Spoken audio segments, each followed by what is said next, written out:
How's it going, everyone? Welcome back to a brand new story. Today we have a story of another spoiled kid who does something absolutely crazy. This is another one of those stories of those spoiled kids who are just so ridiculous that you just can't help but just sit there and think, wow, these people really populate the earth with us.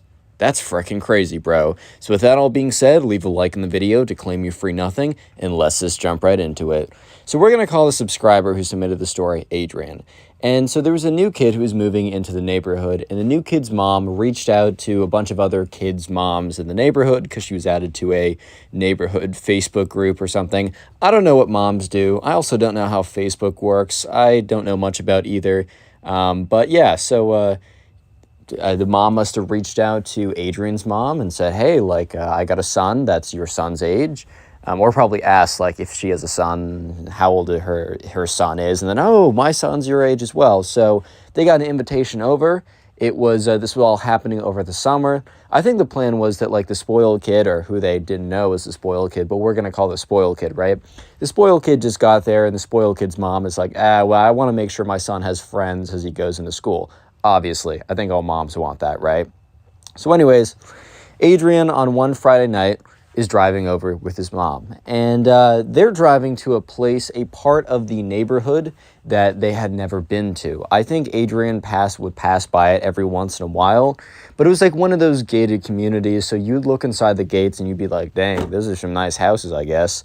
But this time, they were given the access code or whatever. Apparently, in this gated community, they would change the access code every single day. And, if you had a guest, you just give them the right access code. And people who had, lived there had accounts you could log in. That's unnecessary details, right? So they get the access code, they go to the door, they type it in or whatever, the gate opens up, and they go through. And Adrian is just stunned that houses like the houses he's seeing exist in the neighborhood with him, right? He's like, that's ridiculous. That's crazy. He passes by houses that are 3 to 4 times as expensive as his, and he doesn't have a inexpensive house necessarily. It's just a very normal, very kind of standard American middle class suburbs type house. But he's going through these mini mansion type houses. However, it only gets crazier because the spoiled kid doesn't live here. The spoiled kid lives at the very end of this gated community. And it was almost as if the houses became more and more extravagant the farther you went down. Maybe it wasn't as if. Maybe it just simply was that the houses got more and more extravagant the farther you went down.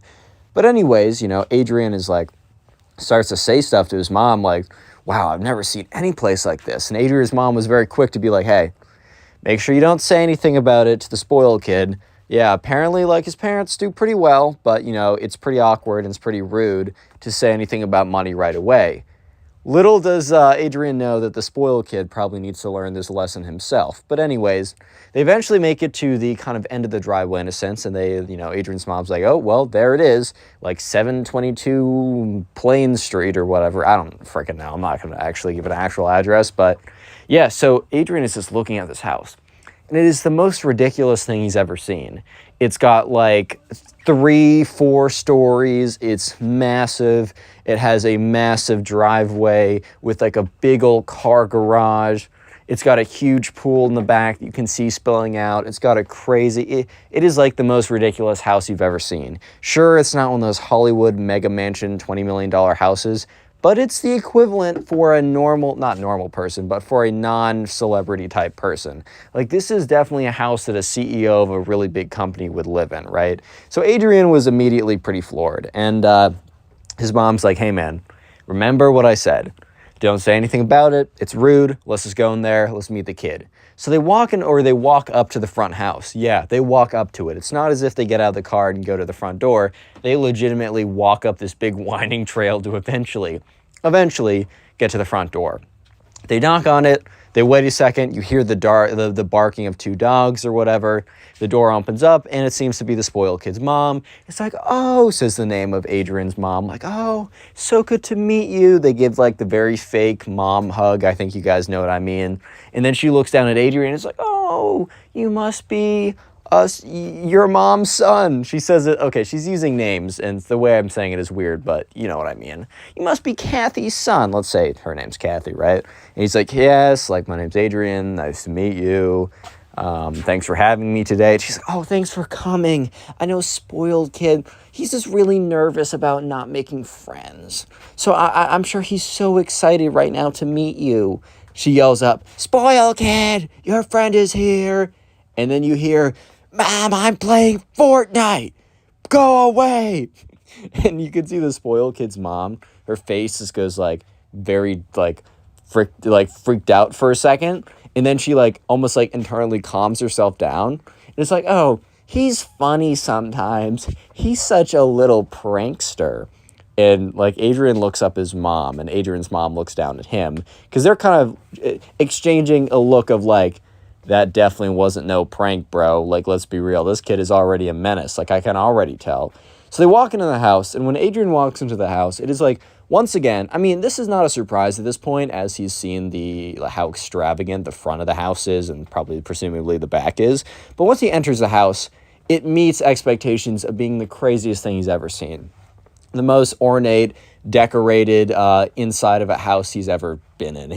It's something that you'd see in one of those like celebrity or those crazy house magazines that's like, look at this person who's richer than you. You will never make this on your salary. It's like one of those type of magazines, right? That I kind of question the point of them existing. But yeah, so he walks up or he walks like in, and the spoiled kid's mom says, oh, spoiled kid's room is just up the stairs. And you're going to take a left, and then you'll probably figure out where it is. So Adrian walks up the stairs, and he's kind of hearing very faintly and then louder and louder as he approaches, kind of like Fortnite gaming noises, right? You know, shooting, building. I didn't play a lot of Fortnite, so my analogies will be a little bit off. But anyways, so he goes up the stairs, and he gets closer and closer to a room that, you know, presumably is a spoiled kid's room. He knocks on it, and the spoiled kid says, it's just grunts. The spoiled kid's like, okay, don't make that weird, bro. But anyways, he just kind of makes like a weird grunt sound instead of actually responding. But, you know, Adrian wasn't going to wait outside forever, and he also knew for a fact that this was the spoiled kid's room.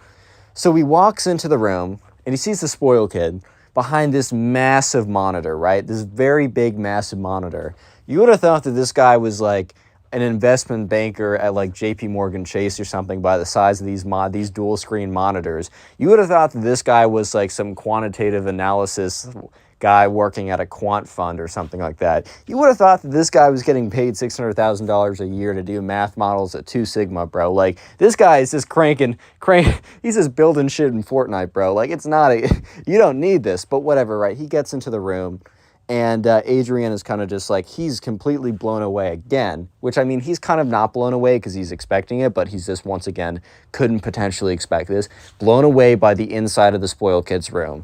Just imagine anything you could ever want, multiply it by 3, and then add more stuff that you don't even know that you want in this room. And that is the spoiled kid's room plus some. This thing is the most like extravagant, like kids' dream type thing. It has the biggest gaming computer ever, huge monitors, you got the Lego Death Star, you got a huge rack of shoes or whatever, you got a big closet that's like very clearly very big, you got everything. You got the coolest light setup, you got, charging port for his phone, iPad, literally everything possible. Like, I don't know how to explain it besides just imagine something unimaginable. That should be easy. Imagine something unimaginable, add 2 to it, multiply by 7, and you got the spoiled kid's room. So anyways, Adrian says, hey man, what's good? My name's Adrian. And the spoiled kid doesn't respond to him. He's just playing Fortnite. And he's just like, he's cranking 60s or whatever. I don't know the phrase, sorry. He's just playing a bunch of Fortnite, not paying any attention to the fact that another human being is in his room. And Adrian's kind of thinking to himself, did this kid just not hear me, or is he ignoring me? And Adrian just kind of like thinks about it for a second and says, okay, this kid definitely heard me, because it's not like he had headphones in because the noise was super loud, like everyone could hear it. And like Adrian said it loud enough that the kid definitely heard. So Adrian just sits there, or stands there, I should say, awkwardly for 5 whole minutes. And that's not like an exaggeration or saying like, oh, I stood there for 5 minutes. Legitimately 5 whole minutes of this kid just playing Fortnite. And eventually he loses. He takes his fist, boom, slams on his desk. He's like, "You're hacking," and just like turns around. Is like, "Oh, hi there." Like, "Oh, sorry, I forgot you're here. What's good? My name's Spoiled Kid." Says his actual name, but my name's Spoiled Kid. What's your name? Brett? Adrian's like, "No, it's Ed." He's like, "Okay, whatever. What's good, bro? Like, what do you like to do?" And Adrian's just like, "Oh, I'm not Brett, but whatever." He's like, "I don't know. I like to go hiking. I like the outdoors. I like, spending time with my dog. I play basketball." And the spoiled kid's like, "Okay, cool, whatever. I play golf, Fortnite, and I like driving fast cars. Next." Adrian's like, "Dude, you're like 14. How do you drive fast cars?" He's like, "When your dad has a little bit of authority, you can kind of do what you want and not worry about it." And Adrian immediately is like, "Oh my God, I definitely am not going to like this kid." And he's like, "Oh, also another thing, huge fan of shoes, big shoe guy." And Adrian's like, "Oh, cool." Adrian to himself is like, "All right, I definitely need to just come up with a conversation. Like, I just need to come up with something." And he's like, "Okay, what kind of shoes do you like?" And the spoiled kid, like, gets off his chair, walks up to Adrian, looks down at Adrian's shoes, and is like, "Well, first of all, not those. Adrian's got, like, a standard pair of Nikes." Like, what? The very solid shoes, very whatever shoes. Spoiled kid's like, "Yeah, definitely not those, bro." Like, what? Dude, what? You get this from, like, bottom of the dumpster or something? And Adrian's like, "What? I've had these for, like, a year. Of course they're not going to be great." But he's like, "Aha, very funny, dude. Ah, you're so funny." Adrian immediately knew that him and this kid were not going to get along. But the thing is, he can't just go down and tell his mom, "Hey, this kid sucks. Sorry, Miss Spoiled Kid. Your son's the worst. We're leaving," right? Can't do that. It's bad etiquette, apparently. Not that the spoiled kid is having great etiquette either, but Adrian's like, "All right, I just got to power through this. Hopefully dinner's sick, and then we'll just dip out of here, and then I will never talk to him again." Cool, whatever. So they have a conversation, or I should say Adrian is being talked to. Conversation normally entails that it's both ways, but in this situation, it's literally just Adrian being talked to for like 20 minutes about the spoiled kid. And the spoiled kid's not even talking. He's simply just bragging. At this point, to be more specific, he's simply bragging. He's just like, "Oh yeah, I'm pretty cool. I got like this really nice shoe collection." And by really nice, I mean super sweet. "Yeah, I don't really see my dad that much." And, Adrian's like, "You're telling me?" And he's like, "Yeah, so he just kind of gives me a credit card and I can do whatever I want with it. And if he ever complains, I'm like, well, you're never here, bro. So it's either credit card or you're here." Adrian's like, "Damn, that's kind of sad." But anyways, the spoiled kid's like, "Yeah, so I've been buying all these shoes. I've been like spending a lot of money on this stuff, man. I mean, like, take a look at these Air Force, Nike, X, Gucci, whatever's." Come up with something expensive, right? He's like, "Yeah, these literally cost half a band, bro." Adrian's like, "What?" He's like, $500, dummy. And Adrian's just like, "Oh, what?" And he looks at these shoes, and they're like the ugliest things he's ever seen. He's like, "Bro, what? Just got like a pair of clean Nikes, bro. What are you doing with all this?" And the kid's like, yeah, so these are limited edition. They're exclusive, small batch. I've definitely, like, when I was, a couple of days ago, I was walking in the mall. So they had a mall around them that was like a fairly popular location.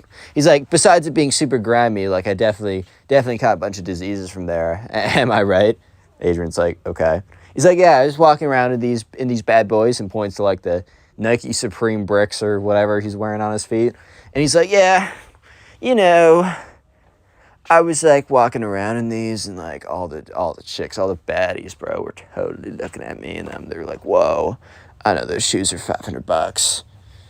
Adrian's just like, "That's definitely not real. That's not a true story. That's not a true story, man. That's fake news." But he doesn't say that. He's like, "Oh, for real? You talking to any of them?" He's like, "No, they totally wanted it, but like, nah, I'm a pass, bro." And Adrian's just looking at this kid. In his head, he's like, "This might be the worst kid ever. Like, I thought he's going to suck, but this is just whole new levels, right? I guess this is, just whole new levels of just sucking. Wow. Okay, cool. Noted. Good to know. I will make sure to tell all my friends how I really feel about you. Anyways, yeah, so the spoiled kid goes on to talk about, shows off some other stuff in his room. He's like, oh, I got something to show you. And Adrian's like, yes. He's like, come with me. So they walk down the stairs, and they pass by the spoiled kid's mom and Adrian's mom sitting there. And Adrian's mom looks like she's having a decent time talking to the spoiled kid's mom. Like, they're just talking about mom stuff, like, the weather is nice today. I don't know what moms talk about, bro. I don't know. But anyways, they walk down, and Adrian's mom looks over and kind of gives the spoiled kid's mom looks over and gives the spoiled kid a thumbs up. The spoiled kid's like, shut up, mom. And they, they keep walking. They go out the door, and the spoiled kid is taking them around back. He's like, yeah, so I just wanted to, I thought I'd show you some cool stuff. Like, you definitely don't have access to stuff like this, so you're welcome in advance. Adrian's like, don't punch this kid in the face, bro. Hold it together. Don't drop kick him in the nuts. Just deep breaths. Zen meditation or something my mom was telling me. Just hold it together, man. Hold it together. He's like, yeah, so if you want to take a little look over here, and he goes over to the garage. Goes over, types in a pin code or whatever. He's like, you didn't see my code, right? Adrian's like, no. And the spoiled kid's like, you're totally lying. I know you're definitely going to try and lift one of these cars, but don't even try it, bro. They have trackers on all of them, and we will come and get it. Adrian's like, I wasn't going to lift your car. What are you talking about? He's like, whatever, man. Anyways, so I know this is a big opportunity for you, because you probably will never, ever have access to, look at these, let alone, even get near one ever again. Adrian's like, okay.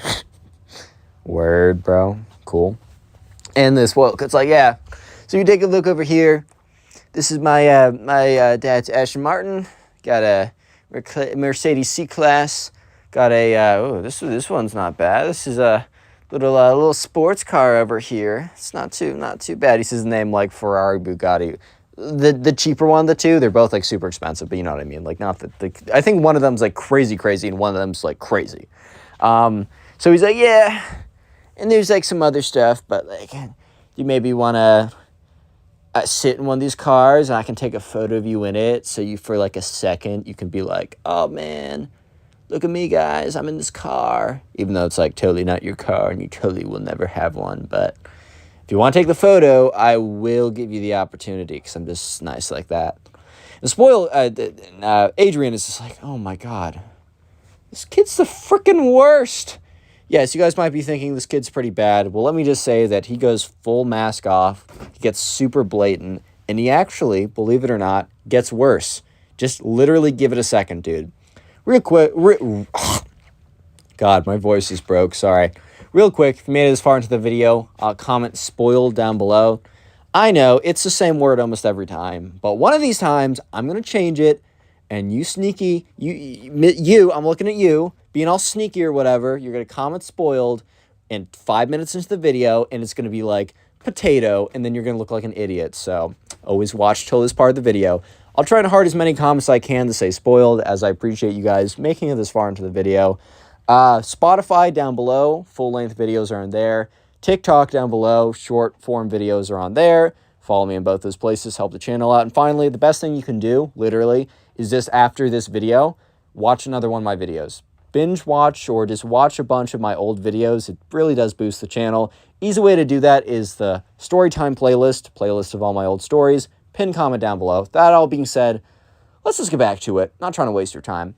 So anyways, right, the spoiled kid. Yes, the spoiled kid. You might be thinking, well, this can't be much worse. This kid sucks. You're not wrong. This kid does suck. But it does get worse. I hate to break it to you, but this kid actually finds a way to somehow get worse. And, yeah, you're about to see that. So anyways, eventually Adrian the kid go back upstairs. He's like, all right, well, they walk up to his room, and the spoiled kid's like, yeah, all right, I'm gonna roast some fort right now. You can, stand there or something. Just don't break anything, because I will make you pay for it. Which is bro, what? Yeah, so... This guy's just standing in his room as the spoiled kid watches him, and yeah, he's just kind of like standing there watching the kid play Fortnite. And that's when the kid's mom, the spoiled kid's mom, yells down saying, "Boys, dinner time," or whatever, they're saying, whatever, right? And the spoiled kid's like, "Mom, I'm playing Fortnite." Like, just completely taking it out on her for no good reason. And, Adrian's just standing there so awkwardly. Because it's like, yeah, my mom and I have gotten into disagreements before, but I'd never take it out. Like, I'd never do something like that. And I 100% agree with Adrian. Like, that's ridiculous. Can't be yelling at your mom like that. I really don't care what it's about, bro. Even if she's doing something a little messed up, you gotta sit down, say it politely, say it nicely.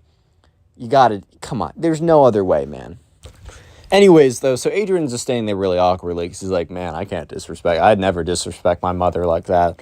If you have to learn one thing from the connorpugs YouTube channel, just be nice to your parents, right? Respect them for what they've done, unless in very few situations, then there's always exceptions to rules, but generally, accept that as a rule. Generally, remember, I'm saying generally. Anyways, though, yeah, so Adrian is just standing there, and this guy, this spoiled kid, he's actually all right at Fortnite, well, because he spends all his time playing it. So the game goes on for another 5 minutes, and the spoiled kid's mom, once again, yells up to them, being like, "Hey, your dinner's getting cold." And he's like, "Shut up, Mom! Shut up!" And, like, Adrian's just standing there so stunned, because the first time was aggressive, but this was, like, low-key out of left field aggressive. Like, this was kind of crazy aggressive, right? So, yeah, and I'm sure the spoiled kid's mom was, like, super embarrassed in front of Adrian's mom, being like, "Oh, how did you raise your son? Does he do this to you? He doesn't? Oh, that's interesting." You know what I mean? So, yeah, Adrian is standing there, and then eventually the spoiled kid loses, and he literally takes his mouse and throws it against the wall, and it, like, explodes into a million pieces. And this is definitely, like, a $100 mouse or something. And, he's like, that guy was so cheating, bro. And Adrian's like, "Oh, my God, like, do you have another mouse or something?" Spoiled kid's, "Yeah, like, I got 15. I break them all the time." And he literally walks over to a drawer, opens it up, and there's, like, 15 $100 mouses. You know that you're a spoiled kid, right? When you buy $1,500 worth of $1,500 worth of mice because you break your mouse so often that you just need to, you need to have 15 on hand at all time. Like, that's the mark of the spoiled kid right there. But it gets worse. Yep, it gets worse. So eventually, spoiled kid and Adrian walk down. And at the dinner table, there's, like, I don't know, some kind of meal in the center. And it looks really good. It's, like, a very fire meal. So, like, they're going around passing it down. And the spoiled kid's mom's like, "So, Adrian, tell me about yourself." Like, whatever, right? Adrian's like, "Yeah, my name's Adrian. I like, going outside, playing time with my dog, basketball." She's like, "Oh, spoiled kid used to do basketball in second grade with his little buddies." And the spoiled kid's like, "Yeah, I don't do it anymore because it's, like, so stupid or whatever. I'd rather play Fortnite in cars." And he's, like, literally on his phone the whole time, by the way. So for the next duration of this kind of, like, conversation, spoiled kid's on his phone. Like, he's not paying any attention, or he's paying at least half attention, right? So, yeah. Sure enough, eventually the spoiled kid's mom's like, "So, tell me a little bit about your school." The spoiled kid mutters under his breath, "Poor person school. Oh, this should be so great." Whatever. And, like, everyone heard it. Like, he didn't mutter it under his breath in a way that people didn't hear it. He muttered it under his breath in a way that everyone heard it. So, like, spoiled kid's mom, her face just goes, like, drops again. Just like, oh my God. And, Adrian's mom was kind of a little shocked because besides the first thing she ever heard the spoiled kid say that was pretty crazy was yelling at his mom, And this, she's like, okay. Adrian is, like, kind of trying to take this comment in stride, right? It's like, yeah, it's cool. A lot of good people there. Teachers are fine. School is nice enough. And the spoiled kid's like, "Bet the school sucks and it's ugly. Because the poors are there." And Adrian looks over at him like, "Bro, we can hear you. Like, I know that we can hear you, but you're almost as acting as if, like, you're talking to some, like, audience that doesn't hear. Like, why?" And Adrian just kind of looks at him, and the spoiled kid's mom has this, like, big smile on her face, like, "Don't listen to my son. He does not represent me or my family, right? And she's like, oh, that's so great. Yeah, tell me about your school. Like, what do you guys have there? And he's like, oh, so we got, like, basketball court. What else do we have, Mom? And, Adrian's mom's like, oh, well, you guys got a park or something. Spoiled kid's like, but you guys got a crap-ass park. Lol. They're all just looking at him like, bro, shut up. And he's like, basketball court? Figures, bro. Do you guys not even have, like, golf course or something? And Adrian looks at him. It's like, bro, we do not have a golf course at our school. What? This is like high school or middle school, bro. Wait, what middle school did you go to, dude? He's like, whatever. I'll get used to it. Everyone has to make sacrifices, I guess. And conversation goes on. More details I don't really need to give you. But at some point, right, the spoiled kid, like, turns to his mom. He's like, Mom, do I really, can you not just, like, put me in some, like, private school or something? Like, please? Or can you just, like, homeschool me so I can play Fortnite all the time? She's like, no. Your dad and I both went to our local public schools, and it was a great foundational period. We learned a lot about character. We made some of our best friends. Like, we think it's important for you. And they start having this whole conversation, right? While Adrian and his mom are awkwardly sitting at the table. And he's like, Mom, I've told you this before, but it makes me really uncomfortable when I have to sit next to people who are of a lower socioeconomic status as us. And, like, Adrian and his mom are just looking at each other like, bro, he just said that. Dude just went full mask off. Yo. Yeah, so, and, like, Adrian's mom is like, spoiled kid's mom is like, you will not speak like that when we have guests at the table. Implying that, yeah, speak like that when we don't have guests at the table. It's totally chill. We love saying stuff like that around here. That's us. That's what we claim, right? Like, what? But anyways, spoiled kid's like, Mom, you know what? You're always telling me to, like, I should express myself and I should say what I'm thinking. And she's like, I don't say it. And he's like, you know what I'm thinking? I'm thinking Adrian over here. And Adrian's like, oh, God, it's looking real poor right now. And Adrian's mom just like, her face is like, bro, what? And Adrian's low-key just laughing at this point. He's just laughing because he knows this kid's the worst. He knows this kid sucks. And he knows this kid has a long way to go to fix his character. So he's just dancing, bro. He's just laughing. He's Josh, and he's goofing around right now. Like, he honestly doesn't care because it's like the funniest thing he's ever said or ever heard. Because, like, look, Adrian doesn't care. Adrian's comfortable in his life. He's happy with who he is. And he gets to watch this spoiled kid have a meltdown because he doesn't have as much money as him. Like, that's the goofiest thing ever. Plus, it makes for a great story. And Adrian's mom, or spoiled kid's mom's like, you will not speak like that to our guests. They came all the way over here, and we are grateful for them to come. Aren't we? And he's like, they should be grateful for us. I mean, look, I showed Adrian over here some really sick shoes and some really sick cars. I know for a fact that with like his money situation that he would not be ever setting foot anywhere near this car. So, like, they should be thanking us. And spoiled kid's mom's like, I do not want you at this dinner table anymore. Spoiled kid's like, good, I'll go play some Fortnite. He literally gets up, knocks over his glass on purpose, and walks upstairs. The spoiled kid's mom is just sitting there. And she's just like, I'm so sorry, right? Adrian's mom's like, it's okay. And she's like, no, it's not. Like, I don't know what's gotten into him. Maybe I should bring him on Dr. Phil because that will fix all problems and definitely not just air interpersonal, inter-family issues that don't actually get fixed just for views or whatever. But I don't know what to do. And Adrian's mom's like, well, I think you're doing the right thing by sending him to, like, public school. Like, obviously, he's going to have to learn a thing or two about life. Look, you still got a chance. Just stick with it. Look, I'm here to help if you need anything. I do think we're going to go, though. And she's like, I totally get it. So Adrian and Adrian's mom get into the car. And Adrian's like, why are you so nice to his mom at the end?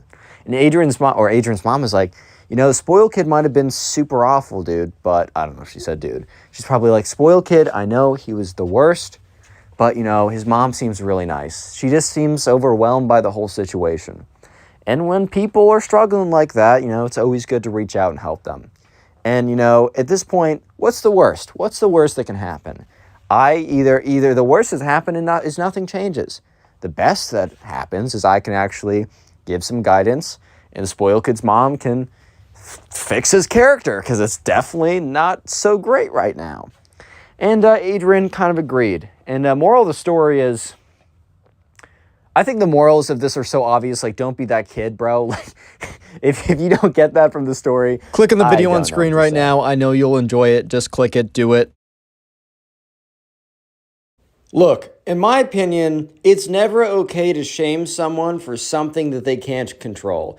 However, it seems like nowadays, if a guy is under 6'11", they can be shamed and called ugly for something that they genuinely cannot control. In today's story time, this Gen Z girl calls every kid in her class who is under 6 feet ugly and worthless. It's absolutely crazy, so sit back, relax, and let's jump right into the story. So we're going to call the subscriber who submitted this story Billy. So anyways, in Billy's class, there was this Gen Z girl. This Gen Z girl spent all of her time on Twitter, as the Gen Z girls do. And by the way, when I say Gen Z girl, I use that as like, I don't know, a saying, and I don't mean literally anyone in Gen Z, because I'm technically in Gen Z. It's kind of just a saying for people who spend way too much time on Twitter and TikTok and cancel bread and all this wonderful stuff, right? So she spends way too much time on TikTok and Twitter and has come to the belief that all women are queens, all men are terrible, and if a man is under 6 feet tall, that he is not worth her time. By the way, dude, they're all in 8th grade. Billy's in 8th grade, she's in 8th grade. A lot of guys haven't even hit their growth spurts. Let me admit something to you guys. I am 5'10 to 5'11 on a good day. I am not 6 feet tall, and I will never be. I am basically done growing in that direction, dude. So, yeah, even like most kids will not be 6 feet statistically. And in Billy's class, there was one kid alone who's like 6 feet, but barely 6 feet. And he was like the star basketball player or whatever. Every other kid in Billy's class was under 6 feet tall because, bro, they're in 8th grade. Like, even the ones that are going to be 6 feet tall are just not 6 feet tall yet. I don't know why this is so difficult for people to understand. But one day in class, the Gen Z girl was like going around, we're like sat with a bunch of like other girlfriends, and Billy was overhearing a conversation that they were having. This conversation went about as follows. So this is the Gen Z girl. Girls, I want to let you know that you should never, ever talk to a guy who's under 6 feet. They're trash, they're worthless, and we are queens and better. And all the other girls are like, yes, like, you're so right. Preach, clap, clap, clap, snap, whatever. I don't even know, dude. And, Billy overhears this, and Billy's sitting at like 5'4", but remember, Billy's in 8th grade. First of all, nothing wrong with being 5'4", but also Billy's probably going to grow to be a little bit taller, but he's also very much not 6 feet, and everyone else in his class is very much not 6 feet, except for that one basketball player. So Billy overhears this, and he's kind of like, well, I mean, it's not like I was going to go for the Gen Z girl anyways. I don't need a lecture about how my existence is offensive or something, because that's probably what was going to happen. Yeah, but sure enough, the Gen Z girl, what she starts to do is she starts to go around like talking to all the girls in the class. And she starts to try and convince every single one that all men under 6 feet tall are worthless and ugly. And you should never date them, and that they're all the garbage. And the thing is, look, these are 8th grade girls, 8th graders, right? You can be easily manipulated into believing basically anything. But there were a handful of girls who were like, what? Like, first of all, no. There's more characteristics. Like, I do care about height. I don't necessarily, like, the girls would be like, a lot of them would be like, some of them would be like, I don't care. Some of them would be like, I don't know, I prefer a guy to be taller than me, but 6 feet? Like, I'm 5'0" myself. Like, why would I care, dude? If a kid is not literally an entire foot taller than me, if anything, that might make it more difficult. But unfortunately, a lot of girls were falling for the Gen Z girls' I don't know, her brainwashing or whatever. Because the Gen Z girl will be like, don't believe me? Watch this informative video. And it's like a TikTok video of someone being like, all men should be executed. And also, if they're under 6 feet, they're ugly. Yeah, so a lot of stuff like that. And all the other girls would be like, oh, wow, this is so facts, dude. OMG. So yeah, slowly but surely, the Gen Z girl was turning all the girls away and from all the guys, basically. And the first real instance of this becoming an issue was when Billy had a friend, and his friend was Ben. We're going to call him Ben, right? So Ben had this thing for this girl. And maybe this girl deciding that because Ben is not 6 feet, deciding to be like L ratio, maybe that says a little bit more about the girl than anything. But not Billy. Ben was talking with this girl for a while. And here's the deal. She was actually into Ben. Things were going to become legit. I mean, as legit as, I don't know, 8th grade relationships can get. Actually, I had a fire 8th grade relationship. Happiest spring I've had in a while. So, yeah, they can be legit. Maybe 10th base is holding hands and even that's risque, but I don't know. It's still a fun time to be alive. Yeah, but anyways, so things were going really well for Ben until one day this girl just stopped showing interest. So Ben and Billy were friends. And Ben and Billy would talk at lunch every single day about Billy be like, yo, dude, what's going on with the girl? Is that going well, bro? And he'd be like, yeah, I've heard really good things. We're really talking to each other. I've heard from her friends that she wants to escalate this to a full-on relationship, which was a pretty big deal, especially for 8th grade. I think it's always a big deal. That stuff's always fun. That stuff never gets boring. But yeah, one day, Billy sits down and Ben sits down and Ben's like, dude, she's completely cut me off and I don't know what I did. And, I mean, this isn't an uncommon thing, guys are just completely oblivious to what happens around them. I'm speaking from experience. I am CEO of being oblivious, bro. But yeah, so at first Ben's like, oh, or Billy's like, oh, dude, Ben, did you just, did you say something? Did you, not say something? It was her birthday and you just missed it? And he's like, dude, I really don't think so. And that's when another guy sits down and says, dude, Ben, I'm so sorry, bro. And Ben's like, wait, what are you sorry about? He's like, I heard it's not going well with what's-her-face. And, Ben's like, bro, how did you hear? I haven't told anyone besides Billy, and Billy's sitting right here. And he's like, oh, yeah, you didn't tell me, and Billy didn't tell me, dude, I just heard. And Ben's really confused, because how does this random guy know that it's not going well with this, girl that he's talking to? So that's when this random guy explains that basically word has gotten around that the Gen Z girl has converted 80% of the girls in the class to reject all men that are under 6 feet tall. And that the girl that Ben was talking to was converted as well, and that she has been instructed by the Gen Z girl to not speak to Ben until he becomes 6 feet tall. And Ben's like, dude, what? Because, yeah, Ben's 5'5", which is a totally fine height. But also in 8th grade, he's probably going to grow taller. There's a chance, probably a 1 in 2, 1 in 3 chance, he will approach, if not surpass 6 feet when he actually has a real growth spurt, dude. I don't understand. It's stupid. I mean, look, people are allowed to have their preferences, but I don't know. It just seems so stupid, especially for 8th grade. And this is Ben's getting mad because he's like, dude, I was doing so well with this girl before this nonsense oh, I have to be 6 feet came in, bro. And, the guy's like, yeah, dude, it really sucks. This one girl is just converted all the girls in our class against us. The Gen Z girl really is just she's the op, bro. She's against us, dude. I don't know what happened. Yeah, so Ben is pretty upset because things were going really well. So they get into class, and Ben, Billy, and the Gen Z girl, they all have second class after lunch. So they all have class together. So they all sit down, and when they walk into class, Ben and Billy walk into class together, they see all the girls in the back huddled around the Gen Z girl. And they're watching some TikTok video on the Gen Z girl's phone about ladies, this is why we don't need men at all, unless they're over 6 feet tall and make $7 million a year.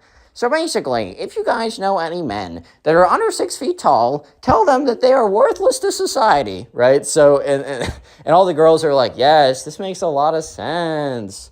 Yes. And all the guys are just kind of sitting there bro, what? So eventually class begins. And the teacher's like, all right, guys, it's a group project. I'm going to step out for a second because basically they were paired up into groups and they had a kind of a week-long assignment that they had to do. And the teacher's like, today's a work period, like a class period, just to do work with your projects or your teams. And if you have any questions, I will be in and out of class. I got to like make copies or whatever. But whenever I come back, feel free to ask me questions. So the teacher left class for the majority of the class. And when the teacher was back, it was very sparingly. So that's when, like, I don't know, I think Ben was just mad. So Ben, like, gets up and he walks over to the Gen Z girl's table. And the Gen Z girl is like, hi, shorty. What's up, small guy? And he's like, what? She's like, yeah, you heard me. You're under 6 feet, so you're worthless. And all the girls are like, oh. And Ben's like, dude, what? And at this point, Billy's like, oh, no, this is not going to be good. Because Billy knew that Ben was notorious for going off on people. Like, Ben was a good dude and Billy liked him. Like, they were boys. But also, like, Ben had no chill. Like, if someone was doing something and they needed to be called out, or even if they didn't need to be called out, that was the problem. Sometimes he would literally just be ruthless to the wrong people. Like, just for the sake of being ruthless, he would sometimes just be absolutely ruthless, bro. Yeah, so sure enough, you know, Ben's like, what are you saying right now? And she's like, oh, are you coming over me? Because you're mad that the girl that was, like, falsely in love with you, I got her out of it. Like, you know what? I dodged her a bullet. Like, you are so under 6 feet right now. I'm honestly gagging. Am I right, ladies? And they all start laughing. So at this point, Ben is being humiliated in front of the entire class for something that is out of his control. Look, you're allowed to have preferences. I honestly don't care. If, for example, if you're a girl who's watching this and you will only date men or women that are above 6 feet, that's fine. Like, you're allowed to have your preferences.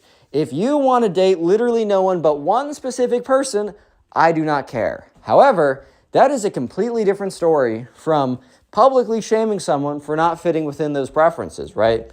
That is a completely different story, unless, you know, the shaming is for different reasons. For example, if someone's like a bad person or is doing something bad, that shaming is okay, but that's not shaming because they don't fit within your preferences. That's shaming for a different reason. But to shame someone, one, because they don't fit within your preferences, and two, because of something they literally, physically cannot control, I mean, bro, you're kind of asking for trouble.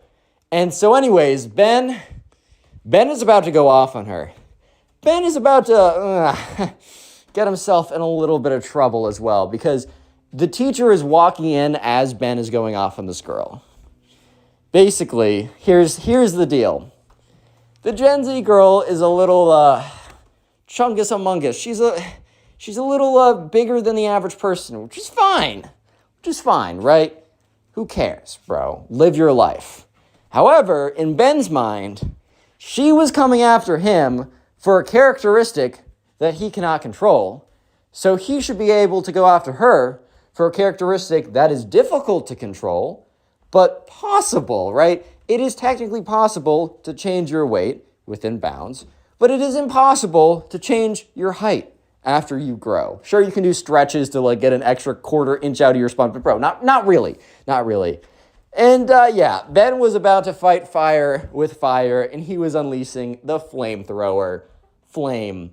The secret word of the day is flame, so if you made it this far into the video, comment flame down below. I like to see how many people made it this far. And also, if you check the pinned comment on this video, you'll see a link to the Spotify, which all these story audios are on Spotify as a podcast, so listen on there. And then also a link to both my meme channel and my Reddit story channel. I upload on both those channels every single day.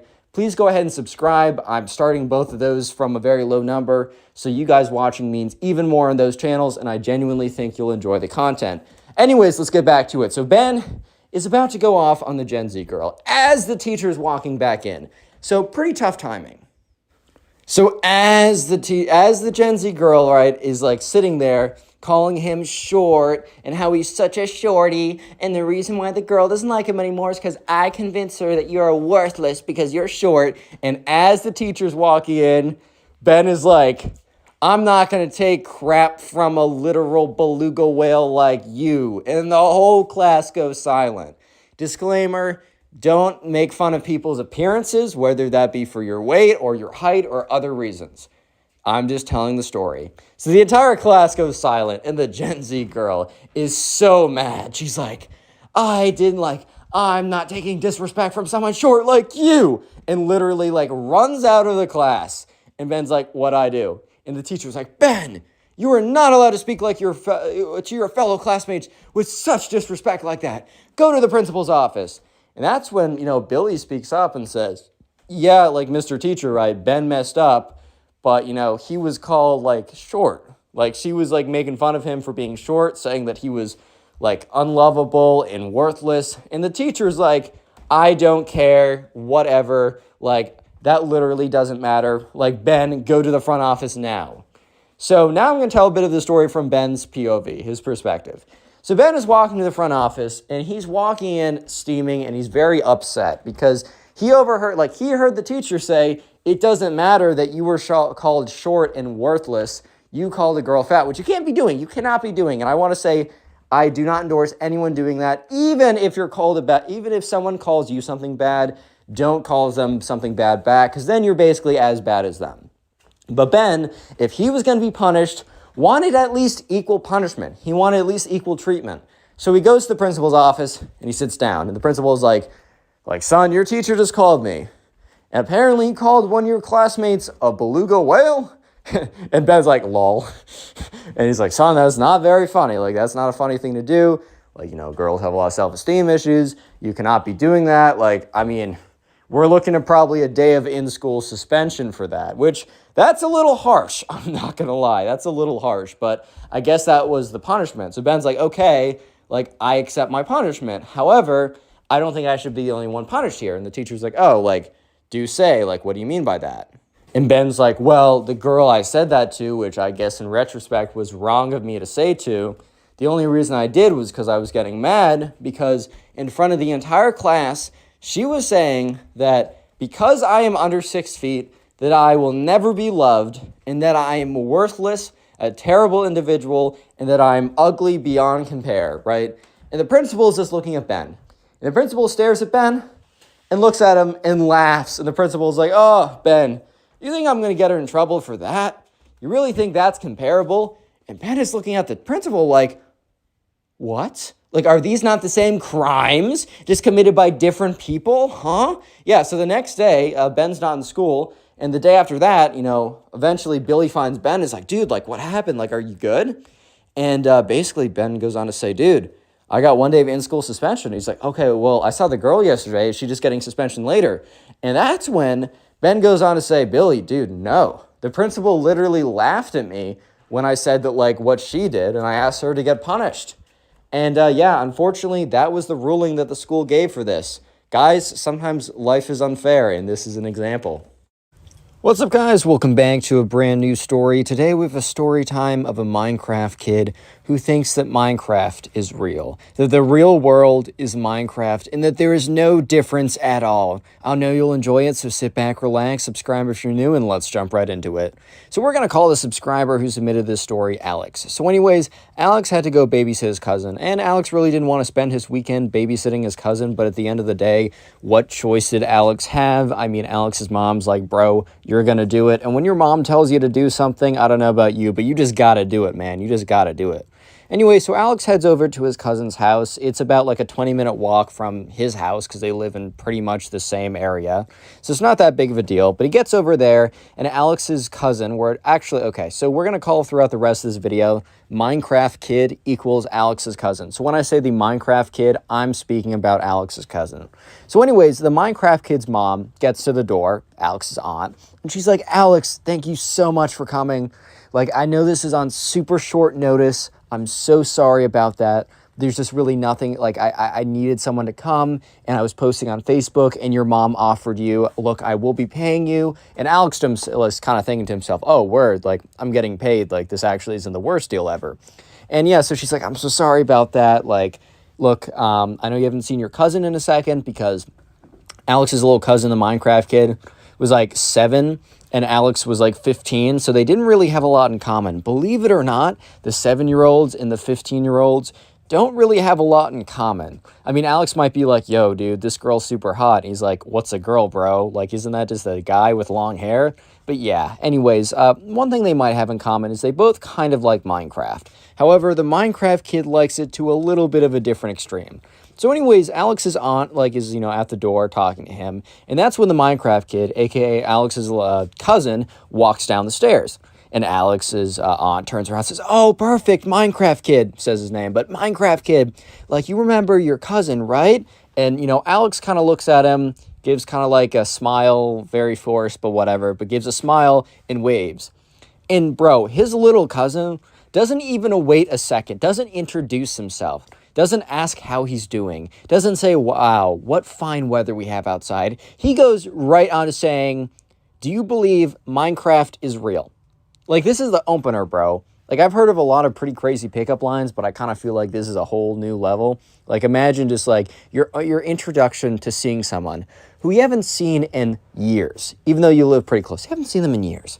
Your introduction to seeing them is asking them if they believe if Minecraft, the video game, very good game, by the way. I mean, I play in the background of almost all my videos, but if that game is real. Yeah, that's how we started the whole thing off. So Alex kind of looks at his little cousin suspiciously. Not suspiciously, but just kind of looking at him like, "Bro, what did you say? What?" And, his little cousin's like, "Yeah. Do you think Minecraft is real or not?" Alex is, once again, giving him a look of "Bro, I don't know what you're saying right now. I really don't believe I'm hearing what you're saying correctly, because you're saying some goofy nonsense right now." But Alex goes on to say, all right, in his head, he's like, all right, this kid's 7 or whatever. He probably believes, I don't know, the fairy princess that, I don't know, gives him, he probably believes a lot of things, right? Oh my God, Star Wars is real too, and Disney characters are real, so whatever, right? Alex goes on to say, he doesn't, play into it, because Alex had an option of being yeah, sure, which he probably should have done in retrospect, as you'll see later on in the story. But he's like, "Yeah, no, I don't think Minecraft is real, man, but it's a really great game." One would have thought that would have been a totally fine response. One would have thought that if you said that you would have been off the hook. Who cares, right? Maybe you don't think Minecraft is the greatest game ever. However, you enjoy the game. You give it, what it's worth. You give it the respect it deserves. However, the Minecraft kid, a.k.a. his little cousin, you could just see in his face turns sour immediately. He just comes into this big, angry frown. He's like, "What do you mean you don't think Minecraft is real? Of course it's real. There's trees in Minecraft, and there's trees in real life. There's grass in Minecraft, and there's grass in real life. Prove me wrong." And Alex was literally just went on to say, "Well, there are dragons in Minecraft, and there's no dragons." And that's when, the Minecraft kid, a.k.a. his little cousin, bursts into laughter. He's like, "Of course there are dragons. Of course there were dragons. They just went extinct. Why do you think we see them all the time in movies and stuff?" And Alex is kind of looking at him like, is that your reasoning? Because you've seen them in movies, therefore it's true? Because movies would never lie? Nope, they would never lie. And if you believe so, you're officially a hater. No, but eventually Alex is like, "All right, man, maybe Minecraft is real." He's not trying to make the kid mad. And this whole time, Alex's aunt, a.k.a. the mother of the Minecraft kid, is kind of just standing there awkwardly should I intervene? Should I say something? This is definitely very weird, but do I say something? No, okay. Yeah, so she kind of said, "All right, well, guys, have fun tonight. Gotta go. Alex, here's my number if you need anything. There's a pizza in the fridge. Just slap in the microwave or put in the oven for 20 minutes or something. We'll be back. Call me if you need anything." She gets out the door and leaves. So Alex is kind of staying there, a little bit awkward, okay. And the Minecraft kid says, "Hey, we got a pool in the back if you'd like to go." And Alex is like, "Oh, okay, word, sure." Because Alex was like, "Dude, what am I going to do with this kid? I feel like if I say anything, he's going to get mad at me." Because Alex was like, "I literally just said that Minecraft, the video game, doesn't exist in real life. And this kid flipped out on me. What am I supposed to do at this point? What can I do, bro? I can't say anything right." Yeah, but anyways, Alex was pretty excited to hear, okay, we got something to do. So the Minecraft kid ran upstairs and put on his swim trunks or whatever. And Alex didn't bring any swimming clothes because, you know, he didn't think he was going to go swimming. It had been such a long time since he went to his little cousin's house that, you know, he actually completely forgot that they had a pool. So they go out there. And, you know, Alex is like, all right, man, I'm going to sit here. You can have fun or whatever. Because Alex's plan was, you know, maybe drag this out a little bit. Let him play by himself in his pool or whatever for an hour, maybe an hour and a half. Alex can go on his phone, maybe watch some videos, maybe hop on a call with some friends. I don't know. He can do a lot of things, right? However, he goes out there and he watched the Minecraft kid jump into the pool. And the Minecraft kid went underwater. Because, you know, when you go in the water, you can swim around, you can swim under it, you can do a lot of things. However, the Minecraft kid was not coming up above the water. So immediately Alex is like, oh, shoot. Alex rips off his shirt, like keeps his like pants on. Bro's got shorts, right? But these aren't like, thankfully, right? These are like kind of gym shorts. But at the same time, these aren't swim shorts. He's really not trying to jump in. But his little cousin is not looking like he's coming up. So Alex is not letting a kid drown on his watch. No chance. So Alex just like takes his phone out of his pocket, takes his wallet out, jumps in, scoops his little cousin up and brings him above the surface. His little cousin's like, Alex is like, what happened? So at this point, Alex is in the water. I've scooped him up. And the Minecraft kid's like, I was trying to press space, but I wasn't going up. And Alex is like, bro, what? And that's when he remembered that in Minecraft, if you're underwater, if you hold space, I'm pretty sure if you hold space, you'll start to float to the surface. And if you don't, you'll sink. So the Minecraft kid's like, I was holding space in real life. Why didn't it work? And Alex is kind of just looking at him with this look of, bro, you cannot be serious right now. Real quick, if you made it this far into the video, comment Minecraft down below. Leave a like on the video for your free nothing as well. I will try and heart all the comments to say Minecraft. If I got the time, I'll do it. And if you want to support the channel, the best thing you can do is after this video, watch another one of my videos. I'm going to link a storytime playlist in the pinned comment, or just watch another one of my videos. Anyways, so Alex tries to explain to this kid that, first of all, what does he even mean by hold space in real life? Like, what do you mean you're holding space? Or maybe it's shift. I don't know. One of those two. And he's like, the Minecraft kid's like, I don't know, but I was definitely doing it. And Alex is like, all right, well, this is the real life. This is not Minecraft. To swim up, you need to push your arms and push the water upwards. And Alex is like, but Minecraft is real life. At this point, Alex is like, all right, this kid's a lost cause. He's like, okay, I think we should go inside. So yeah, sure enough, they're going inside. And the little cousin, aka the Minecraft kid, he's looking extra angry right now. He's looking very upset. And Alex thinks to himself, well, he's obviously very upset because, I don't know, I took him out of the water early.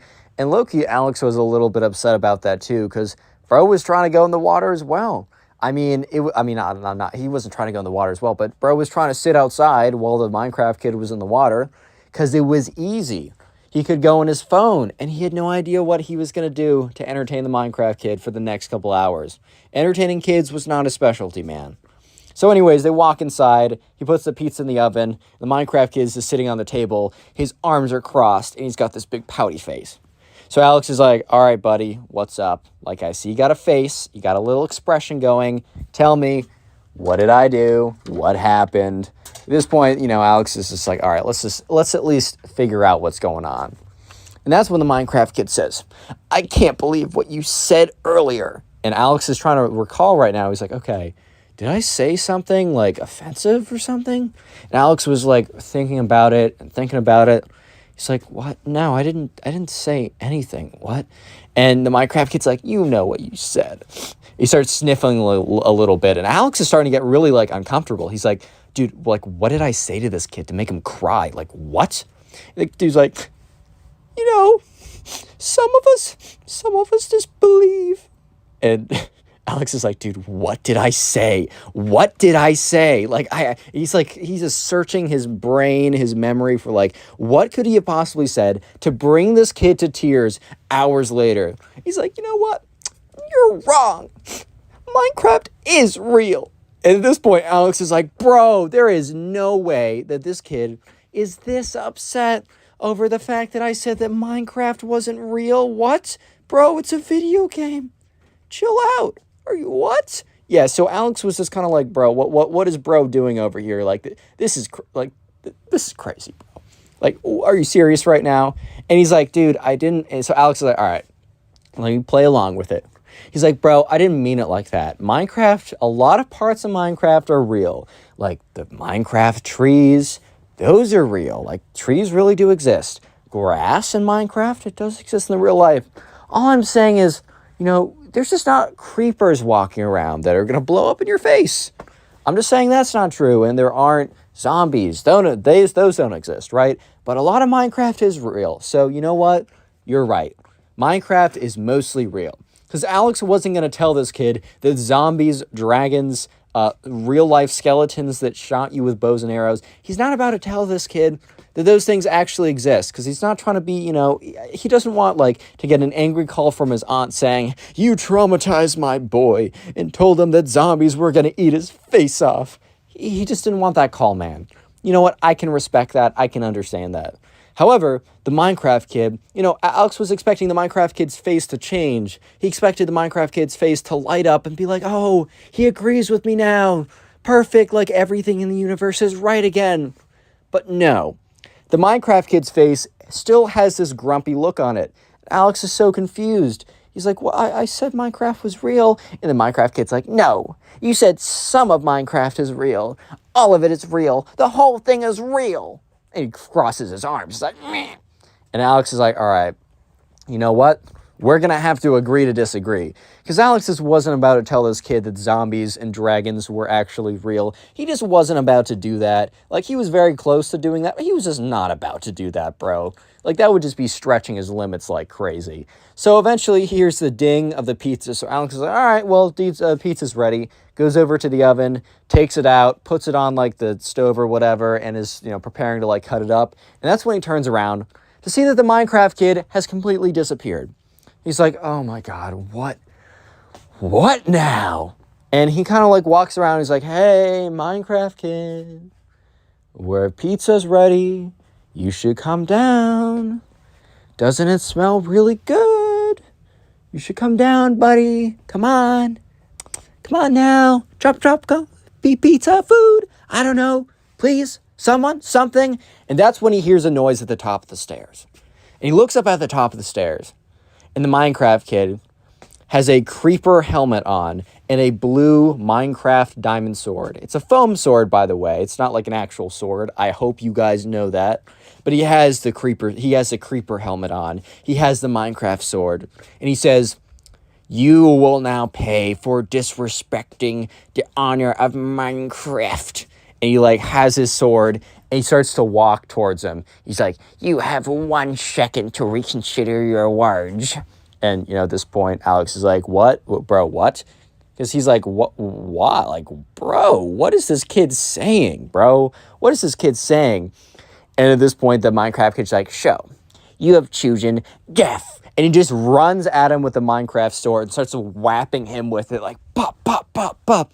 Okay, so in all fairness, this is a foam Minecraft sword. It's not like this kid was slashing him with an actual sword and just chopping him up into pieces or anything.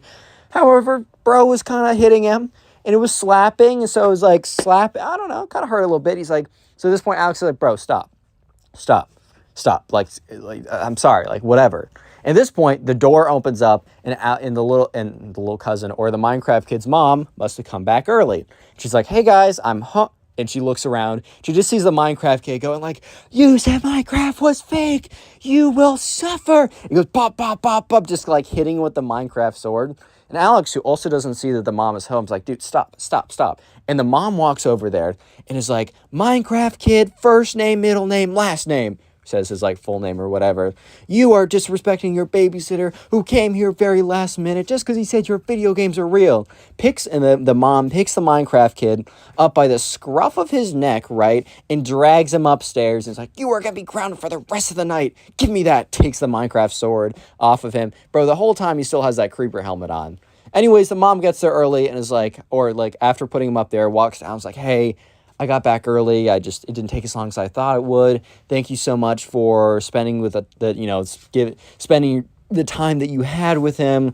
I'm sorry he was so upset about that nonsense, My son's very impressionable. Reaches into her wallet, hands him a 20. Thank you for your time. And Alex is like, hey, a 20. Hey, all right. If you need me to come back, I don't know. If you're going to be paying me 20s, then, I might be able to show up again. Click on the video on screen right now. I know you'll enjoy it. Just click it. Do it. How's it going, everyone? I hope you're having a good day. Today we got some crazy emo kid stories that I know for a fact you will enjoy. So sit back, relax, subscribe to the channel if you're new, and let's call the first subscriber who submitted this story Hank. By the way, all these episodes are on Spotify, and they normally come out a couple hours early on Spotify, so make sure to check that out. First link in the description. Anyways, back to the story. So we're going to call the first subscriber who submitted the story Hank. And anyways, this all happened when Hank was shopping at the mall. So Hank used to always go to the mall to shop with his friends. It was just a fun place to hang out. They didn't really have a lot of other places that they could go in the town that they lived in, so the mall was probably their best bet.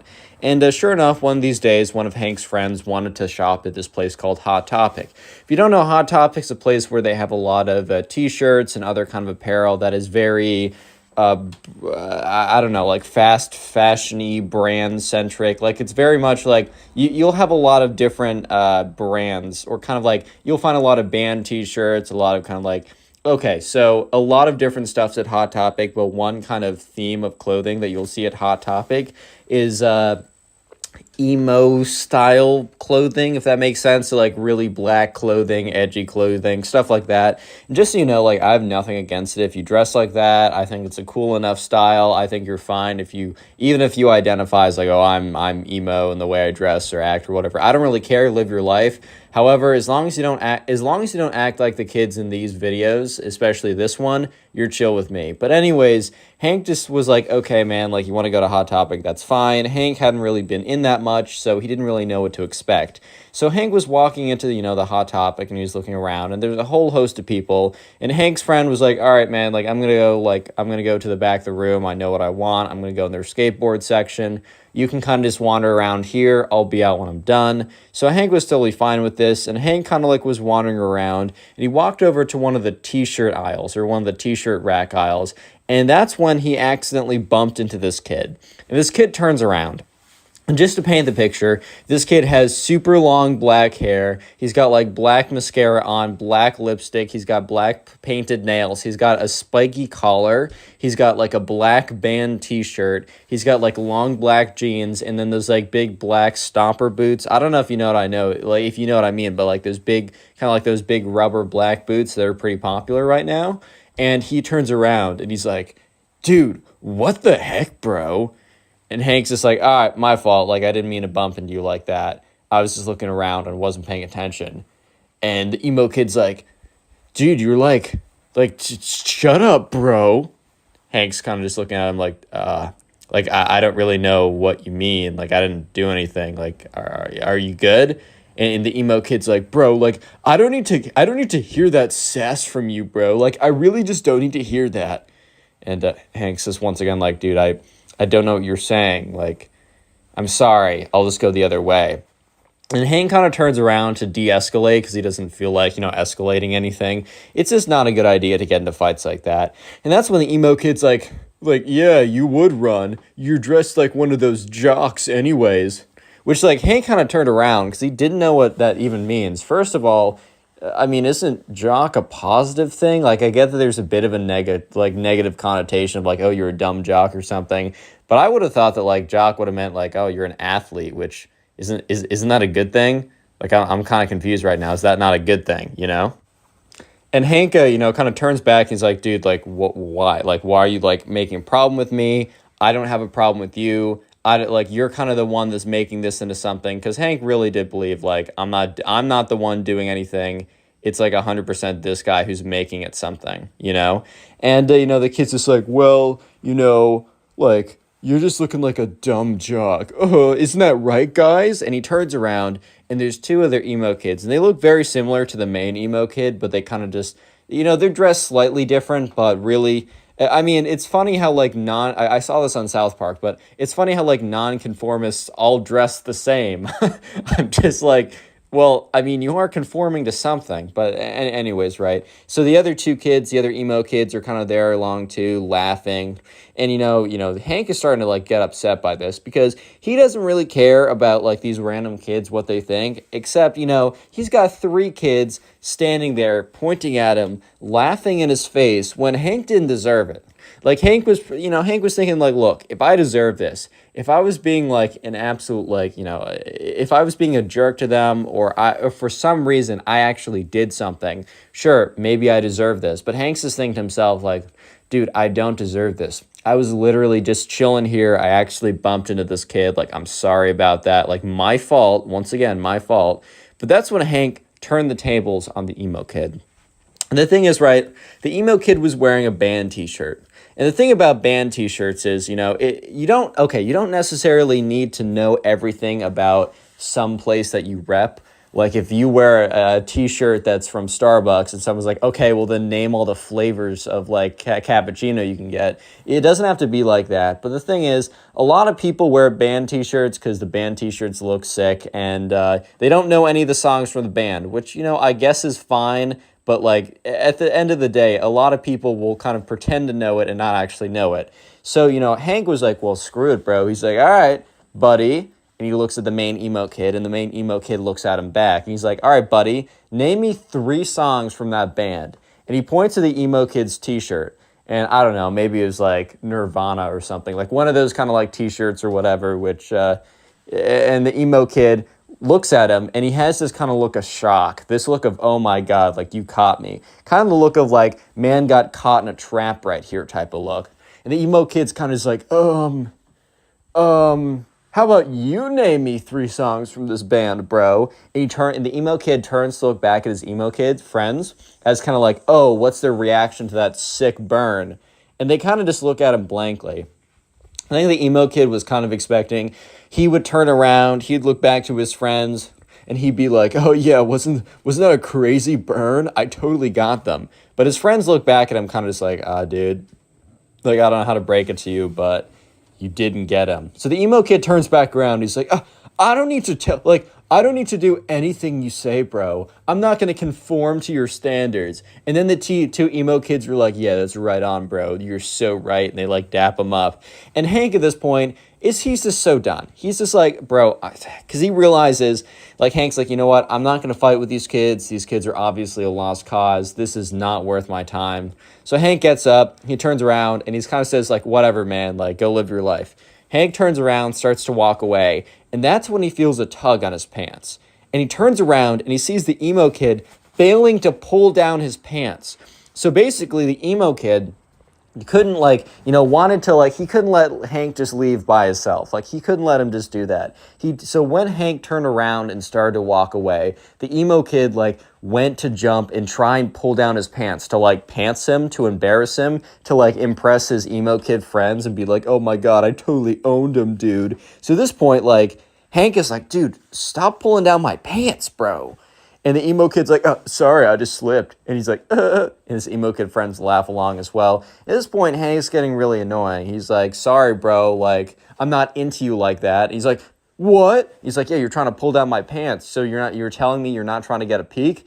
And the emo kid's like, dude, it's not like that. I was trying to pants you. And Hank's like, yeah. You wanted to pants me so you could see my bare bottom. Did you really want to see my bare bottom that bad? And at this point, the other 2 emo kids start laughing a little bit. And the main emo kid turns around and he's like, stop laughing, it's not funny. He turns back around, he's like, dude, you don't know what you just did. And the emo kid walks up to Hank with his chest puffed out. He's like, bro, you literally don't know what you just did. You don't know who you're messing with. Okay, I don't know if he started to tear up or anything. But at the exact same time, the mall cop that happened to be like going around the mall to make sure that nothing's like happening looks into the Hot Topic and sees basically this kid walk up to this other kid with his chest puffed out. So the mall cop outside kind of slows down walking and looks inside. And sure enough, right, Hank is like, hey, look, I'm not looking for any trouble. And the emo kid's like, yeah, that's what I thought. You're freaking scared, bro. Don't tell me otherwise. You're freaking scared.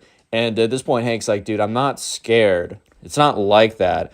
I just don't want any trouble. Like, you're not worth my time. And he's like, I am worth your time. I'm worth all of your time plus some because I'm worth more than you, dude. You don't know who you're messing with. At this point, right, the emo kid was really kind of just showing his true colors and being like, I mean, kid's insecure. That's fair enough. He's trying to act all tough in front of his friends.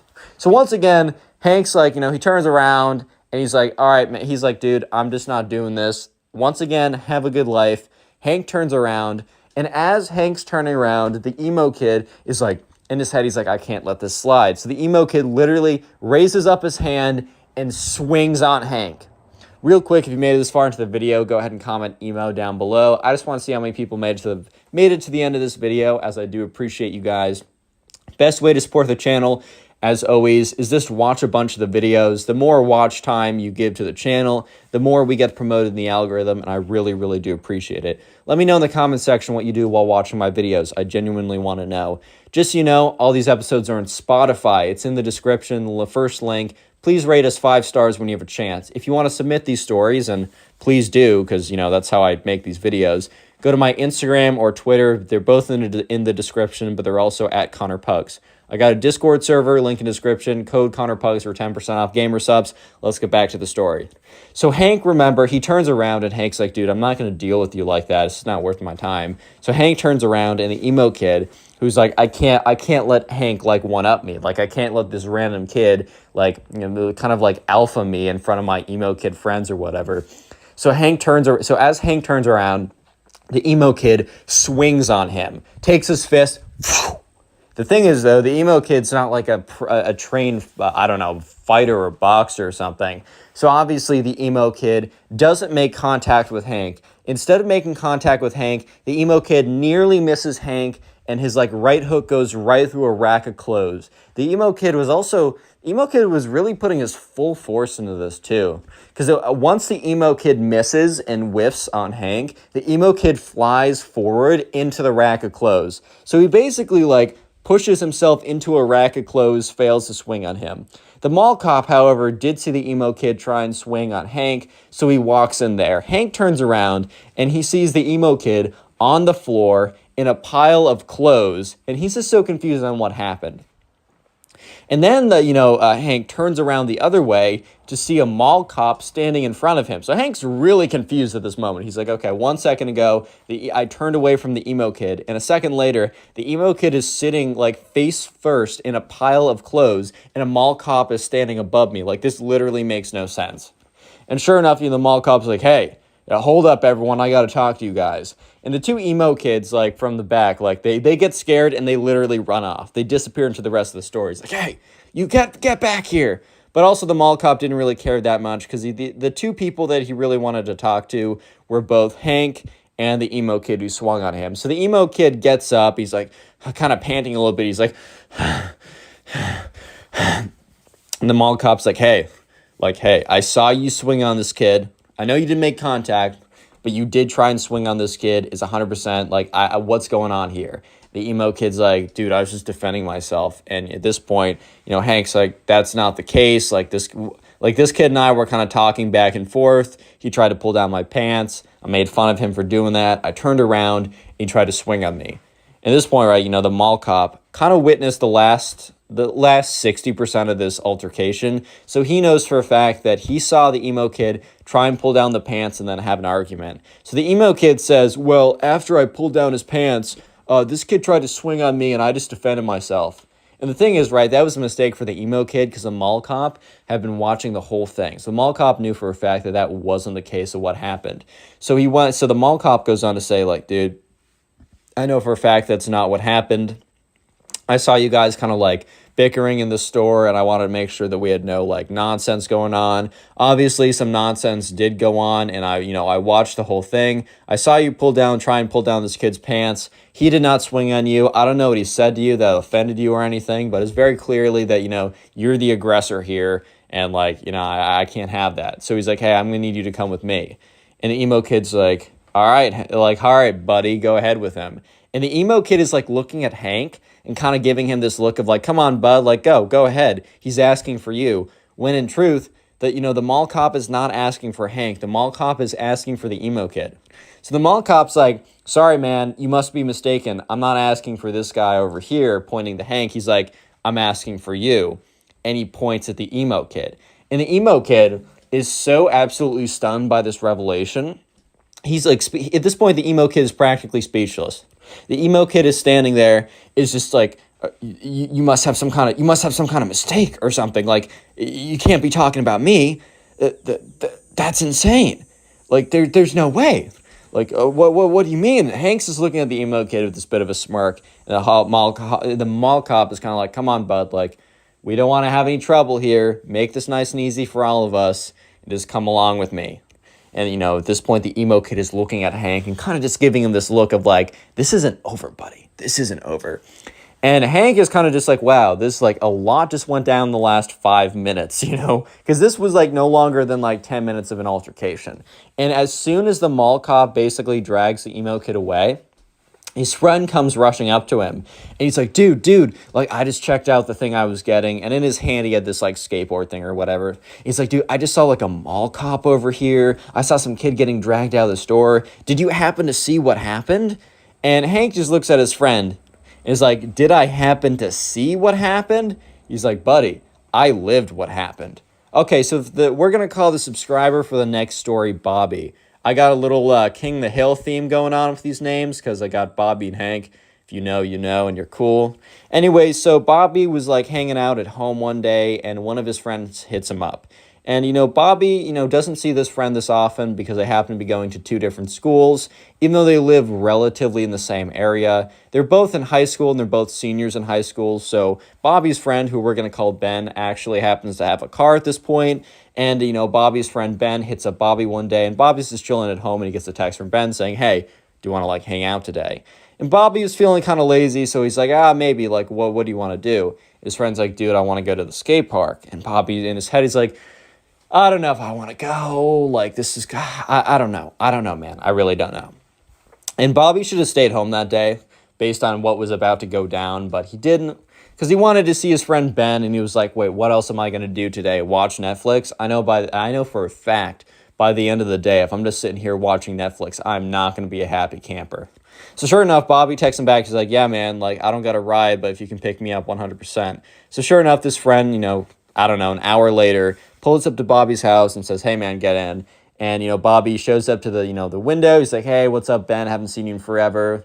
Just so you know, I don't have a skateboard, just so you're aware. And Ben's like, dude, I got two in the back. Don't worry about that. I got you. So sure enough, Ben hops into the car with Bobby.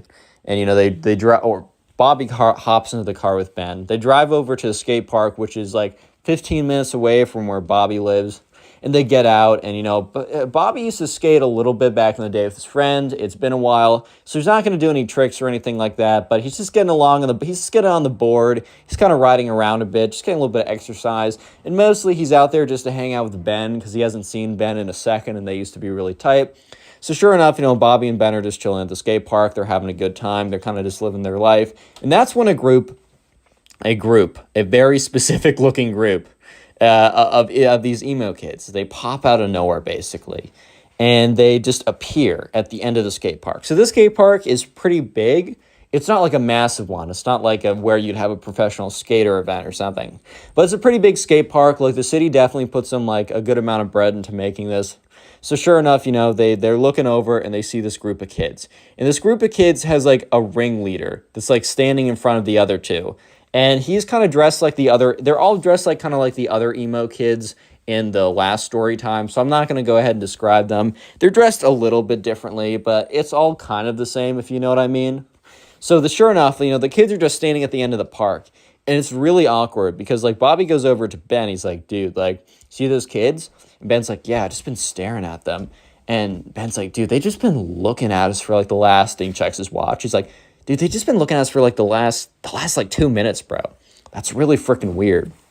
And, Bobby's like, yeah, man, like, this is kind of weird.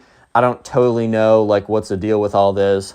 Like, do you know what's up with them? And Ben's like, dude, I don't go to this skate park. Like, this is your skate park. And Bobby's like, yeah, I don't really skate anymore, so I don't know. Maybe this is, like, a place they normally go to. Either way, this is kind of weird. Let's just stay on this side, and hopefully they'll stay on their side. And if they come over, hopefully they're cool. Spoiler, they're not cool. Yeah, they're the farthest thing from cool. But anyways, Bobby and Ben try and ignore these kids, as these kids literally, the thing is, these kids, they don't even have they don't even have like a skateboard with them. And you don't need to have a skateboard to hang out at a skate park. A park is a park, and it's a cool place to hang out with some friends. That's 100% true.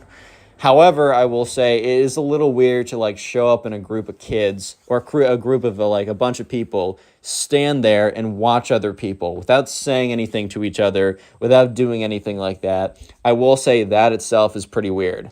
So sure enough, Bobby and Ben are just kind of standing there like, dude, this is really freaking weird. What's going on? And that's when they look over, and sure enough, they see the emo kids start to walk closer to them. Like, the emo kids were just standing there for a good solid, I would say 10 minutes. And that's when the emo kids start to walk over to Bobby and Ben. And at this point, Ben turns over. He's like, dude, what is up with your neighborhood, bro? Like, why do you always get the weirdos? And Bobby's like, dude, it's not my fault. I don't go here this often. I don't know. And that's when the group of emo kids shows up. And there's like very clearly like, this is going to sound weird, but like an alpha one, like, okay. I'm not trying to use like weird like alpha male terms or whatever. Oh, Connor, which one's the sigma male? Shut up if you say that in the comment section unironically, dude. Actually, shut up. But anyways, sure enough, the kind of like the alpha of the pack, whatever that even means in emo pack words, is like, hey, you two, I need a word with you. And Bobby and Ben kind of just look at each other just like, oh my God, like what's going on here? It's just kind of strange. Ben kind of like whispers over to Bobby like, dude, we are never going back to your park ever again. And Bobby kind of just gives him this look of like, dude, I can't control this. So sure enough, the emo kid, let's just call him the alpha emo kid. No, I can't say that for much longer. The main emo kid, King the Pack or whatever, walks up to them. He's like, bro, do you not know? And Bobby and Ben kind of look at each other, and Bobby speaks up and says, no, like knows what, like no what. And the emo kid laughs. He's like, oh, you don't know then. This is our turf, dude. And Bobby and Ben kind of look at each other, and Ben speaks up like, turf? Emo kid's like, yeah, man, you don't understand. This is our turf. And Bobby just means like, what does that even mean? And they're like, dude, you don't want to mess with us.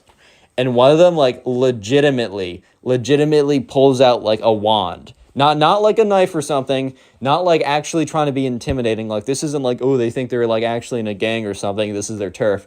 They pull out a wand, like a freaking Harry Potter magic wand. And the main emo kid's like, bro, my boy over here knows magic. You don't want to mess with him, dude. And so Bobby and Ben kind of look at these kids, and, Ben speaks up. Ben's a little bit more brash. Ben's a little bit more, I don't know, confident is maybe the wrong word, but I'm going to use that word than Bob. Confrontational, that's right. Ben's a bit more confrontational than Bobby is. So Bobby would have been fine literally just going somewhere else. It's not like there's not a lot of other places. I mean, there's not a lot of other places they could go, but it's not like Bobby's a big skater in the first place. He just wanted to hang out with Ben. And Ben literally goes up. He's like, dude, what are you going to do with that little magic wand? You're going to wave it around, put a spell on me? It's this freaking Harry Potter, dude. We don't care. You guys don't have turf. That's ridiculous. Like, look, we're not taking up the whole park. This park's massive. You guys chill over there. We'll do our thing over here. There won't be any trouble. And the emo kid's like, dude, there's going to be trouble if you guys don't leave or at least pay respects. And, Ben at this point's like, the frick you mean pay respects? Like, what is that? Like, what do you even mean by that? And at this point, Bobby's starting to realize that Ben is kind of finding this amusing more than concerning. Bobby's more concerned by this just because they outnumber them like 4-2. And these emo kids definitely like aren't hitting the gym every day. But at the same time, like 4-2, it doesn't matter like how big you are. Like you're not taking them one-on-one. So like Bobby didn't want anything like that. Even if it's that emo kid smoke, he didn't want it in the first place. So sure enough, Bobby kind of looks at Ben and kind of gives him a look of like, hey, like, come on now. And Ben is like, no, I'm going with this. And Ben's like, all right, man, you know what? Put a spell on us, bro. Like, if you honestly, like, you know what? We're going to take the punishment. Put a spell on us. And the main emo kid looks at them and is like, dude, you don't want our smoke like that. You don't want us to, like, drop a spell on you like that, bro. You don't know our power. You don't totally get it. And Bobby is just looking at them. And Bobby's, like, kind of, like, completely freaked out at this point. Not that they're going to actually put a spell on him and, I don't know, curse him or something. Bobby's just so freaked out by everything going on that he just doesn't want anything to do with it. So Bobby is like, I don't know, man. How about we just like, we stay here and you go over there? And the emo kid's like, I'm not talking to you, little boy. Which like Bobby was like so taken aback by this that and Ben was like, you don't call my friend that. Come on, if you're such a big guy, little boy. And at this point, Ben says little boy back to them. If you're not such a big guy, little boy, put a spell on us. And he points to the guy in the back. And there's like a little emo kid in the back with like a little magic wand or something. The main emo kid says, you know what? Gentlemen, I don't want you guys to be seriously hurt. So I'm going to give you one more chance to leave the premises, or my friend will put a spell on you, and you will be cursed so badly that you will not make it out of this park alive. We have magical powers that you simply don't understand. And Ben is looking at them, and Bobby is looking at them, and the emo kids are looking back. At this point, it's a classic. It's one of those classic Texas standoffs. Like, who's going to shoot first? But instead of shooting, it's either staying there or shooting your magic spells through your wand or whatever. And, Ben was like, all right, no, we're staying here. Put a spell on us. Do it. And the emo kid is like, fine. You have sealed your fate. And all of them walk away. At this point, Bobby and Ben look at each other. Bobby's like, dude, those kids are weird. Like, I have no idea what's going on. Ben is like, really is your neighborhood spawning out the most NPCs in the world, dude? Like, this is crazy. And, Bobby and Ben were probably going to go back and forth a little bit about how weird these kids were, but they were unfortunately interrupted by chanting. So they look over and they see the emo kids, like, holding hands, chanting, like, kind of like going in a circle, like, kind of like moving in a circle, holding hands, chanting, like, demonic tongues. At this point, Bobby's like, bro, I'm kind of freaked out. And Ben's like, dude, this is a comedy routine. Please, like, chill out. And at this point, they do, like, the chanting gets louder and louder. And it's kind of weird. Like, it's really strange. It's like they definitely been rehearsing this. And Bobby admits to me that for a split second, he was thinking, like, dude, what if these kids actually have magic powers? Spoiler, they don't. They're just weird, right? And by the end of the chant, one of the kids comes over. The main one grabs the wand, starts swinging it around, and starts walking over to them. He's like, one last chance, boys. I'm giving you one last chance to literally survive.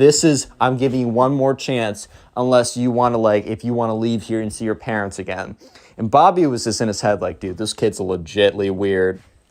And Ben says, bring it on, dude. I want to see the worst you have. And Bobby was like, he admits, he was a little bit concerned just because, I don't know, just like the confidence these emo kids had was kind of startling. And the main emo kid's like, fine. Takes up his wand. He starts like saying a bunch of like random gibberish and waving his wand in a circular motion, pointing it at Bobby, right? Or at Ben, not Bobby.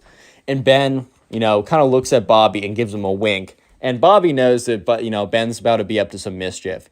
And the kid is like, ha-da-da-da, ha-da-da-da, ha-boo! Or does like what is very clearly like the final motion. And Ben literally like opens his eyes super wide, clutches his heart, and drops to the ground and doesn't move. Bobby is like a little bit freaked out, but he also remembers that Ben just like gave him a big wink. And you hear all the emo kids, like some of them are in the back like, oh my God, it actually worked. The spell actually worked. And the main emo kid has this look on his face, like the most scared look you've ever seen. The main emo kid was terrified because for a good 30 seconds, the main emo kid actually thought that he just killed this kid from his like magic spell or whatever. So sure enough, the emo kid like drops his wand, rushes up to Ben and is like, no, the spell, it was too powerful. I should have held back. And Bobby's just looking at him. And the emo kids, the other ones, are standing like talking to each other. And they're like frantically talking to each other. They're really concerned about this. They're like, dude, do we call the cops? Do we bury the body? Like, what do we do? Like, what if our parents find out? All this kind of nonsense, right? And that's when you hear giggling. It started as giggling, but then it just evolved into laughter. And that's when Ben flips over and you can see that he's just been laughing. He couldn't hold it in any longer. And he gets up. He's like, oh my God, you fell for it. This is the funniest thing ever. He's like, guys, you're not wizards. You're just weird. Go to that side of the park. We're going to be here. And there's nothing you can do about it. And that's when I think the emo kids kind of realized that, they weren't going to scare them out of there, and they definitely were not going to fight them out of there either. So sure enough, the emo kids they don't even say anything. These kids I guess they're kind of done with trying to scare like Bobby and Ben out of there. So they pick up their stuff, they get up, and they leave. And Bobby and Ben, they go back to doing their whatever they were doing before. But it really was just never the same after that, because like for the rest of the day, Ben would just continuously make emo kid jokes, and Bobby would laugh and make them back. So in fact, the rest of the day was better than ever before. And this happened a long time ago. Like, this happened like 4 or 5 years ago. And Bobby and Ben actually reunited about a year ago. And literally, the only thing they did during their, when they reunited was retold this story and, made jokes about it the entire time. And, this is probably, if you want to continue supporting the channel, please click on the another video on screen right now. I know you'll enjoy it. Just click it. Do it. How's it going, everyone? Today we have a story of one of the cringiest emo kids of all time, so sit back, relax, subscribe to the channel if you're new. We're calling today's subscriber who submitted the story Brent. So this all happened when Brent was at soccer camp. And so Brent went to the soccer camp every single year, and it just happened that this year he encountered the emo kid at soccer camp. So anyways, this was just another summer of Brent going to soccer camp. His mom dropped him off, and once again, he was pretty excited to go. Unfortunately, some of the friends he made from the year before, they didn't show up this time, so he was very proactive about finding people, meeting new people, and trying to make some new friends. So anyways, in the very beginning of soccer camp, they had kind of a get to know other people type deal. And all of a sudden, right, Brent sees this girl, and she was at kind of the girls' soccer camp. So it was kind of split up like boys' soccer camp and girls' soccer camp. However, it was all under the same umbrella of the soccer camp program. So they would eat lunch together, do non-soccer activities, but the morning soccer practices were kind of split up by gender like that. And so anyways, right away, Brent saw this girl, Emily, and he immediately kind of fell in love with her. Not actually, but was like, OMG, lol, she's cute. I'm going to try and hit. No, I'm just kidding. He's like, I don't know. He's going to soccer camp. He's not trying to hit, bro. That's crazy. But anyways, right, so she's going to be an important character later on. But for the meantime, we don't need to think about her because someone much more important comes into the picture. So while Brent is thinking about oh my God, look at that girl over there. I got to start talking to her. That's crazy. He accidentally bumps into this guy. And he turns around. This guy is I don't know, a little bit bigger than him, a little bit heavier than him, just kind of a bigger guy. And he's got this long black hair that's swooshed over. He's wearing the standard soccer cleats, but otherwise it's this black band heavy metal t-shirt. He's got black painted nails. He's got a spiky wristband on or whatever. And he turns around, he's like, yo, what did you bump into me, bro? And Brent's like, oh, my fault, didn't mean to do that. And he's like, you don't think that I'm an alpha? Is that what you think? Brent's like, what? He's like, I'm an alpha male, just in case you weren't aware, which I know that you subconsciously were because, all betas instantly know when there's an alpha present. And Andrew was the guy from 7 stories ago. Brent was like, what? He's like, bro, do you not know what beta males and alpha males are? Well, basically, beta males are like you and lame, and alpha males are strong, powerful, and dominant in the pack. And with that, the emo kids does a big, swipe of his big, long, black hair. So, his bangs would no longer cover his eyes. It immediately fell back in front of his face. He's like, yeah, just so you know, kid, get out of my way. And the emo kid, shuffles away. And this was Brent's first interaction with the emo kid. So he's like, okay, that's cool, man. Okay, see you around, buddy. Bye-bye. So anyways, let's fast forward a little bit. After soccer practice in the morning, Brent was actually one of the better kids there. He was pretty good at soccer. They had lunch, and in the afternoon, they had activities such as this like, I don't know, like tag, capture the flag, all kind of like random camp activities. And today was capture the flag, and Brent happened to be on the same team as Emily. So immediately he goes over there. He's like, hey, how's it going? Like, my name is Brent. Emily's like, hey, like, my name's Emily. Nice to meet you. And Brent and Emily immediately hit it off. They're having a good time. They're talking with each other. They're enjoying each other's company. You simply love to see it. And like from very far away, Brent catches the eye of the emo kid who's on the other team and is just staring him down for some reason. Brent doesn't really think much of it, and then, like, he goes back to talking to Emily. So they're playing capture the flag right now, and Brent, runs over to the other side, gets the flag, right, and starts running back to his side. If you don't know capture the flag, there's like this little penny on both sides, or like a little piece of cloth or something. And while you're on the opponent's side, if they tag you, you're in jail. But what you're trying to do is you're trying to run over there, grab their flag, and run back to your side without being tagged. However, there was a stipulation that it had to be a tag. This isn't tackling. You can't push someone. You can't like punch them or anything. You have to tag them if they're on your side. So, Brent is running over there. Sorry, I have a list of names in front of me and from other stories. Brent is running over there. He grabs the enemy team's flag and is running back to his side. And he's really close when he just like immediately slams into the ground.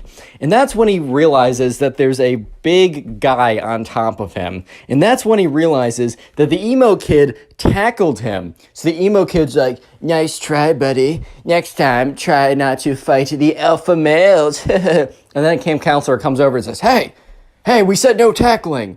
You're on the sidelines, points to the emo kid, he's disqualified or whatever, has to sit on the sidelines. Ooh, so alpha, man. But anyways, right, so the penny's returned, but also Brent isn't in, like, jail. He goes back to the other side, and the emo kid has to sit out for the rest of Capture the Flag. And Brent continues to talk to Emily, and the entire time, the emo kid is just, like, looking over, and he's, like, all angrily staring at Brent. So Brent is now his official enemy. Brent kind of just assumed that they were enemies because of when he bumped into him and also when he got him disqualified, which, did Brent really get him disqualified, or was it because he's an idiot and jumped on him? That's why he got disqualified? Who knows, man? But there was another reason why the emo kid hated Brent. There was another reason that Brent did not realize at the moment, but was very, very, very potent, and is going to be very, very important for later on in the story. I'm gonna give you guys a hint. It starts with an E and ends with a mly. Did you guys get it? Starts with an E and ends with a mly. Emily? I'm just going to tell you, yeah, it is Emily, the girl. So emo kid likes her. Anyways, so Brent and Emily talk for the rest of that Capture the Flag game. The entire time the emo kid is staring Brent down. Brent just simply assumes, well, this kid hates me for that reason only. But let me just say that the next week of soccer camp was the craziest week that Brent has ever had. So anyways, right, his mom picks him up. He goes back home. His mom's like, hey, how was the first day? And Brent says, oh, I met this really weird kid who tackled me. And she's like, oh my God, are you okay? He's like, yeah, actually, I have barely any scrapes on me even. But he seems to not like me, so I'll keep you updated on that. So Brent is dropped off the next day, and he walks over there. And that's when the emo kid, is just staring him down. And, Brent is kind of walking over because there's a little bit of like a 5, 10, 15-minute period where the kids are just standing around talking with each other, waiting for them all to be dropped off. And then the soccer camp officials or camp counselors would then split them up into groups, do soccer drills, play games, whatever, standard kind of affair. And he's just kind of waiting around. And that's when the emo kid comes up to him and says, so you're challenging my authority as the alpha man? And Brent is kind of just like, what? He's like, I'll say it again, just in case your little beta ears couldn't hear me. So you're challenging my authority that I am the alpha male of the pack. If we were wolves, which we kind of are, and Brent was like, what? If we were wolves, as we kind of are, as I said, I would be the alpha male, alpha wolf, and you would be the beta wolf, and I would be banging your wife while you watch little cuck beta wolf. Whoa. And Brent is looking at this kid, and this kid is like, no offense, but this kid is like the opposite of what a stereotypical alpha male would look like, right? One of those red-pit alpha males. It just looks the complete opposite of that. But anyways, Brent's not gonna get into like he's not gonna rebuttal this kid, because like, what is there to rebuttal? Everything, man. Like this kid has no argument. But anyways, Brent's like, okay. And the emo kid's like, well, you say okay, but remember yesterday when you got me kicked out of the game, which you obviously tipped off the ref? And Brent's like, bro, you tackled me. It's very clearly stated in the rule books that you're not allowed to tackle anyone. How is this on me? He's like, dude, it was so clearly on you because the ref understood that I was the alpha male and I was simply asserting my dominance, bro. And, Brent's just like, dude, the frick are you talking about, dude? Like, I paid him off with what? The $5 allowance I get a week? With what? My used smelly, stinky socks? What do I have? And he's like, I don't know, man. I don't know. Maybe he took his daughter on a date because his daughter's so ugly she'd never get a date. Oh. And Brent's like, was that a diss? Like, does he even have a daughter? He's like 20, bro. What? And the emo kid's like, anyways, I just wanted to let you know that I'm the alpha man. You're the beta man. I will do your wife when you have one. And scene. And the emo kid walks away. And Brent at this point is like, what? Why? Why is this my life? Anyway, so skip forward to the soccer practice. They're put into groups, and the emo kid was in Group B earlier, so they basically split them up into Group A and Group B. So the Group A is the better players, and Group B is the I'm just kidding. The players who are newer to soccer. And the emo kid apparently was on the cusp of Group A. It was at the very top of Group B, and because his performance was good enough, he was actually moved up to Group A. So now Brent, instead of having a morning to himself to focus on soccer, now had to deal with the emo kid being, thrown into the mix here. So anyways, they're doing some drills with the soccer ball, and they're kind of like kicking them around cones. You have to kind of keep control of the ball while you were running. And the emo kid, they said, okay, line up into 3 groups. And the emo kid immediately ran behind Brent. And Brent kind of looks behind him. He's like, what? And the emo kid said, nothing, Brent. Just letting you know that I'm the alpha male here. And Brent's like, okay, fine. Let's just do the drill. So the ref blows the whistle. Brent starts kicking the ball and moving with it. And the emo kid immediately runs up behind him and trips him. He's like, oh, sorry. And the ref's like, hey. And the emo kid's like, it was an accident, I swear. And the ref's like, all right, be careful. And Brent is starting to get really angry because, if you get an injury in soccer, especially if you get a foot injury, he could be out for the entire week. I mean, this is one of his favorite camps that he has every single summer. He loves going to it. It's one of his favorite things to do. And this emo kid, for the second time in the last 24 hours, has, has gotten really close to causing him a pretty big injury. He could have jumped, he jumped on him yesterday. He ran behind him, knocking him over. What if he twisted an ankle? What if he, fractured something in his leg? It's not that hard, especially when you got a big old kid jumping on top of you every 5 minutes. It's difficult. It's not that difficult, man. So anyways, Brent, for the next activity, waits to get into line before the emo kid does, because he doesn't want to be in the same line as the emo kid. But it turns out that, everyone else lines up, and it's literally just Brent and the emo kid waiting for each other to move, because the Brent wants to go where the emo kid doesn't go, and the emo kid wants to go where Brent goes. And the refs not the refs, but the soccer coaches are like, come on, kind of guys, get into line. And Brent's like, okay. And he sprints to the end of the line, and then the emo kid sprints to the back of that line. And the coach is like, emo kid, says his actual name, can you go to another line? That line's too long. And the emo kid's like, okay, moves over one line. And when the coach turns his head, the emo kid literally runs back into the line with Brent again. So when the coach turns around, he's like, wait, emo kid, I said, could you go to that line? And he's like, fine. Emo kid eventually goes to that line, actually does that. So for the rest of the soccer practice, the emo kid tried to bump into Brent, tried to make his life difficult, basically was just being a big butt the entire time. But thankfully, that nothing really happened. He didn't bump into Brent successfully again. In fact, the emo kid, most of the time when he tried to bump into Brent would do some very slick soccer move, kind of break his ankles, not literally, but you know what I mean. And the emo kid would fall flat on his face because he kind of tried to run into Brent, and then Brent sidestepped him and completely swerved out of his way. Anyways, though, things start to get a little bit more interesting because throughout the next day, Brent and Emily are talking it up. It's kind of like the known thing for the camp that like those two were kind of like the unofficial soccer camp couple. I don't know if your camps had stuff like that, but this was true for the soccer camp. And word was that like the two of them, they were gonna kiss soon. Oh my God, guys, isn't that like 12th base or something? So sure enough, right, one of these days, so like a day later, Emily and Brent are just sitting with each other at lunch. They're kind of on like a quote-unquote date or whatever. And that's when a girl comes over and sits next to them. And Emily's like, oh, this is my friend Robin. And Robin's like, hey guys, like, I just want to let you know, Emily, that the kid over there, and points to the emo kid, is planning to ask you out soon. And Emily's like, dude, I don't know that kid. I've never spoken to him in my life. And Brent's like, oh my God, I know exactly who that kid is. Emily's like, what? And Brent basically tells her the story that I told you guys for the last 13 minutes. And she's like, oh my God, he's the worst. And Brent's like, well, that would explain why he really hates me too. Because like, not just that I embarrassed him, but I've been hanging out with you the entire time. And, you know, he probably knows that we've been talking a lot. And Emily laughs a little bit. And this is when Robin says, dude, like, I'm serious. This kid is going to come over and ask you out within like the next 24 hours. He's going to do it publicly. It's going to be really embarrassing. Everyone's told him not to do it, but he's in his own world. You gotta let him down nicely though. And you know, Brent was like, no mercy. Make him suffer. Emily's like, Brent, I'm not going to make him suffer. I don't know this kid. Brent's like, make him suffer. Emily's like, shh. Okay, I'm going to be nice.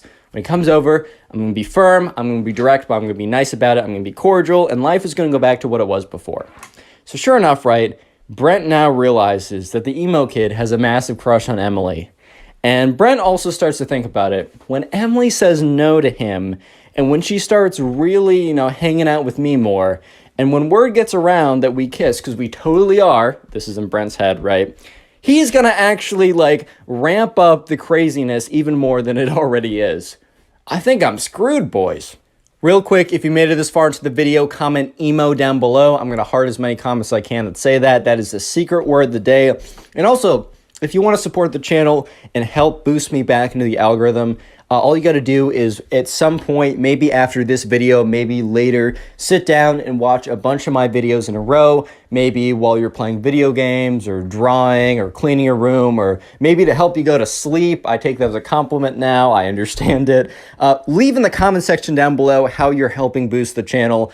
I will heart it, I will say thank you, and I'll even shout some people out, like the person on screen right now. Thank you to this person on screen and all of you guys for all the support recently. It's really helped boost the channel. We're growing again. You'll love to see it. Let's get back to the story. So anyways, flash forward to that night, or not that night, but that afternoon. Remember when this is the mixed gender, just fun, more camp activities? They're playing dodgeball. And sure enough, you know, the emo kid and Brent actually happen to be on the same team this time. So, like, emo kid and Brent, they're picking up the dodgeballs, they're throwing them, you know, they're trying to avoid being hit by the dodgeballs. And the emo kid walks over and is like, sup, bro? And Brent's like, what? Emo kid's like, I just want to let you know that, like, I know that you and Emily, or you have been trying to flirt with Emily, and it's been failing horribly for my sources, at least that's what my sources said. And I just want to let you know that, you know, I let you have your fun. I let you play like the little beta little lamb you are. But I'm actually going to come in and, as the alpha male, assert my dominance and claim what is mine. Emily shall be my girlfriend by the end of tomorrow. Mark my words, and I will watch as little tears roll down your face because you're so sad that I took your girl. Oh, little Brent, I'm so sorry. Brent's like, dude, she's not gonna, I've talked to her, she's gonna say no.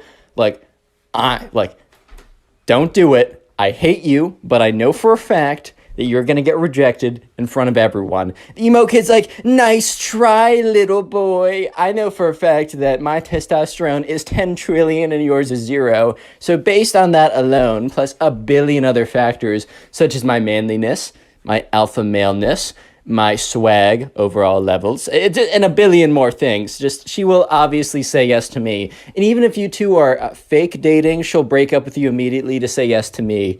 I just know some things that you don't know, Brent. Get over it. So the emo kid walks away. And Brent's like, well, my conscience is clear because I tried to warn the kid not to do it. I tried to warn the kid, right? I'm not a bad guy. I told him not to do it. I told him. I said, I even gave him the benefit of the doubt. I said, I don't like you, but I want to help you here. He didn't listen to me. It's not my fault, whatever happens tomorrow. Next day rolls around.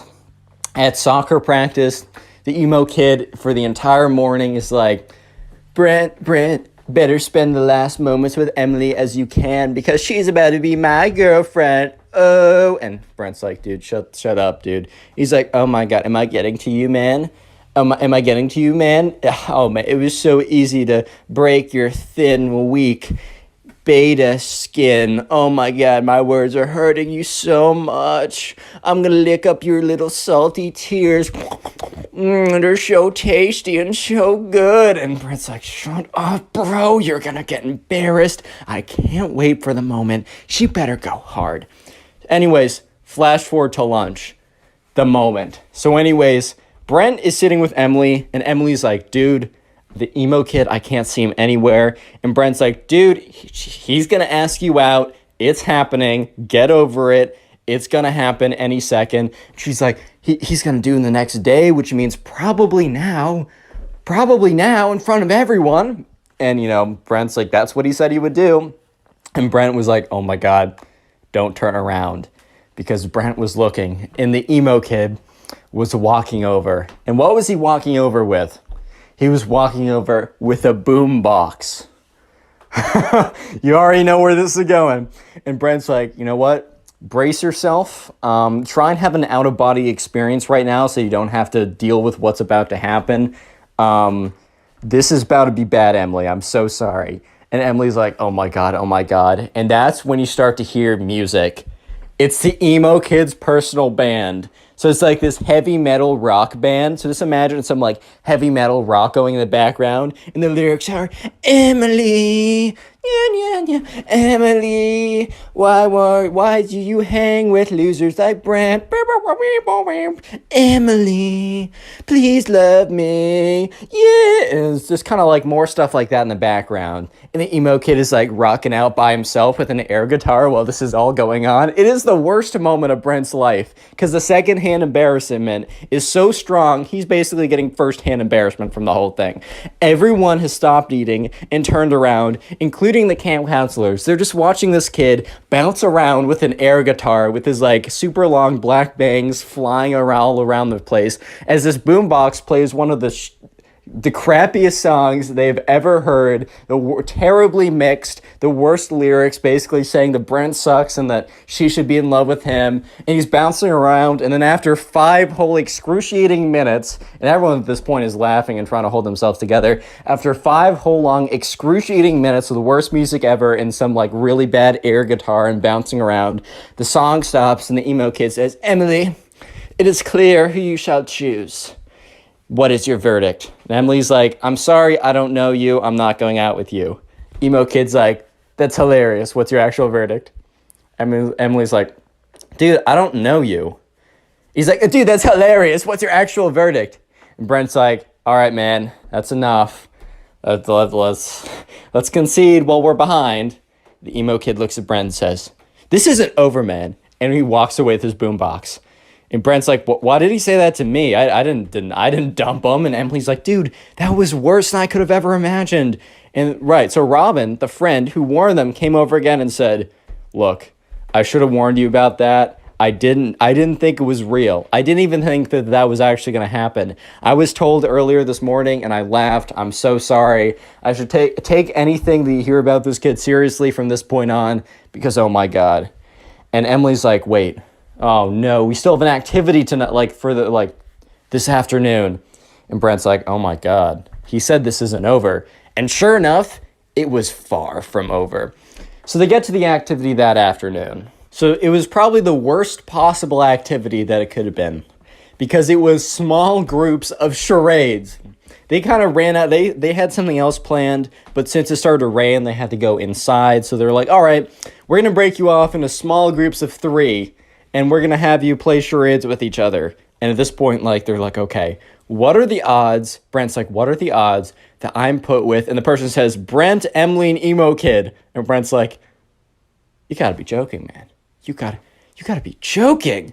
Apparently, right, Robin tells him this, like, later on, like, once the camp is over. Apparently, because she was talking with one of the camp counselors about everything that went down. The camp counselor said that, like, once, like, it started to rain, the emo kid went up to them and asked what they were doing. Camp counselor said, oh, we're doing small groups of charades. And the emo kid requested that his two best friends and him were put together in a group. So it wasn't just random, it was the emo kid. But Brent didn't know that at the time.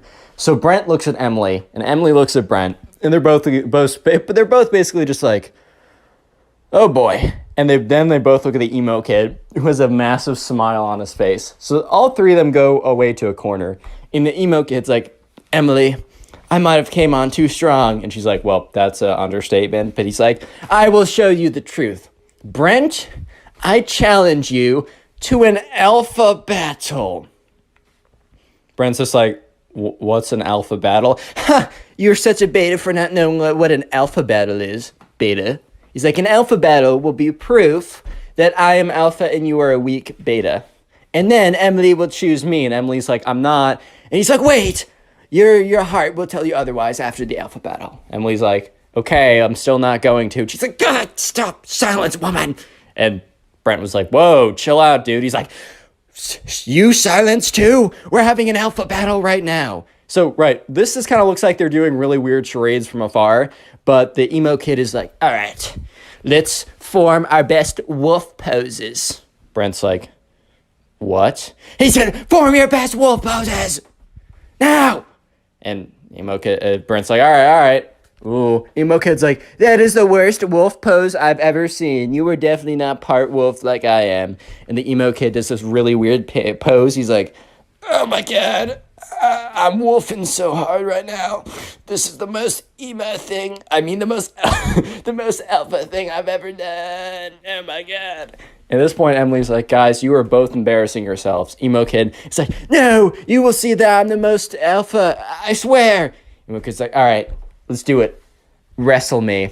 And, Brent's like, what? Emo kid jumps on top of him, just tackles him to the ground. Because he's like 20 pounds heavier, right? And a little bit taller.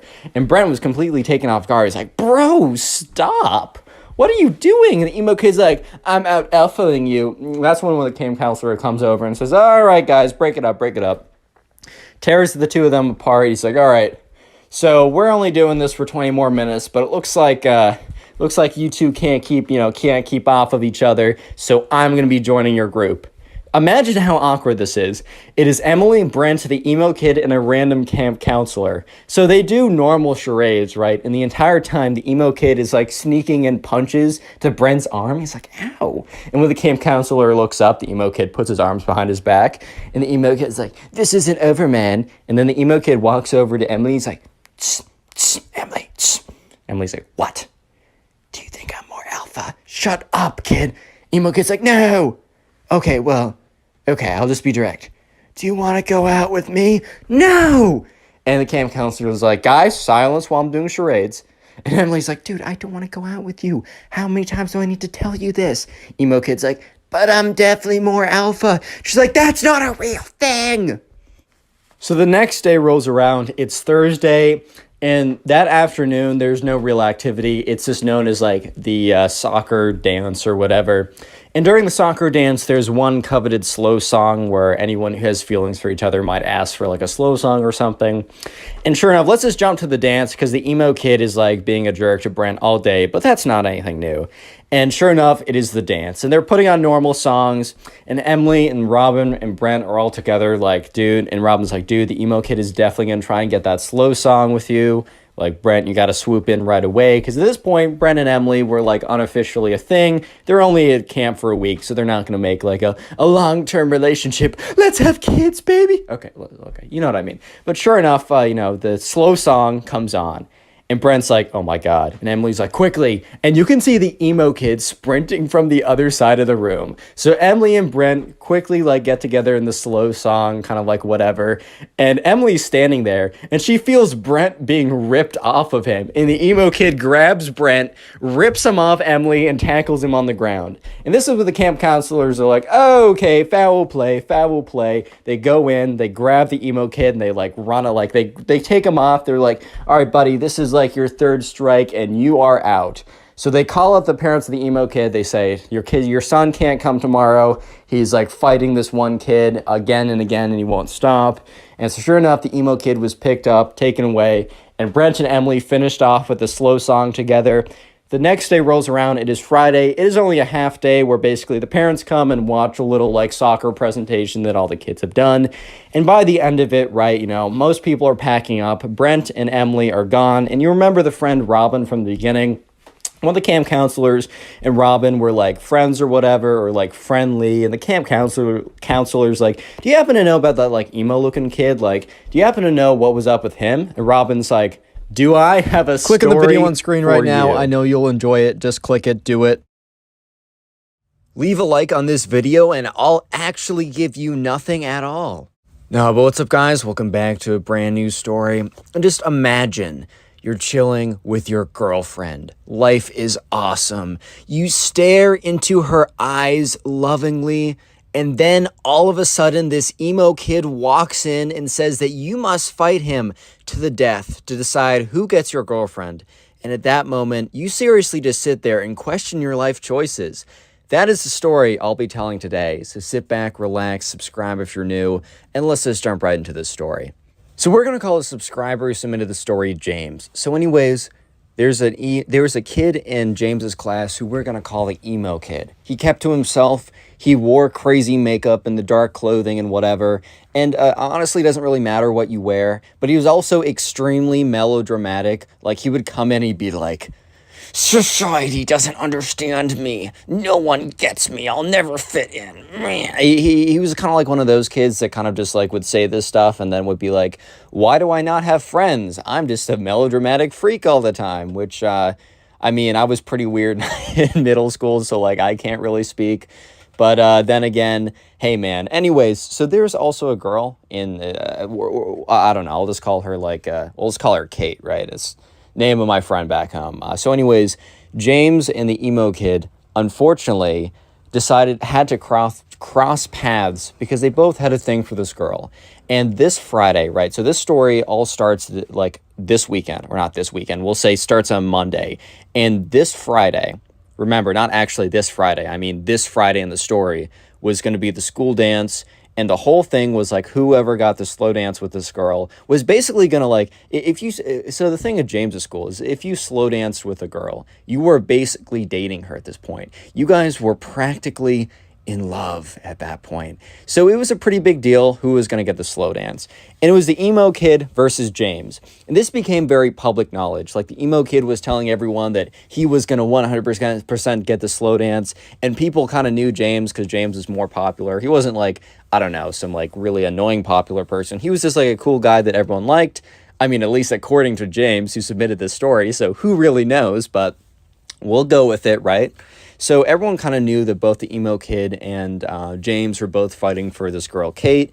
And Kate made it pretty clear that, she was not going to say yes to the emo kid. Like, sorry, unlucky. Life just works out like that. But she was considering saying yes to James.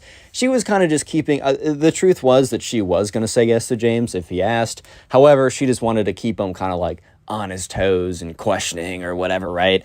So, yeah, throughout that whole week, the emo kid and James, they didn't really, they weren't, in a fight with each other, but they were kind of like rivals in a sense, even though they never had any direct confrontation. And let's just skip ahead to that Friday. It was the day of the school dance. It was emo kid versus James. So anyways, at this point, the emo kid is like, he's kind of like, he's standing in the corner at the dance, right? Look, I was pretty awkward in high school and middle school when it came to those big dances, but to be fair, everyone else was as well. But the emo kid was kind of taking it to a whole different level. He literally was like slouched in the corner of the room, his like long black hair kind of like down, almost like, you know, that scene from The Ring with that like the girl who comes out of the TV. He was kind of looking like that chick for a second. So he was definitely not helping himself out in this situation. And at this point, James and his boys were kind of standing like together, whatever. They were dancing to, I don't know. I don't freaking know what they play at high school dances. Maybe some Whip Nene by Silento. Yeah, I don't know, man. It's a middle school dance, bro. I don't know how this works. But anyways, they're kind of waiting for the slow song to come on. Maybe some, I don't know, some like song by Adele or something like that. Like the one like, dude, I always try and like say lines from songs during these stories and I just blank every single time.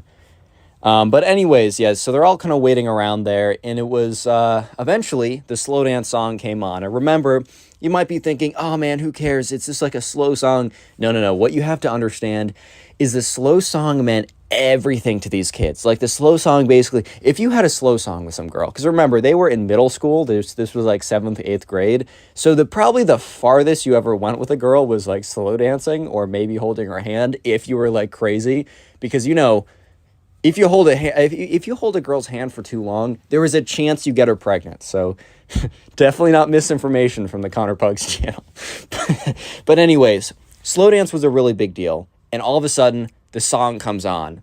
And the thing was, right, the emo kid was too busy kind of like sulking about society in the corner of the room to react quick enough. So James was like, all right, bro, like that guy's playing himself. I'm going to go in. So James very quickly goes in. And boom, he gets there, goes up. He's like, hey, like, Kate, like, can I have this dance?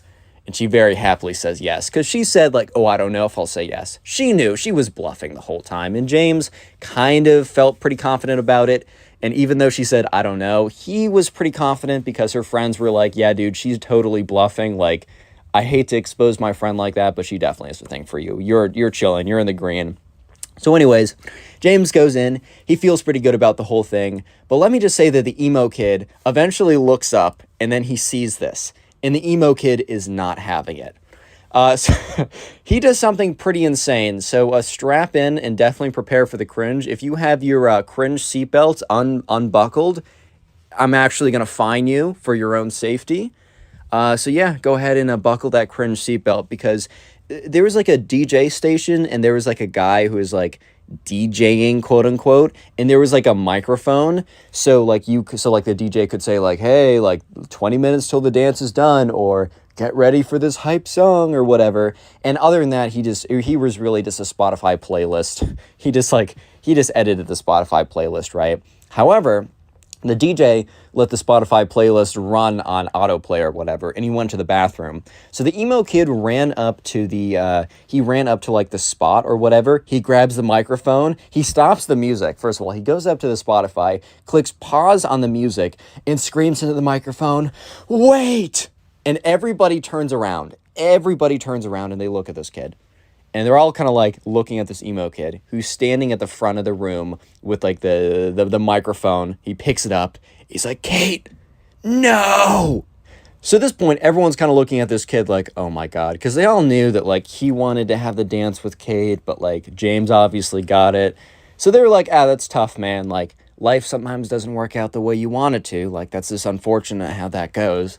However, you know, he goes up there and he's like, he goes in the microphone, like he says, wait. And everyone turns around. The music is off. He's like, Kate, may I have this dance? And everyone's so confused because first of all, he turned off the slow song in the middle of the song. And also, she was already dancing with someone.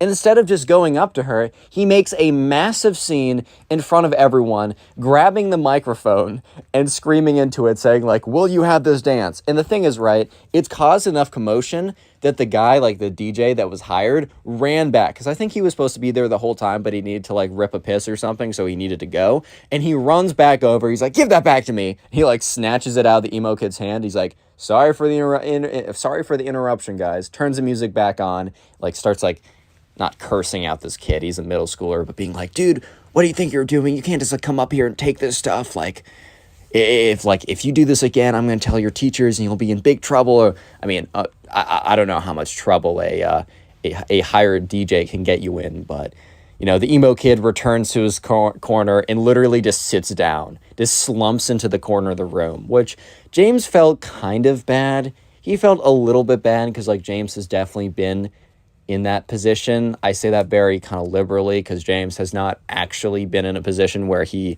grabs the microphone at the school dance, stops the music, and asks the girl out unsuccessfully. He hasn't specifically been there, but he's definitely been in a situation where it just hasn't gone his way.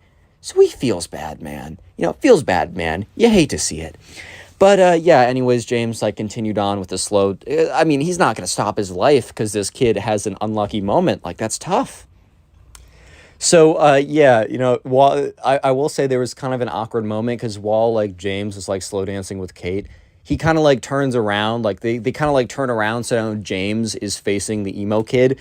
And he just looks up, and the emo kid is staring at him with, like, the creepiest, most stalkerish, most scariest stare he's ever seen. Because the emo kid is slumped over, like, the girl from The Ring, right? And is just, like, staring right at him. His, like, long black hair, like, covering most of his face besides his eyes, and he's like slumped over too, like kind of like crouching over like an old guy with a cane or something, but without a cane. And James is like, hey, do you mind if we turn like 45 degrees this way or 90 degrees this way?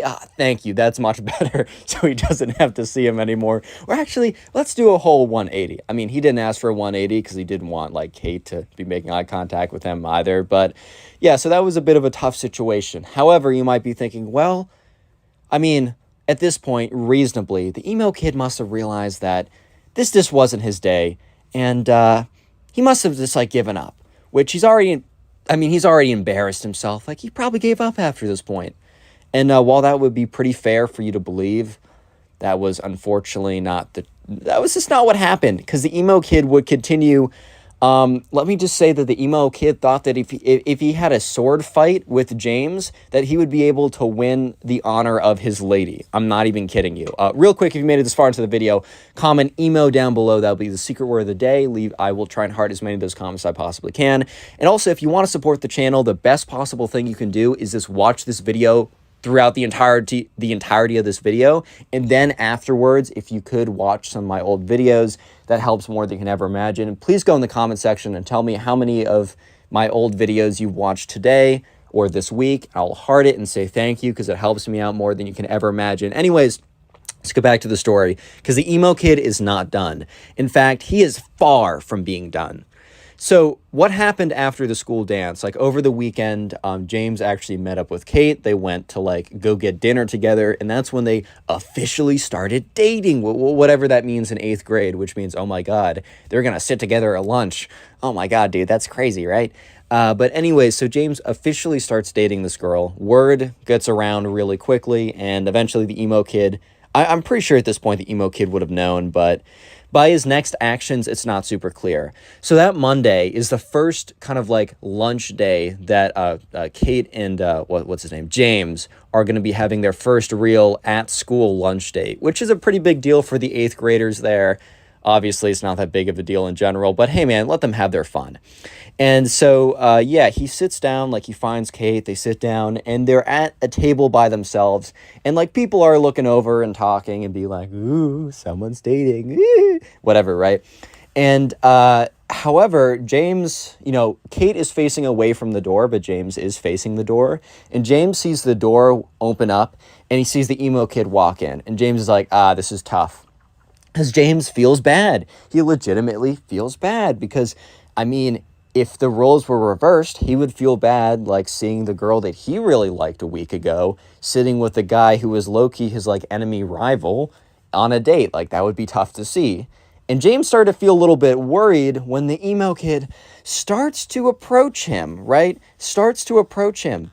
And, yeah, so the emo kid walks up to their table. And at this point, Kate also realizes that someone's walking up, so she turns around.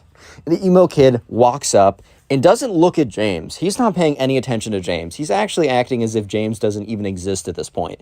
The emo kid turns to the girl, Kate, I forgot her name for a second, says, Kate, I've been wanting to ask this for a while, but since we've become so close in the last couple weeks, which they have never spoken before, but that is beyond the point. At this point, that is beyond the point.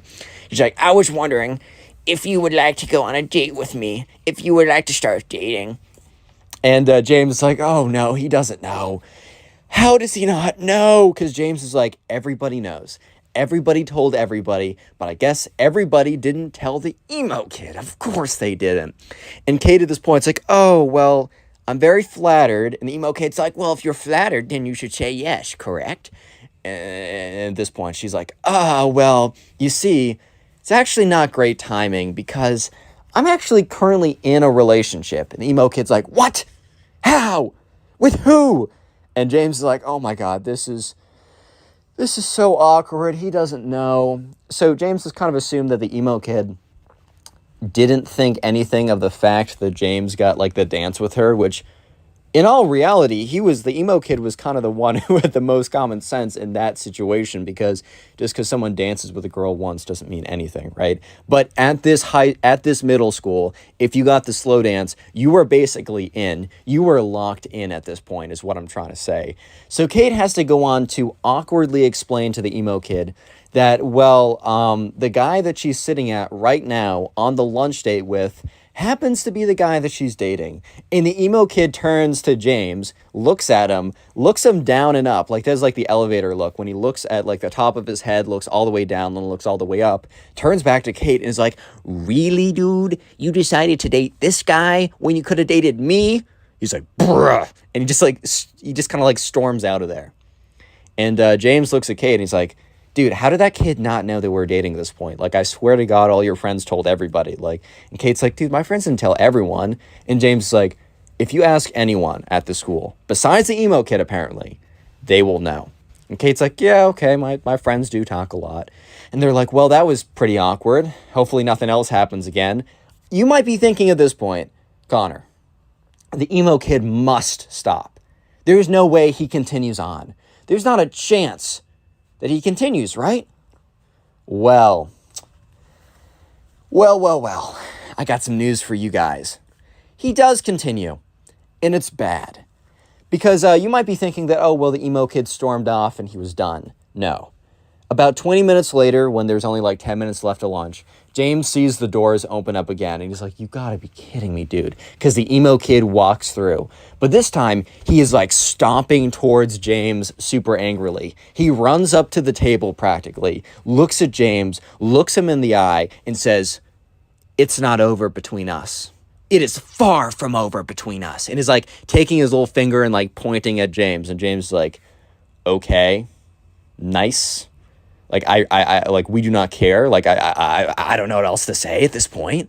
Like, okay, cool, nice. Like, okay, what do you want me to say? And the emo kid after that is like, you better watch yourself. It's about to get bad. He like storms out of there. And, you know, at this point, James is like, okay, well, I guess that answers my question. So the next day at lunch is where things get really, really, really crazy. So he's sitting there with Kate on his second date. James is enjoying himself. He's having a good time with Kate. They're enjoying each other's presence. They're doing well. I mean, they're kind of clicking, so things might continue on, right? And that's when the emo kid walks in, and he's carrying like two sticks, like two pretty good sized sticks that he probably found in the backyard of the school. So in the backyard of the school, there's like a mini forest, nothing too crazy, but there's like a pretty big forest back there. And the emo kid must have gone back there and like found two decent sized sticks. He walks into the cafeteria with one stick in one hand and one stick in the other, and James is just looking at him. And he's like, he kind of says like to Kate, he's like, oh, okay, we got trouble. Kate turns around, looks at it, and it's just like, turns back around and is like, what?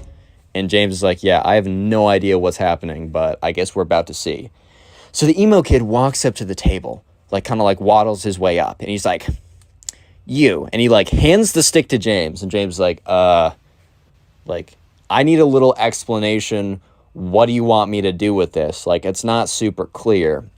The emo kid's like, you and I will have a sword battle, and whoever wins the sword battle will have will win the honor of your lady, and will.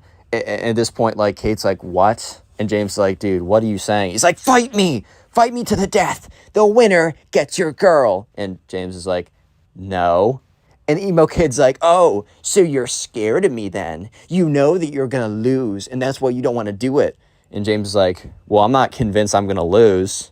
I mean, I'm not an expert at random stick fighting or whatever, but at the same time, why would I want to even engage? Like, why would I even want to do it? And the emo kid's like, well, I mean, for the sake of your honor, bro, like, do you really want to be known as the guy who chickened out because he's a chicken?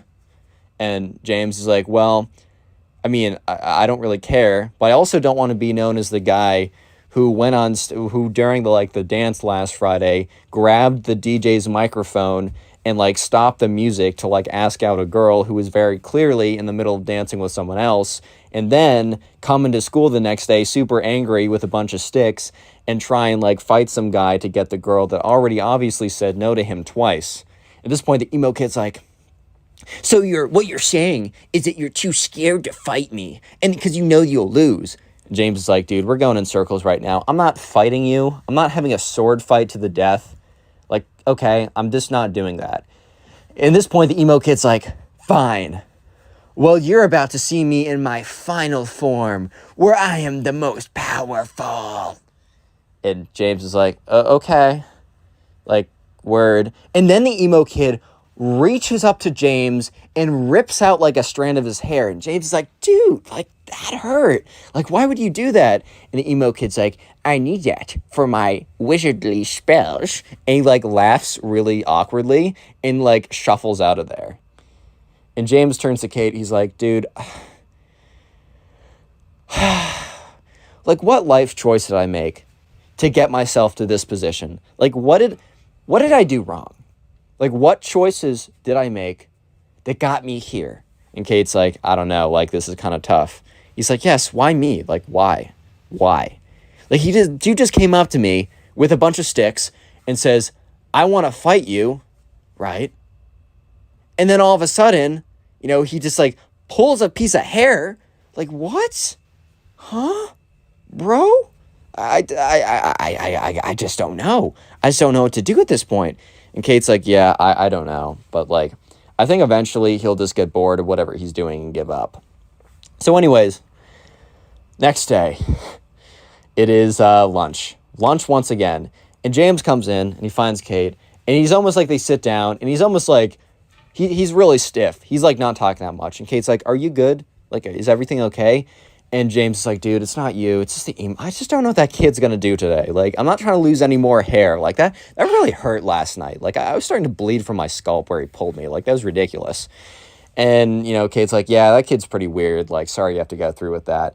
And speak of the devil, dude. Because at that point, the emo kid walks in. And at this point, he has a backpack on. And he has a smaller stick. And he has a stick in his hand, a smaller one. And a spirit Halloween wizard hat on. and James is like, you gotta be kidding me, bro. You gotta be kidding me. And at this point, Kate's like, what? She turns around and she's like, oh my God. And the emo kid walks up and he's like, ha ha ha, this is where you made your mistake, James. This is where you made your last mistake. And he walks out, and he sits next, and he stands up next to them. He reaches into his backpack or whatever. He takes out a piece of chalk. He takes out a plastic bag that has a hair in it, presumably, James's hair. And he also has a candle set and a lighter. And he sits down on their, he sits down next to them. And so they had concrete floors in the lunchroom. So next to them, he draws a pentagram, puts a bunch of candles around the pentagram, takes James's hair, puts it in the middle, lights all the candles. At this point, this is taking 2 minutes to do. Kate and James are just sitting there looking at him, completely aghast. What is this kid? What is this kid on?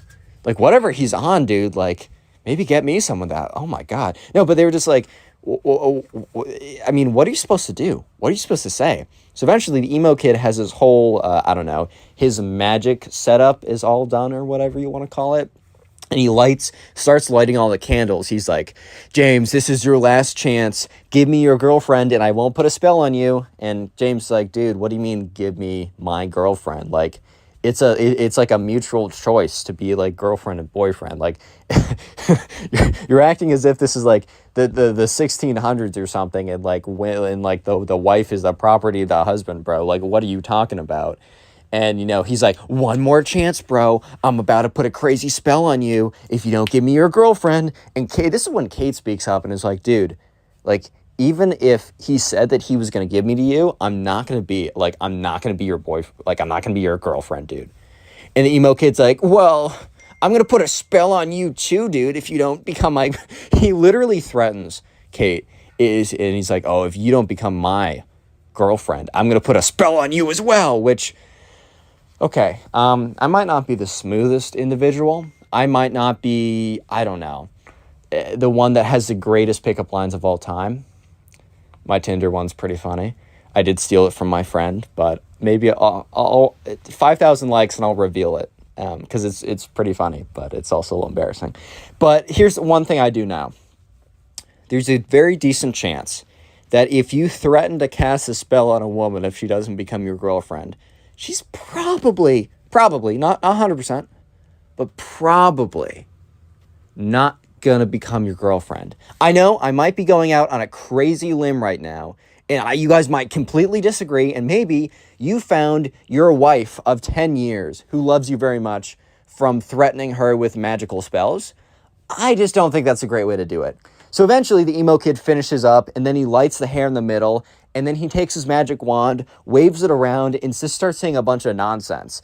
And at this point, half the entire cafeteria is just like looking. They've almost like circled around it like it was a school fight or something. They've circled around it and they're just like, what the frick, bro? Like, oh my God, like what's going on right now?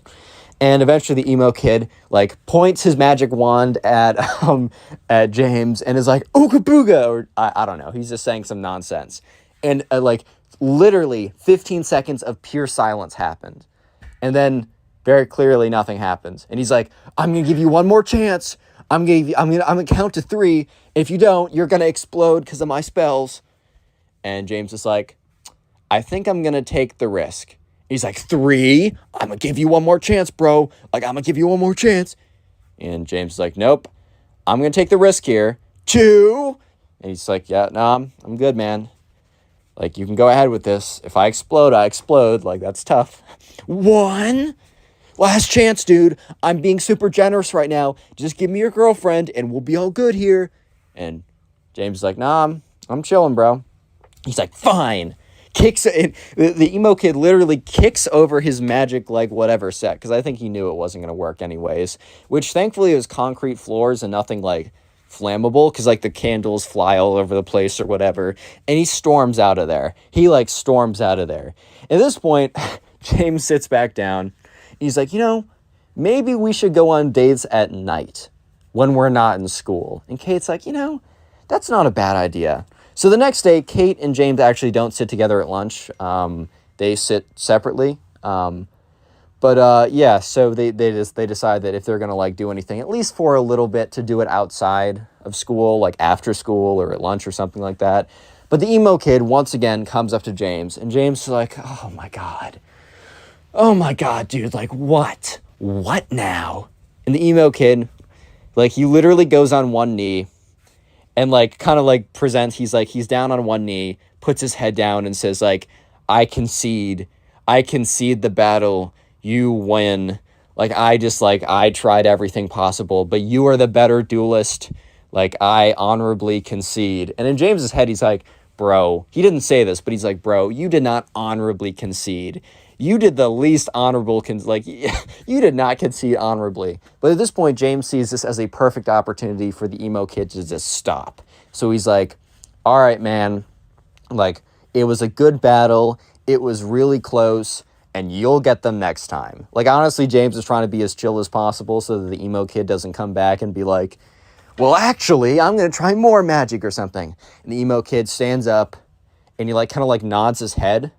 And James nods his head back, and the emo kid bows and leaves. And yeah, after that point, James and Kate actually were able to like do like lunch dates or whatever in school again. The relationship lasted like 6 months. It didn't last crazy long, but Kate and James are still cool to this day. And yeah, the emo kid never Click on the bothered video them on after screen this right now. point. I know you'll enjoy it. Just click it. Do it.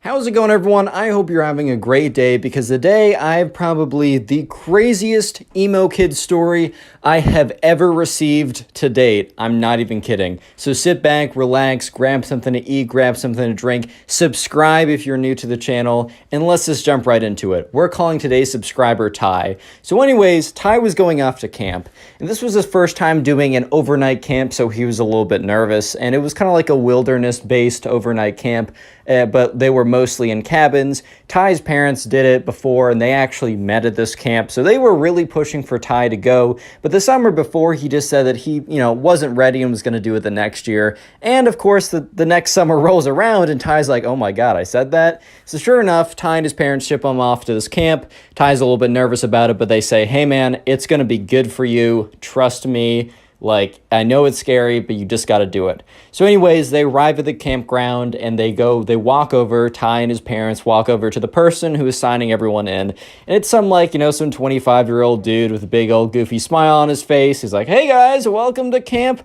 Awesome. That wasn't actually the name, but we're going to call it Camp Awesome.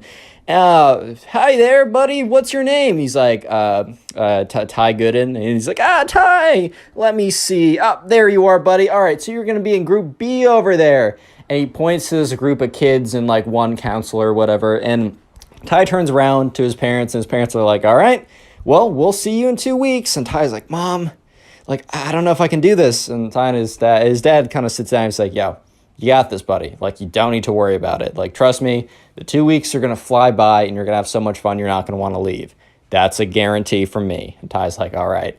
So Ty walks over, and he goes over to Group B, and there's a big group of kids, and, the counselor's like, hey, guys, my name is Ben. Don't worry, he's not the evil guy. But hi, guys, my name is Ben. Welcome, to the camp. These are going to be the guys who are in our group. We're going to be in the same cabin together. We're going to do a lot of activities together. You can still meet people in the other groups, but these are going to be the guys you're going to be seeing all the freaking time. So start getting to know each other. Let's go around, do some names. And so they went around and did some names, and Ty was just kind of observing, all right, well, that person seems kind of cool and whatever, oh, we have that in common. And then it kind of comes around to this one kid that Ty didn't even realize was there until until he spoke up. And this kid had these long black swooshed hair, right? He wore all black. He had these rock band t-shirts, these big black boots. He had this spiky bracelet necklace type thing. And by the way, if you kind of dress emo, that's totally chill. I don't really care. As long as you don't act like this kid, you're cool in my book. I say this every single time. And this guy was kind of just known as the emo kid, and since I don't want to give him a name because I will forget it and then it'll be very awkward, but we're just going to call him the emo kid from this point on. And Ty didn't think anything negatively. He was just like, oh, this guy really does put a lot into the way he dresses, and he definitely dresses with a lot of character. Ty legitimately had no ill will or feelings of just ew, this guy's dressing different than me, or anything like that. It was just an observation. And so later on, they have they go to dinner together as a group, and then afterwards they have the welcome to camp ritual, whatever. They all sit around a big campfire, and they're inaugurated in the class of 2015 or whatever. I don't know. This took place a little while ago. But anyways, right, it's finally time for them to go back to their cabins to figure out which bunks they want, etc. like that. So anyways, right, they get back there, and they're just the counselor dude who is their group B counselor, right, who's also sleeping in the cabins with them. He's like, well, just to make sure that no one feels left out, we've already assigned bunks to everyone. So he said, all right, Ty, you're in bunk A. He says, so-and-so, you're in bunk B. So-and-so, you're in bunk D. And then in bunk D, which they're in kind of quads of 4, or they're in kind of groups of 2, but they're bunk beds, so it's 4. So in Ty's group of 4, the 4th one was the emo kid. So the 4 of them walk over. They go in their bunks. The camp counselor says, yo, if you really want, you can talk to your bunkie about being top or bottom. Doesn't really matter. Lol. Doesn't really matter. And so sure enough, Ty and his bunk they didn't really care. Ty was on the bottom. He didn't really care. But anyways, flip over to the emo kid. And the emo kid is like, with this guy, and we're going to call this guy Benjamin. It's a throwaway name, but Benjamin was his bunk. And, the Benjamin is like, hey, do you mind if I have the top? And the emo kid is like, no, I must have the top. I must keep watch at night. And everyone just kind of went silent in that group of three. They're like, or group of four. They're kind of like, and Benjamin's like, all right, man, that's fine. Bottom bunk's cool with me. He's like, good. You have made a good choice, because I will watch over us at night.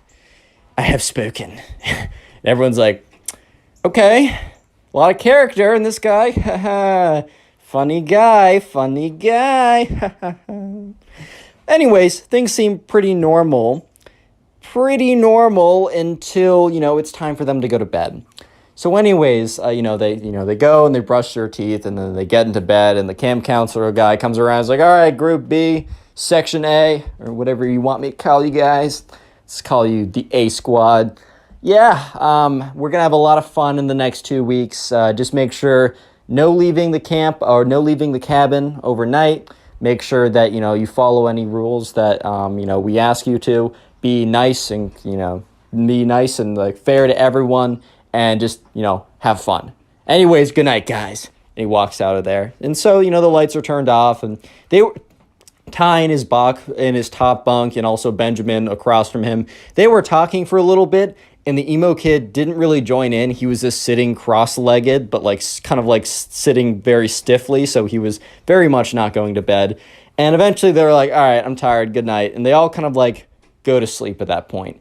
And about 20 minutes later, Ty has not fallen asleep because he's still feeling a little weird. He's in a new environment. It's dark or whatever. He's a little bit scared. He's a young kid, whatever. He hears rustling, right? And that's when he hears steps, right? And he realizes that the steps are coming from across from him, and it's coming from the top bunk across from him, meaning the emo kid, is starting to walk down the bunks. He's like, all right, well, there's nothing too weird with that. And that's when he hears, because there's a door next to their cabin, so there's multiple exits from the cabin. He hears the door open, and he watches as the emo kid walks out. So Ty at this point is like, what? So he kind of gets up, and the person above him is completely asleep, but Benjamin, the kid from the side of him, is still awake, and he's like, yo, Benjamin. He's like, yo, what's up? He said, emo kid. I maybe said his actual name, but we're calling him emo kid. He's like, emo kid, he just walked out the door. Benjamin's like, you can't do that. And, Ty's like, dude, but he did. So anyways, they both get up, and they both look out the window, but they're trying to do it stealthily so that they're not caught, right? And they see the emo kid literally just standing there looking into the moon. It is the creepiest, weirdest thing they have ever seen. Because the kid is just literally freaking standing there, bro. He's just standing there observing the night sky. And they're all like, oh my God, dude, that's freaking weird. What is going on right now? And, sure enough, Ty and Benjamin were like, all right, this kid is a little strange. Make sure he doesn't, strangle us to death or something in our sleep. I'm a little freaked out. And that's when the emo kid, out of nowhere, does a 180-degree turn and turns right looking at the window. Ty and Benjamin quickly jump down there, like, oh my God, do you see us? Do you see us? Do you see us? So, Ty starts to look up. He, peeks a little bit into the window and quickly goes down because he sees the emo kid walking towards the window. And he's like, dude, Benjamin, he's walking towards the window. He's like, crawl back to your bunks. So they both crawl out of sight of the window, and they crawl into their bunks, and it's dark enough in the room for them to do this without being super obvious.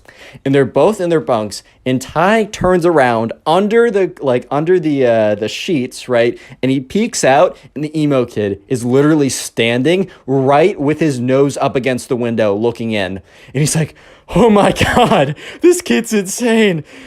Anyways, emo kid walks back in quietly, goes up the stairs again, and sits in the bed and supposedly goes to sleep. Ty doesn't fall asleep for another hour afterwards, but eventually he opens his eyes to the camp counselor being like, Ty, come on. We're going to be late. And Ty's like, oh my God. And everyone else is like, yeah, you slept in, man. Actually, everyone in this bunk besides emo kid slept in. And that's because everyone was so freaked out that they couldn't go back to sleep. But anyways, first day activities. They go outside, And during the day, they don't totally have to stick with their group. They're actually assigned to random groups. However, a lot of people in the random group will be from their group because they're just trying to make friends within the group. So, and they also go to meals together. So like lunch or dinner or whatever is together. And so anyways, the first activity of the day is not with the emo kid. It is actually like kayak / canoe or whatever, either or, one of those two. And, you know, Ty has a lot of fun. And they go back to dinner or lunch, sorry. They go to lunch as a group together.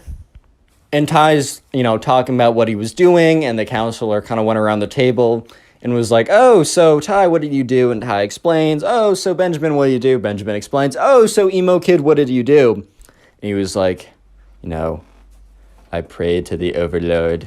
And they're like, oh, haha, I don't remember that being an activity. Emo kid's like, it's not.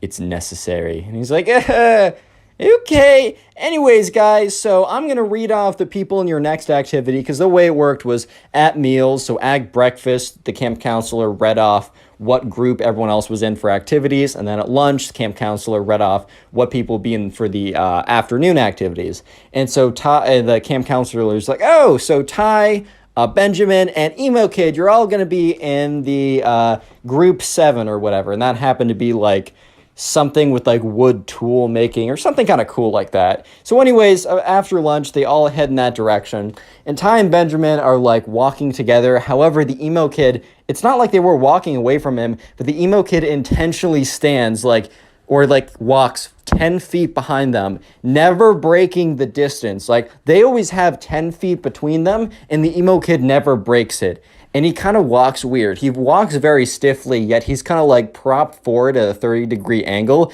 His arms shoot like straight down, and he kind of waddles a little bit like a penguin. But it's very intimidating and very weird. And Benjamin kind of whispers like, Ben,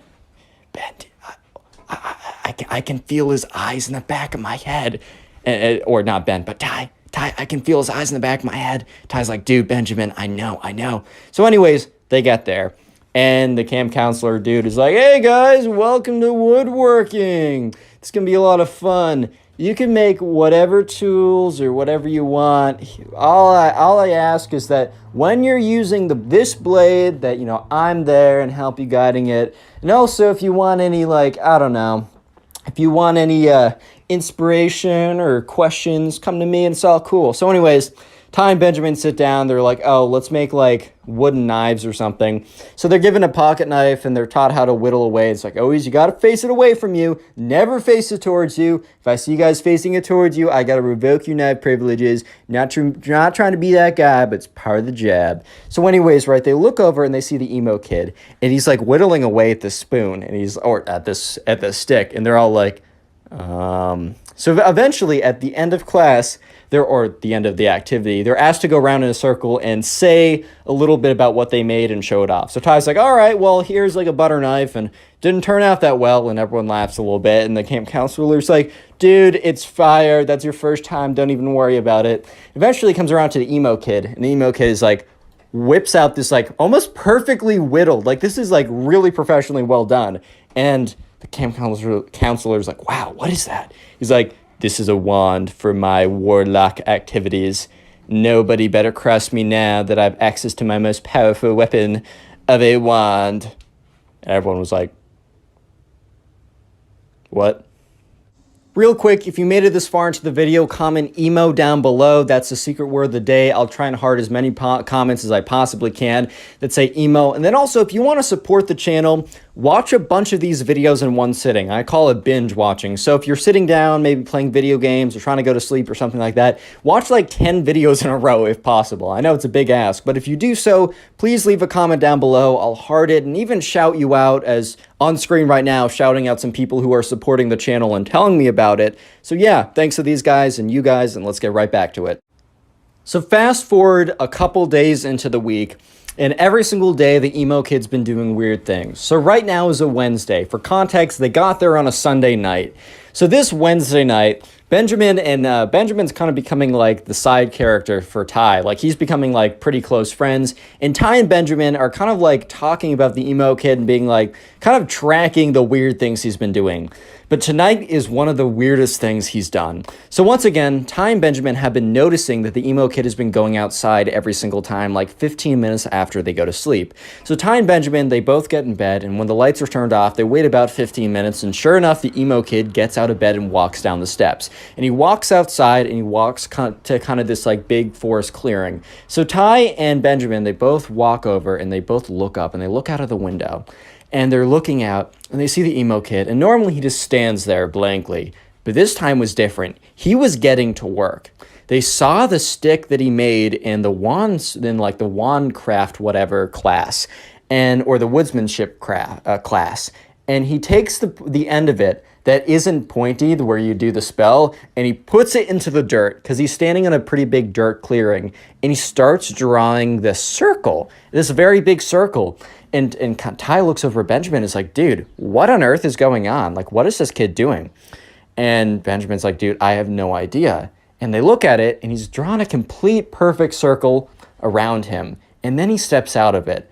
And then he starts making lines within the circle. He goes from the top of it, down, up, down, across, up. He's made a perfect upside-down pentagram. And if you don't know, that's basically like a sign of like ship or the something.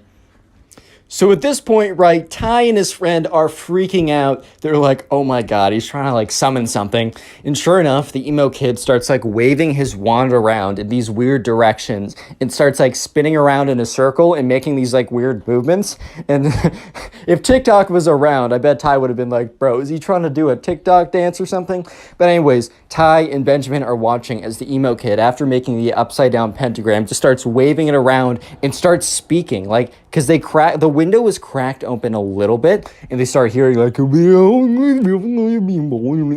weird okay, maybe it wasn't as goofy as that, but he was kind of talking these like weird tongues or whatever. And that's when they heard the light flick on. Not in their room, because they would have seen that. They heard the light flick on in the middle cabin. The middle part of the cabin. That is where the camp counselor lived. He must have heard or must have felt like some kind of disturbance or something, because they see the emo kid grab his wand and sprint out of there, and sprint so quickly he goes to the back room. And that's when like Ty and Benjamin are like, oh my god, he's sprinting here. So they quickly jump into bed and are, you know, when, I don't know if you guys did this, but like when you were up later than you should, and your mom is about to run into like open the room, and you just jump into your bed and then you just stay super still. That was them. Like, it doesn't matter if you're sprawled out in a weird position, you're staying as still as possible. So they jump in, they're super still, and they watch as the door opens and the emo kid runs in and runs up to like the second bunk and just sits in there. And that's when like they see, like, literally 10 seconds after the emo kid gets into his bed, they see the light flicker on. And the camp counselor, who's for cabin B or whatever, walks in and is like, hey, I saw something out there. Any of you guys go out there? And, like, you know, everyone's pretending to be like, what? Like, they just woke up. The emo kid is really pretending to be like, what? I don't know what's going on, bro. And obviously, Ty and Benjamin, you know, they're trying to, like, pretend like they weren't up watching the whole thing. And the kid on the very top of, like, Ty just is still completely asleep. So counselor's like, all right, whatever. He's like, all right, well, remember, it's a punishable offense if you guys leave the cabin during night. Like, you will be forced to go back home, and you don't want to miss the fun retreat we're doing this weekend. And they're all like, all right. They were like, yeah, it wasn't us. I don't know what it is.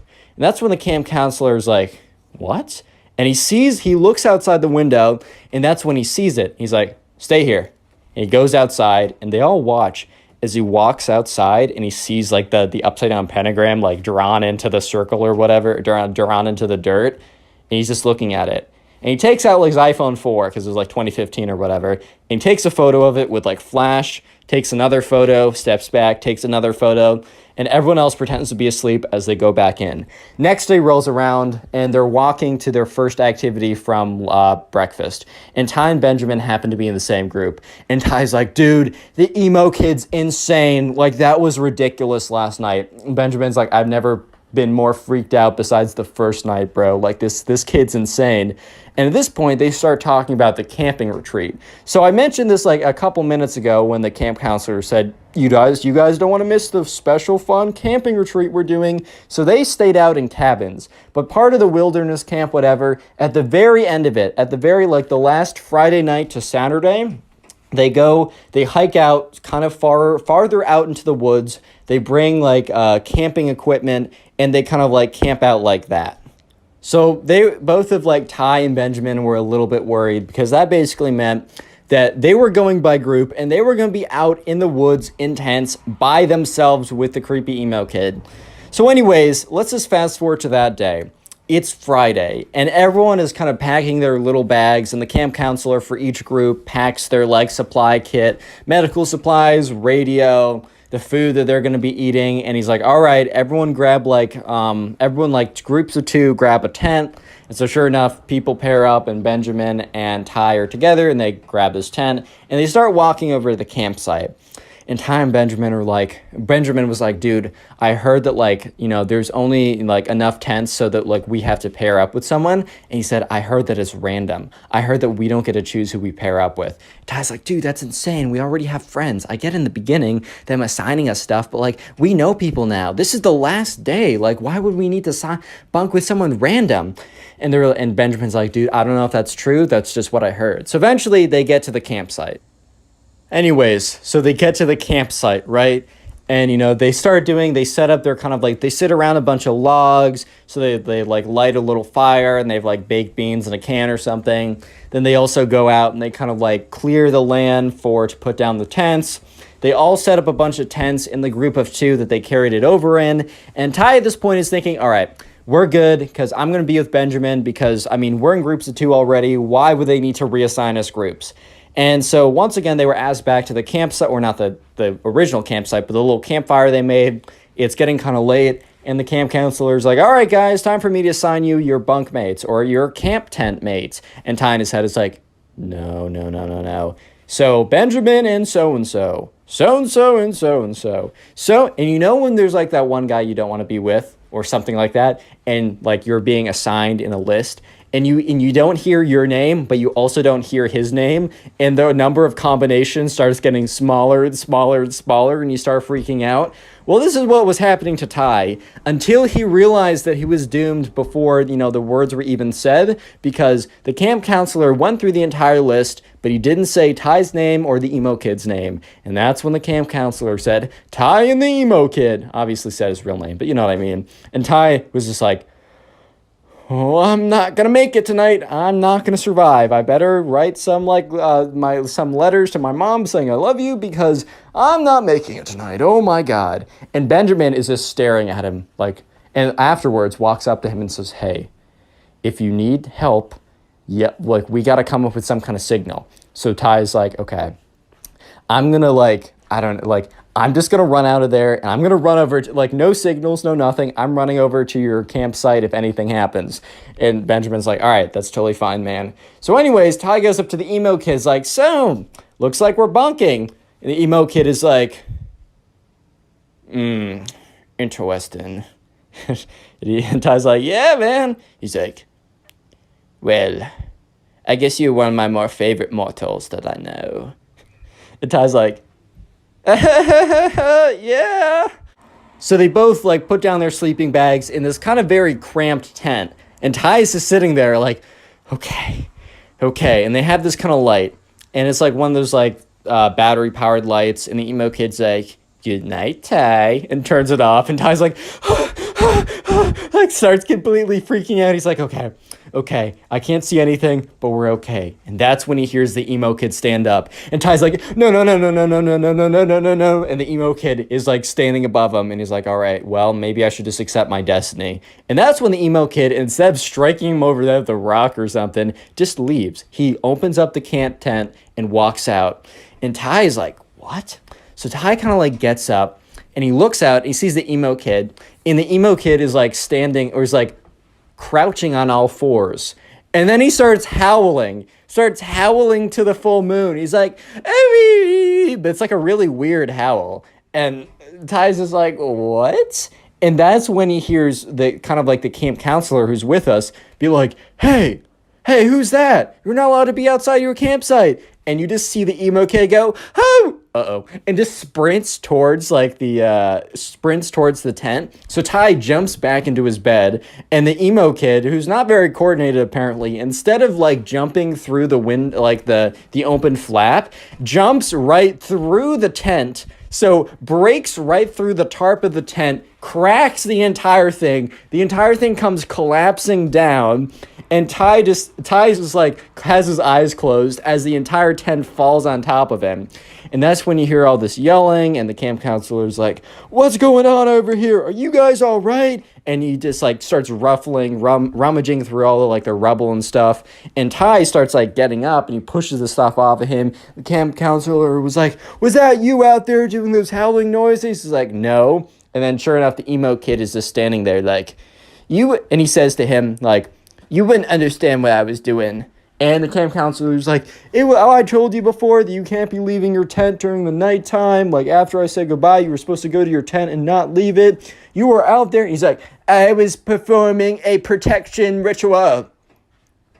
And camp counselor was like, what? I was performing a protection ritual so that everyone would be safe at night from the demons and ghosts of the underworld. Camp counselor was like, what? And at that point, right, they just realized, okay, this is a lost cause. And at this point, the worst thing was that there was nowhere for them to sleep because the camp was completely destroyed, or the tent was completely destroyed. So the camp counselor was like, fine, you two, bring your sleeping bags. You can sleep in my tent. So the three of them are kind of like crushed in there. And eventually the camp counselor is like, all right, you two are in here. I'm going to sleep outside. No shenanigans. So it was the most uncomfortable sleep of Ty's entire life. But eventually, the day is over. He gets up. They start packing up their stuff, and they're walking back to the campsite. And that's when Ty meets up with Benjamin and is like, dude, like, what? Like, you're not going to believe it. And Benjamin's like, I heard a lot of yelling. Are you okay? So Ty tells him the story. He's like, dude, that's insane. So anyways, they get back, and Ty actually had a really good time at the camp, minus the emo kid, like, cringe fest or whatever. Eventually, Ty's parents come to pick him up, and Ty's mom's like, man, you gotta tell me all about it. Like, how was it? Ty's like, it was really good, but it's quite a story. And so for the entire, like, 2-hour car ride back, Ty tells them the entire story, and let me just say, click on the video on screen right now. I know you'll enjoy it. Just click it. Do it. How's it going, everyone? I hope you're having a great day, because today we have a story of probably one of the cringiest emo kids on planet Earth. I'm not even kidding. This is probably one of the craziest stories I've received, so sit back, relax, grab something to eat, grab something to drink, and let's call today's subscriber who submitted this story. Let's call him Oliver. So this all happened back in the good old days of like 2014, 2015, when like goth, emo, all that type of stuff was like super popular. And by the way, if you dress goth or emo, I literally don't care. That's a totally fine style. As long as you aren't an emo kid like this kid, you're totally cool in my book. So anyways, right, this all started when Oliver and his friends were in the mall, and this was way back in the day, and Oliver and his friends were just kind of like walking around in the mall. They were trying to figure out something to do. I mean, it was a Saturday, so I mean, who knows, like, they were trying to figure out something that they wanted to do, and Oliver's friend was like, hey man, do you mind if we stop in Hot Topic?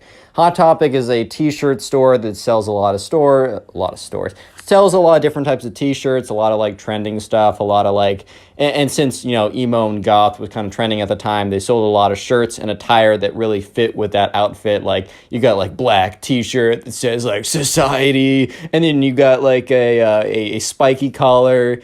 I don't know, man. But anyways, right, Oliver and his friends stopped in Hot Topic, and Oliver wasn't really, there to, like, buy something, so he was kind of just walking around and chilling, and he accidentally bumps into the emo guy, or this the emo guy. I'm introducing a new guy, emo kid, whatever, we'll call him the emo kid. So anyways, right, this kid turns around, and he's got this, like, this black t-shirt on. He's got a spiky collar choker type thing. He's got black pants. He's got black shoes on. His hair is black and it's like slicked down. So he has these like massive, really weird bangs where you can't even see his face. He's like, watch where you're going, punk.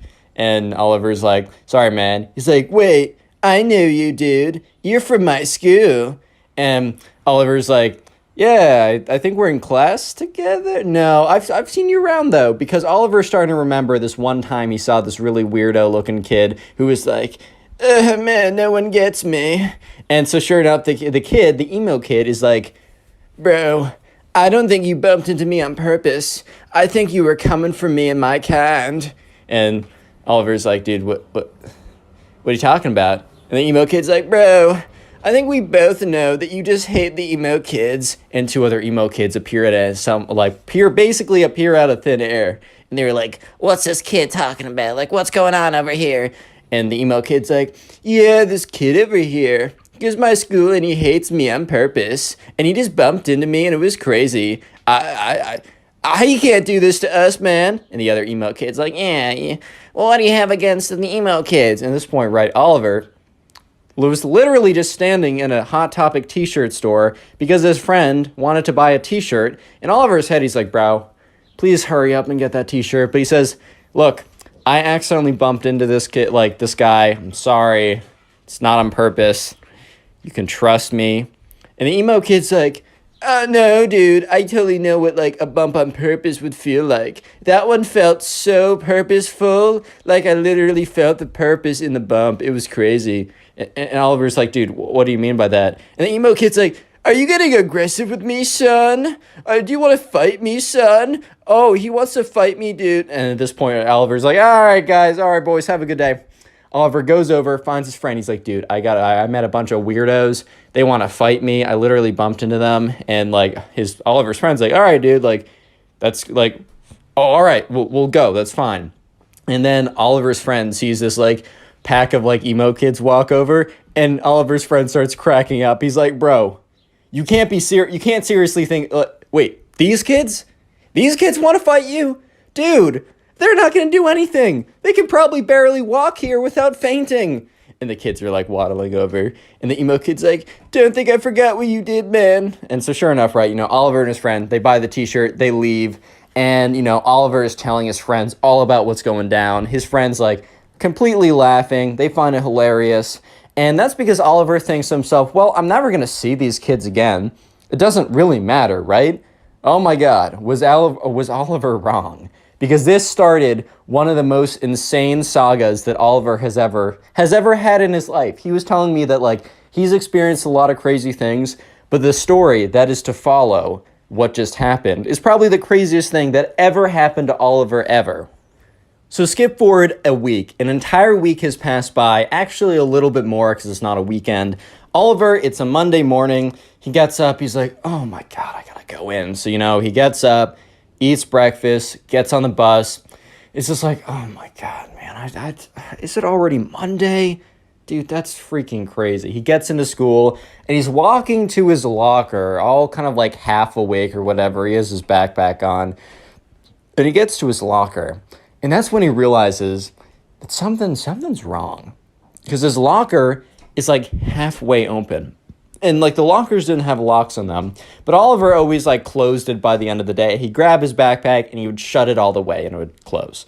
And he noticed it was halfway open, which was weird because no other lockers were halfway open. I mean, some were, but they were very obvious. The people just left them open or whatever. And Oliver goes up to his locker and he opens it very close, like very, very slowly.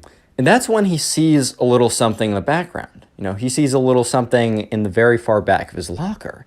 So he gets his iPhone 3 or whatever, opens up his flashlight app, or I remember when that was a thing, shines it, and sure enough, he sees in the back of his locker in black marker, he sees a skull and crossbones scribbled on there, and then said, "You're next. Fear us."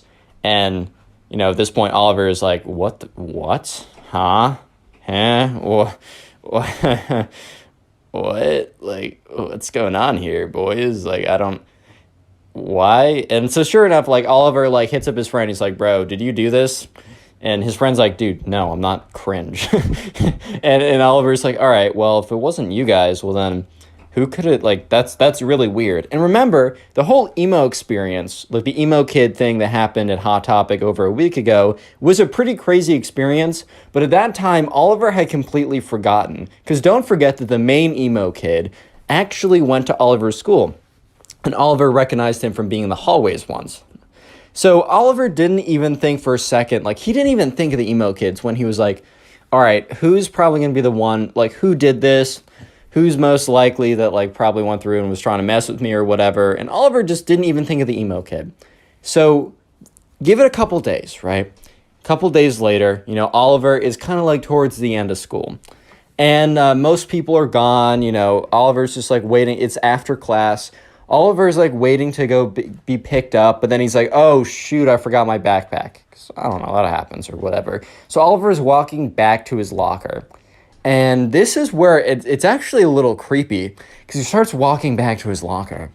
And it's like he looks at his locker and it's just scribbled in black pen. Like nothing else, no other lockers. It says his locker has all these black X's all over them. And it's done in Sharpie or whatever. But he's like, okay, whatever, this is kind of serious. Because like he looks around and no one else is around him. So this is like kind of weird now. He's definitely feeling kind of uncomfortable at the moment. So he goes in there and he goes to grab his backpack and he sees a piece of paper sitting there. So he grabs the piece of paper, he realizes it's a letter, but he doesn't read it yet because he grabs his backpack, he gets on out of there and he goes out of the school. And now he's standing where, you know, people are getting picked up or whatever. And this is where he feels more comfortable to actually read the letter. So he opens up the letter and it says, I'm going to try and read it in the emo kid voice. Don't think you could have gotten away from us, man. The emo kids have not forgotten your sins, and you shall pay for them. Next time, don't mess with the popular loners ever again. And then it had this like weird like raven at the bottom, and apparently that was like the emo guild crest or whatever, dude. I don't know. But at this point, Oliver's like, oh my God, it's the freaking emo kid that I bumped into at the Hot Topic. That's the kid behind all this or whatever. So he's like, all right, I'm just going to, next time I see him, I'm just going to tell him to leave me alone. And I'm just going to scare him. He's full of nothing, right? He's full of nothing. And so sure enough, the next day rolls around and he gets on the bus. And once again, Oliver isn't even really thinking about the weird stuff going on, but he gets on the bus and he's half awake. And he's looking, you know how you walk down the bus and you can see all the people sitting in the seats? He looks in the way back and he's like stops for a second because he sees something that's very that he remembers. Long black hair, bangs in the front of the face. And he's like, oh my God, wait, that's the emo kid. And all of a sudden he hears from the back of the bus, well, hello there, Oliver. Why don't you sit next to me? And Oliver's like, how does he know my name? Whatever. And Oliver's like, all right, well, this is going to be actually a great opportunity for me to sit down and kind of like scare this kid and tell him to like basically to piss off, right? So Oliver gets to the back of the bus and he sees the emo kid and he sits there. He's like, dude, I don't know what's up with you, but why do you keep doing weird things to my locker? And he says, and the emo kid's like, so you've noticed that the emo guild has noticed your presence and has decided that you are mortal enemy number one. And Oliver's like, what? The emo kid's like, so you must not know about the emo guild. Well, someone so ignorant as you probably would have known that anyways. But anyways, the emo guild is the guild of all the emos in our area. They get together, and since everyone's a hater and part of society, we've decided to guild together and join our forces. And if anyone strikes one of us, we will all combine and strike them down 20 times as hard. And Oliver's like, all right, man, well, you struck pretty hard with the locker. Scared me, got me good. And the emo kid's like, nice try, Oliver, if that even is your real name. Oliver's like, yes, that's my birth name. And he's like, whatever, you don't even know what's coming next. Real quick, if you made it this far into the video and are busy doing something, comment emo down below. I'll try and heart as many comments to say that. Then also, if you want to support the channel, binge watch these videos while you're doing something. And let me know in the comment section down below what you're doing while binge watching these videos. Binging the video supports the channel so much and I appreciate it. And also, I'll be shouting out random people who tell me how they're supporting the channel, like these people on screen right now. Thank you. Let's get back to the story. So eventually the bus gets to the bus stop where the school is. Oliver gets up and the emo kid's like, "Wait, you must know that you are facing off against the emo clan and you will not have any idea of what's coming." And Oliver's like, "All right, can I at least get your name so I can know who I'm facing off against?" "Fine, I guess that is only what a respectable duelist would do anyways, so fair. I am Sir Ben, the great wizard archduke nemesis Leonardo DiCaprio III. And Oliver's like, "So your name's Ben?" "Yes, whatever, that is my mortal name." And Oliver's like, "Okay, Ben." "It is Ben, and he's like, "All right, I don't need to hear it. Fine. Okay, bye." So Oliver walks away and it's like, all right. Oliver's thinking on this. He's like, you know what? These kids are weird and they have way too much time on their hands. So I don't really want to see what like weird concoction of weird stuff they decide to put in my locker or whatever they decide to do. I don't want to see it. So you know what? I'm going to strike back. I'm going to figure out everything about this Ben kid and I'm going to have a little ammunition to, I'm not going to say blackmail him, but blackmail him. Yeah, it just is what it is, man. I'm sorry. Like they're playing dirty. I'm playing dirty. Sorry. So sorry. If you don't hate the player, hate the game. Right? So anyways, Oliver immediately starts hitting up all of his friends. He's like, "Do you know this Ben kid?" They're like, No, I don't know this Ben kid. One kid's like, "Yeah, he's the weird emo kid." He's like, "All right, what do you know about him?" He's like, "He's weird and emo or something." And Oliver's like, You're no help." So anyways, Oliver eventually talks to his friend Stormy, who's a girl. And Oliver's like, "Hey, sorry, I'm trying to find this weird kid is like trying to like beef with me. I just want to find dirt on him. Do you know this kid Ben?" Stormy's like, "Oh, do I know Ben?" And Oliver's like, yes, you know something. Let's go. And he's like, please tell me whatever. Stormy's like, "Well, you know Kate, right?" And Ben's like, no, not Ben, sorry. Oliver's like, "Yeah, I know Kate." So Ben, the emo kid guy that's like being weird with you, is what Stormy's saying, has a massive crush on Kate. And Kate knows it. And, Kate hasn't necessarily said no to him yet because he hasn't made any advances. And Oliver's like, thank you. That's all I need. Can I talk to Kate for a second?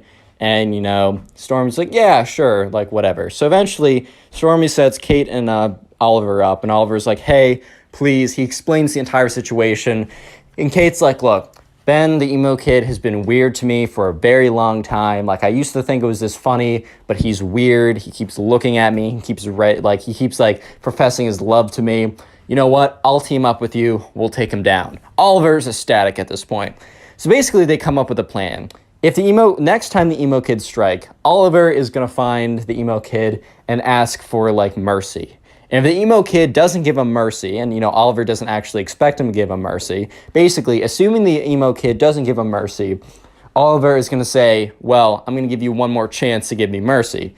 And the emo kid's he's going to be like, what do you mean? Like, I have the upper ground.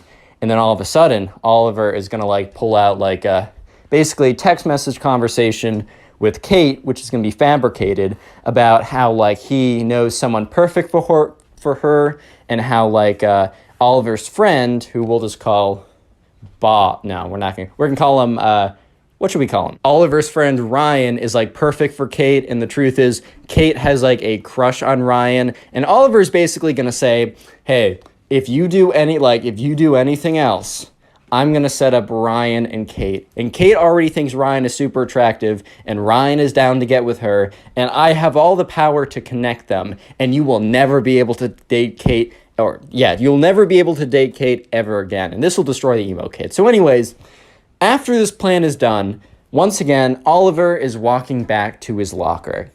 And sure enough, once again, and he reported last time all the X's and stuff, and the janitor came and cleaned it up. And he goes to the locker, and sure enough, there is this, like, crudely drawn black raven, and then it says emo guild underneath it. And so, Oliver's like, all right, they struck again. Let's see if this kid's on the bus. So the next day, Oliver is really hoping that the emo kid takes the bus again, because this would be kind of difficult to go and find him. But sure enough, the emo kid is sitting in the back with his like weird, super long hair that's like covering his entire face.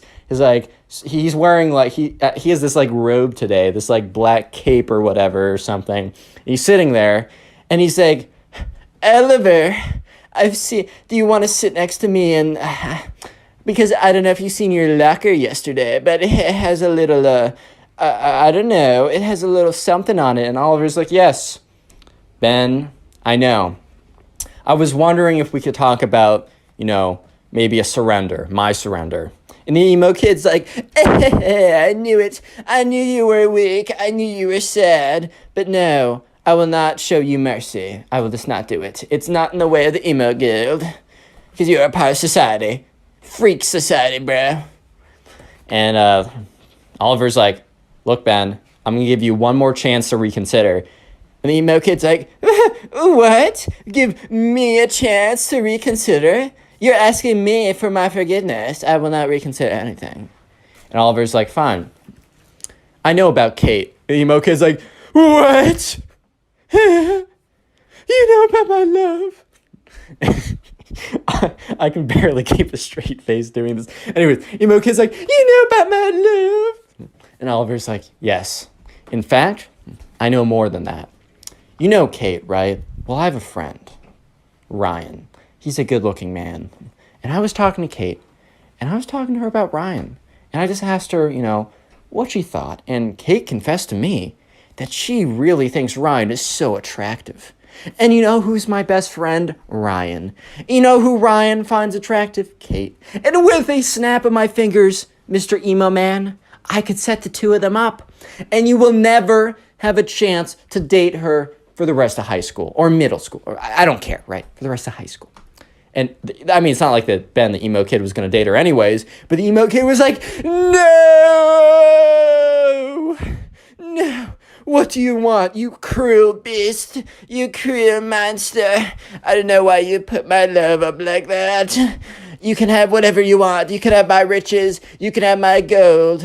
You can have my Twilight limited edition series book signed by the author himself. You can have anything of mine. And Oliver's like, dude, I just want you and your weirdo friends to stop. Emo kid's like, the emo guild is not gonna like this. They'll know that I have a weakness. I might be kicked out of the emo guild. No. And Oliver's like, all right, well, if they're not going to stop, if your buddies aren't going to stop, you and your weirdos aren't going to stop harassing me, well, then, you know what? Kate and my friend Ryan are going to be sitting in a tree. Emo kid's like, no, don't say it. Don't say it. K-I-S. No. S-I-N. No. G. No. Fine. Oliver, you cruel monster. You can have whatever you want then. Fine. Well, fine. We'll do it. No, nothing more will happen. I'll tell the emo guild that you surrendered to me and I was merciful because that's part of the emo guild. And Oliver's like, didn't you say that was the opposite? It doesn't matter, Oliver. I'm trying to work with you, idiot. And Oliver's like, okay. You know what? If this is true, Kate and Ryan, they're not going to be like that. But just so you know, if you or one of your little emo friends do anything to me, anything, Kate and Ryan are a thing. Emo kid's like, fine, you drive a hard bargain. I'll call off the attacks.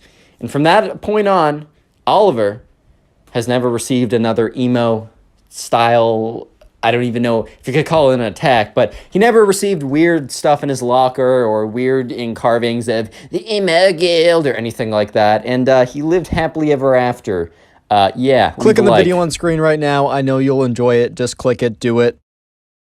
Today I got a story time for you guys about probably one of the weirdest, strangest emo kids to ever exist. So yeah, I don't know, get something to eat, get comfortable, subscribe if you're new, and let's call today's subscriber who submitted the story, let's call her Claire. So This takes place during Claire's class, right? During school, she was in class, and there's this boy that Claire was talking to, and she kind of liked him, right? Hey, man, it happens, life happens. Let's call this guy Ben, because I'm not creative, man. There's also another girl in Claire's class, and we're just going to call her the emo girl. And Claire didn't know this at the time, but she really did know this. She really got to know this pretty soon. But at the time, she didn't know that the emo girl had a massive crush on Ben, right? And part of me feels for the emo girl a little bit. Like, I've definitely been in situations where in middle school I had a crush on this girl, and she was obviously talking to another guy that, like, would have definitely gotten her. Like, I was not the one for her, some other guy was.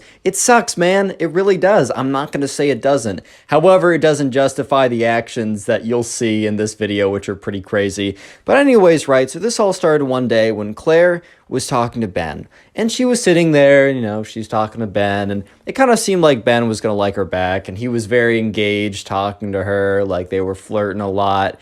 And this is when, Claire, like, kind of like spaced out a little bit. When you're like looking at someone and then you kind of space out a little bit and you look at all the stuff behind them when your like focus of vision kind of changes and shifts. So she kind of like spaced out a little bit and looked behind Ben, and she very briefly made eye contact with this emo girl in her class. If you dress emo, this video is not against you. I think the style is totally fine, and I like you either way. As long as you don't act like this emo girl, then you're totally fine. So basically, right, this girl had super long, dyed black hair. She was like a natural, like a brunette, like a year ago, but then she dyed it all black. She wears all these like goth skull rings or whatever, and it's kind of the style, you know what I mean.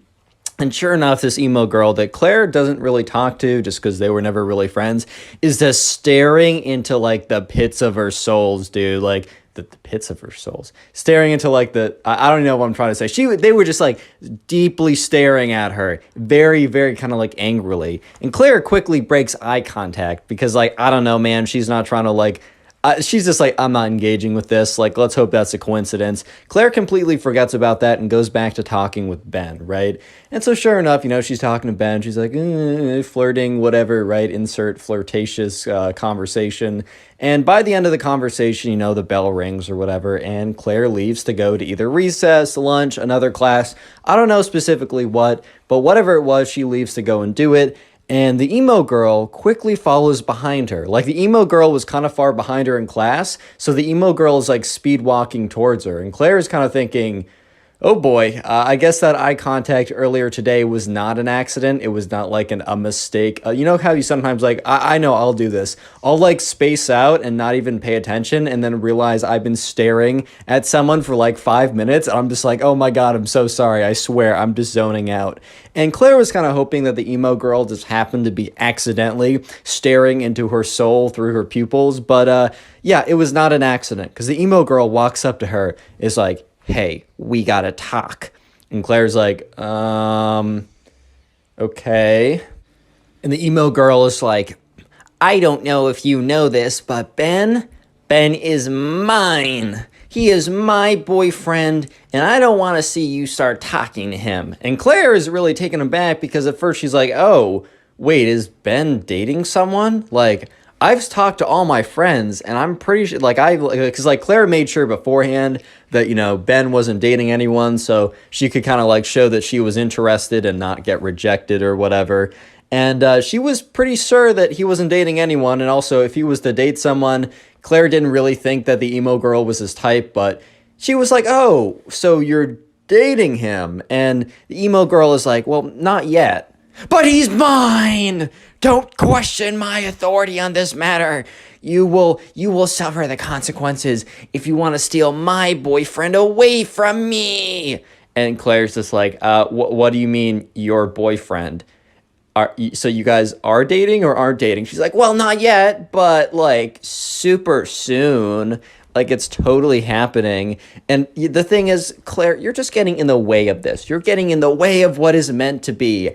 I was performing a spell last night, and in my cauldron, I got, like, the spirits told me that Ben and I are meant to be together. And if you want to get in the way of spirits and magic, well then, by all means, like, go ahead and curse yourself. But I'm just letting you know that if you get in between Ben and I becoming boyfriend and girlfriend and soon to be husband and wife forever, then you will regret it. And the emo girl kind of like hunches over and like shuffles away.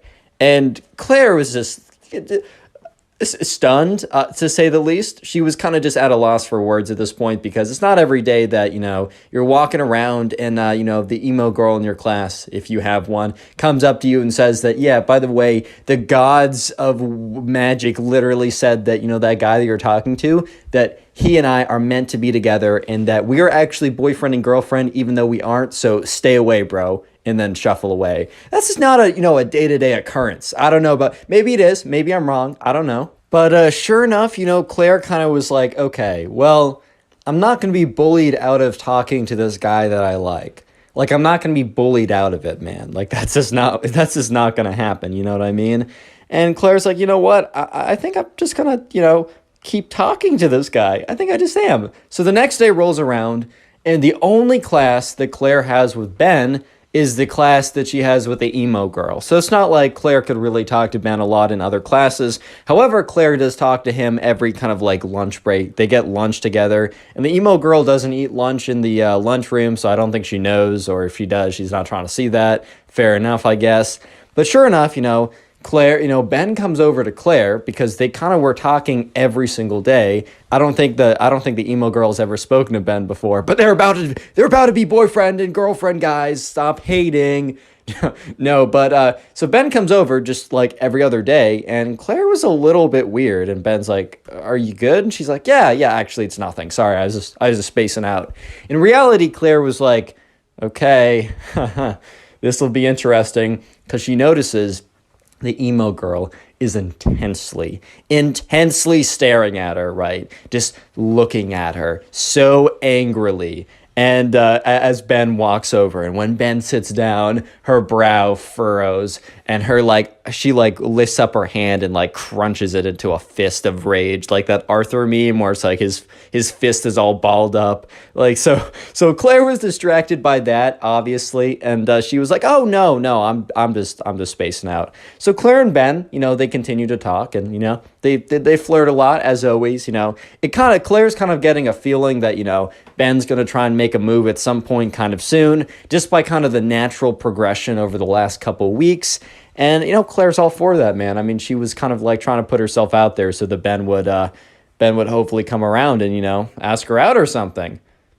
Sure enough, the bell rings again, and Claire is kind of like power walks out of there. She grabs her bag quickly. She's like, "Aha, Ben, I'll see you in the next one," because Ben and her go to totally different directions, so it's not like she can walk with Ben. And so Claire is like power walking out of there because she's like, "All right, emo girl is coming for me, man." Like, because Claire wasn't looking at the emo girl, but she could just feel it. Like, she had kind of like the raid boss music going on. She's like, "Oh man, I gotta get out of here, dude. Final boss encroaching, man. Like, I gotta get out of here." So she grabs her backpack, quickly like puts it on her shoulder, and starts to like not sprint out of the classroom, man. Her teacher would have been like, "Stop running, stop it, stop." But sure enough, right now, the emo girl was just as fast and just as intent to be talking to Claire. And she comes up to Claire, and she's like, "You didn't heed my warning. You didn't listen to me." And Claire goes, "Dude, I don't know you, but it doesn't seem like you and Ben ever talk. I don't think you're going to be boyfriend and girlfriend. You threatening me with your magic powers or whatever is not going to make me stop talking to this guy, dude. Like, can you go away?" And the emo girl is like, "Fine, but just know that I will give you one last warning." And Claire's like, "Oh boy," kind of rolls her eyes or whatever. And the emo girl's like, "If I see you talking with him again, it is on sight." And Claire's like, "Bro, what?" "What?"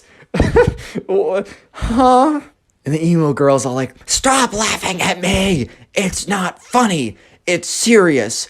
I will give you one last chance. And this is your final opportunity to cease your terrible behavior, or you, yes you, Claire, will suffer the consequences." And Claire's just like, oh my God, you can't, you got to be kidding me, dude. Like, there's no chance. So she's like, okay, thanks for talking to me. Is that all? And the emo girl's like, yes. One last chance. Don't forget it. Don't you forget it. One last chance.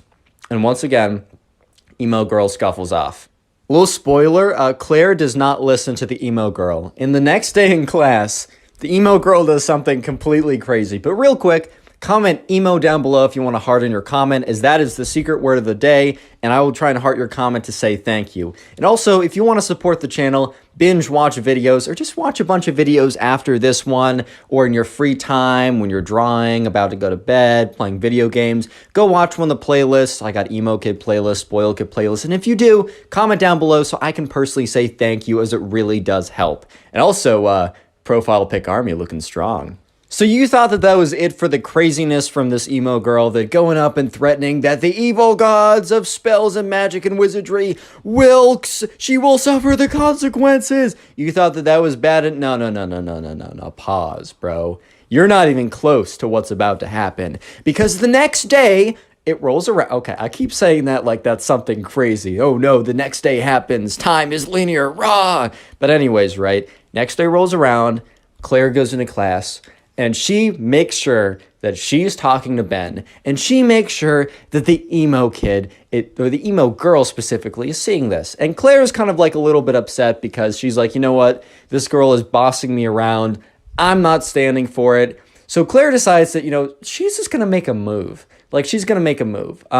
So anyways, Claire is talking with Ben, and, she sees that the emo girl is at an angle where she can see both of them pretty clearly.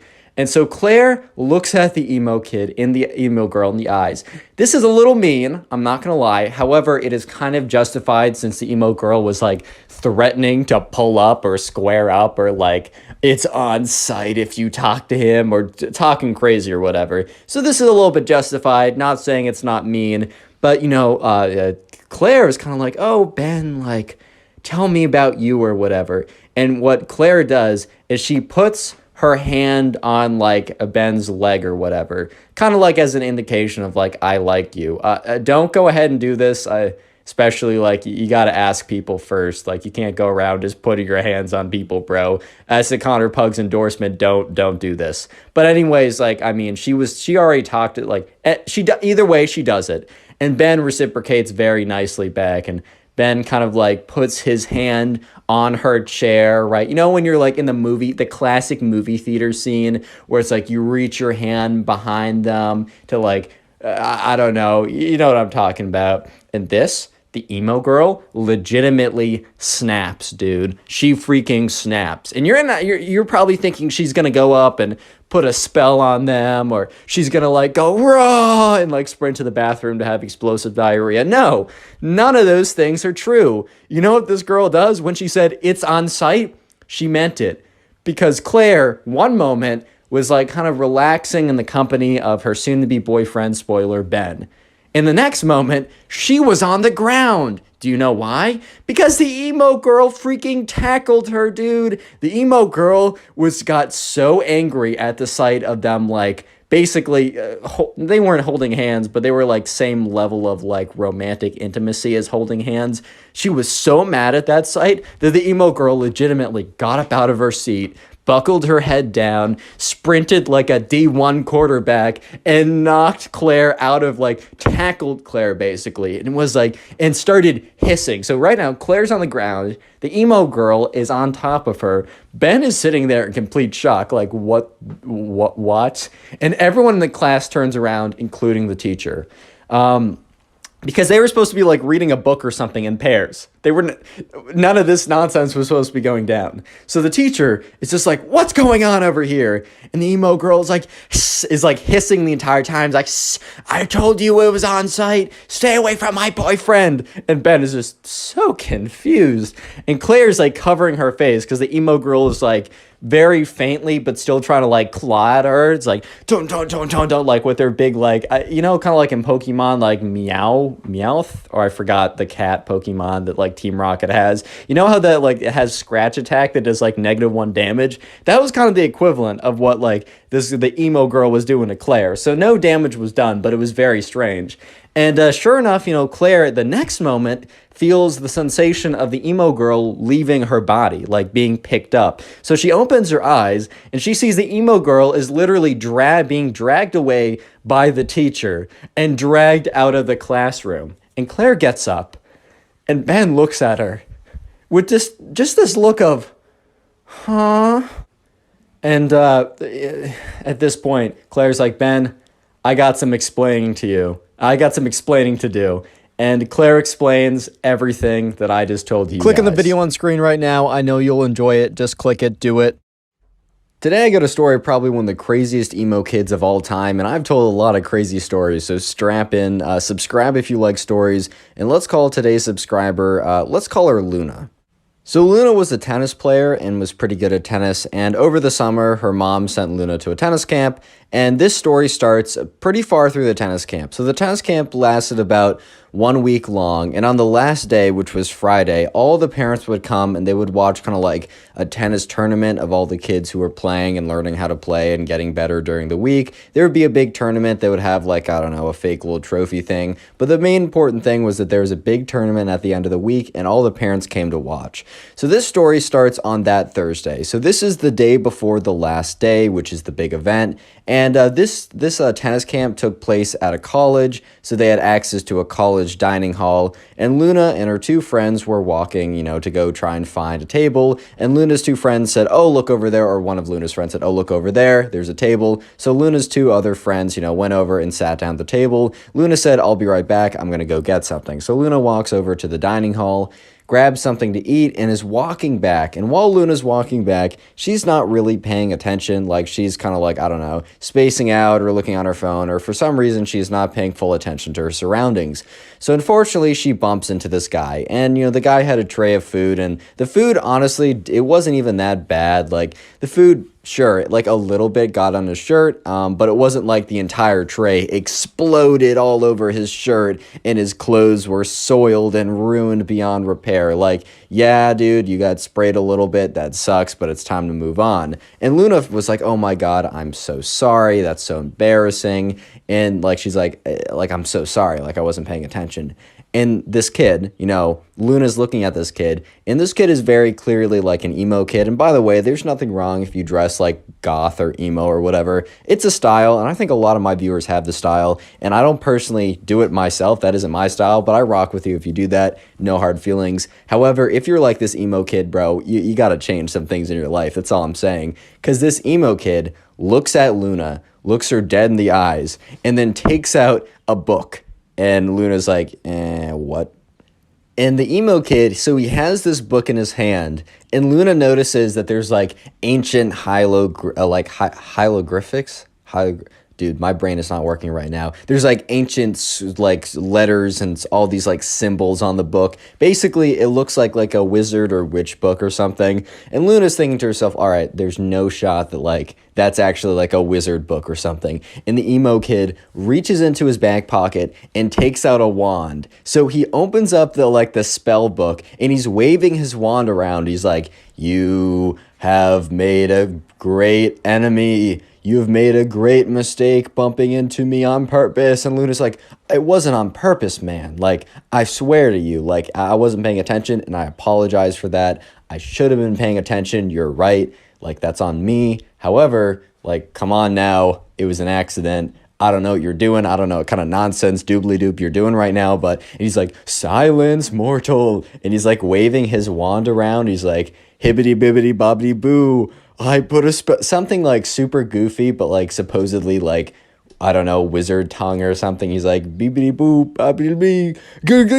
I'm like, okay, bro, like, let's calm down now. And he's like, there, you've been cursed. And he slams the book shut with one hand, puts the wand back in his pocket, puts the book back into his backpack, which he was carrying around. Or I guess not a backpack. I guess it was like a tennis bag with a racket in it. And the emo kid walks off. And Luna is just standing there, just kind of like, what? What just happened? Like, can we just have like a little pause and a rewind of what just happened here? Because I don't think that like I really understood what was going on, because there's not a shot that actually just happened. So Luna goes back to the table with her two friends, and her two friends are like, what took you so long? And Luna's like, well, I actually have a very interesting answer that I bet you guys were not expecting. So Luna tells them the story, and they're like, one of them was just like, oh my God, that's crazy. The other one was like, dude, like, I know that kid. Like, I was in a tennis group earlier this morning. We're practicing forehands. I know that kid. He was so weird, bro. He was all like, shut. Okay, he wasn't like the other emo kid, bro. I'm just playing around. But he was like all like in the corner, hushed away. And when the coach like said to him it was his turn, he kind of like looked up at him and flicked his long dark hair back, kind of sighed, and then like, you know, hit a forehand or something. And they're like, that kid was super weird, but I had no idea that he was like that weird. Because there's a difference between being kind of weird and putting spells on people randomly. Like, that's just two different ballparks, bro. Quick comment emo down below if you want to heart in your comment. That is the secret word of the day, and I will do my best to heart as many comments as possible. I'm still getting over some complications with the wisdom teeth, and that might take a couple days, so please don't take it personally if I don't heart your comment. Do know I still really appreciate it. And also, shout out to all the people who've been binge watching my videos, like going through and watching a ton of them, either via the playlist or just through the recommended. Please let me know in the comment section when you're doing this so I can heart it and say thank you, and just know that you're supporting the channel more than you can even imagine at this point. I really appreciate it. Back to the story. It gets crazy. Anyways, right, so the next day rolls around, and remember that, you know, Luna was at a tennis camp, and on the last day, which was the next day, because this whole spell incident happened on a Thursday, and the last day was on a Friday. So it was Friday, it was the last day, and it was only like a half day because the parents would come and pick you up by the end of it. But anyways, right, there was a big tennis tournament, and all the parents came to watch. So it was a pretty big deal. And so everyone was sitting around on the tennis court, and like the coach was standing at the very front. Everyone was sitting on the tennis court, and he was reading off his list of like, all right, guys, like, thank you for all your hard work this week. And finally, it pays off. Just know that, you know, win or lose, like, you know, we just want to make sure you have a fun time, and that, you know, I mean, there can only be one winner, so you can't take it that personally if you don't win. The most important thing is to, like, good sportsmanship and have a fun time. And anyways, let me read off the pairings. So the pairings were read off, and Luna had a first round match where she played against some random guy or something, and she was better. She was probably one of the top 10 people at the camp. She didn't expect to win the tournament. I mean, the other people, were some people that were much better than her, and maybe they're having a bad day or whatever, but Luna just wanted to, you know, go out there, have some fun. So Luna's first round match went down really well. She won 6-2, 6-3, which is pretty solid win. If you guys know tennis, I used to play tennis a lot back in the day. That's why I can tell this story so well, at least the tennis parts. But anyways, things get really interesting when Luna goes into her second round match. The second round match is against a familiar character that you guys may or may not remember from earlier in the story. Yes, Luna is playing the emo kid, and let me just say that Luna did not forget the emo kid, but very well the converse is true too, because the emo kid had not forgotten about Luna either. Which means, yes, Luna versus the emo kid are about to play after the emo kid put a spell on her. And Luna's just looking at her opponent like, there's no way. There's no way, man. There's no way. So anyways, right, you know, Luna, so when you play tennis, you normally, like, you will warm up with your partner and then you'll get into playing. But basically, you both stand on two sides of a net, just very quickly for people who don't know. And so Luna was standing on one side of the net, and the emo kid was, like, sulking over and kind of, like, was all hunched over and kind of, like, wandered over to the other side of the net. And so Luna walks up to kind of, like, the net in between, and the emo kid walks up as well. And Luna's like, all right, like, do you want to warm up? And the emo kid is like, insert maniacal laugh. I can't do a maniacal laugh right now. I just can't do it. So insert, like, the most evil maniacal laugh from, like, TV shows and movies you can think of. And dude, out of all the responses Luna was expecting, okay, Luna was either expecting like yes or no. It was a yes or no question. But out of all the responses that Luna was expecting, let me just say that a maniacal laugh was not on the list, dude. Like, it just was not on the list. And so Luna's kind of just thinking like, okay. And then the emo kid goes on to say, like finishes up his maniacal laugh and is like, why would I need to warm up when I have the curse on my side? And Luna was just like, oh, so we're still going with that. We're not just going to like, because Luna was kind of thinking, all right, well, let's just put yesterday behind us because that was very weird. You know what? Luna gave this guy, the privilege of allowing, just to put that behind them. Because normally that's not a thing you just put behind, right? The fact that, like, you got a spell put on you, normally you don't just forget about that. But Luna was like, oh, okay, so no warm-up? And the emo kid said, yeah. Well, I mean, I have the curse on my side, so why would I need to warm up anyways? And Luna was like, all right, fine, I really got to smack this kid. So Luna and the emo kid kind of go immediately into playing the match, and so Luna spins the racket, and sure enough, it is the emo kid's choice. So basically, in the beginning of tennis, you spin like heads or tails, and if you get it right, you can choose to serve or have the other person serve. And the emo kid starts maniacally laughing. So once again, insert the like maniacal evil villain laugh after the racket is spun.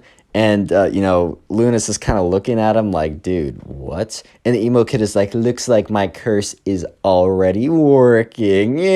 Insert again another maniacal laugh. And Luna's just thinking to herself, all right, bro, like, let's not jump to conclusions. There's a 50-50 chance that you were going to get that. Like, come on now. In the back of Luna's mind, she was like, well, I wonder if the curse is real, but her rational mind was able to take control and be like, all right, let's just smack this kid. I know I'm better than him. So sure enough, right, the emo kid starts serving. Basically, that's the way you start a tennis point. So the emo kid throws it up, bops it in, and the serve is not that good. Serve is the hardest part of tennis, in my opinion, but the serve is not that good. And Luna, really wanting to have a good impression to kind of quote-unquote break the curse, winds up a massive forehand, completely crunches it, and obliterates the emo kid in the first point. Like, this ball is blazing off of Luna's racket and just smack right past the emo kid. The emo kid wasn't even, like, the emo kid plus the curse were not good enough to give him the reaction time to be able to deal with it. That's how bad this whole thing was, dude. So Luna looks up at the emo kid, giving her the dirtiest look ever, because I don't think the emo kid realized that Luna was one of the top players at the tennis camp, but he now realized that, he was probably not going to win this. I think he walked in with a lot of confidence, also trying to scare her off because of, like, he remembered, oh, this is the girl I put the curse on.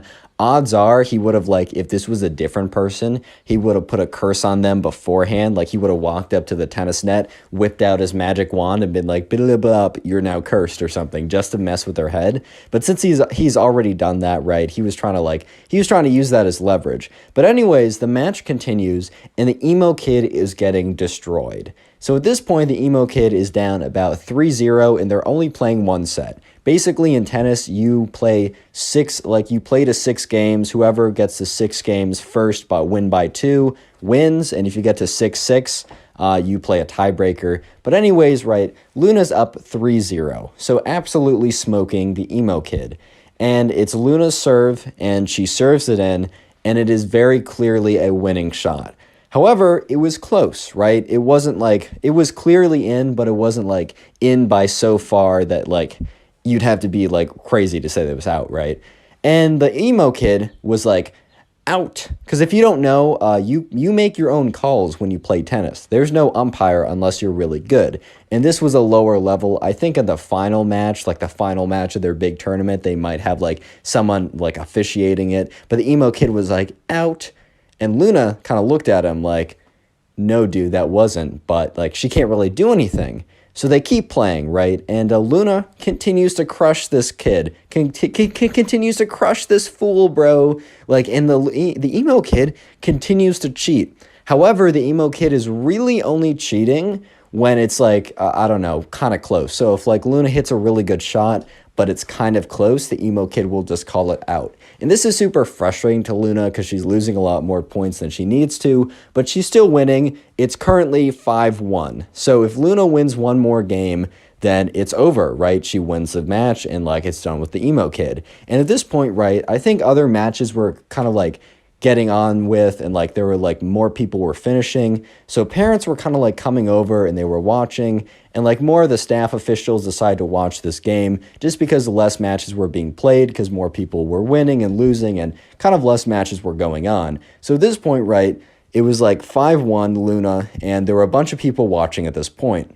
And so Luna hits a shot that is very clearly a forehand winner. She hits it, smacks it. It's not even like the other ones that is kind of close. This one was so clearly in. It was in by like 2 or 3 feet. And the emo kid is like, that was out, by the way. And Luna's like, dude, like I've been letting you have some really close calls recently, but that was so clearly in, I don't know how else to say it. Like I give you the benefit of the doubt of all the other stuff, but that one was so clearly in, I can't let it stand. Luna basically slips and she's like, nah, I'm done, bro.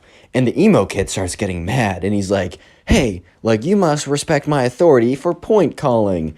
And I guess technically you do, but then again, like one of the camp people was watching the whole thing go down and he started to pay more attention. So he's watching the emo kid, and the emo kid is getting so angry. So once again, they start another point. The emo kid takes that point, even though he's obviously losing, right? And Luna hits another shot, and the emo kid, it's not even that Luna's shot was good. The emo kid just shanks it into the net, like he completely misses it.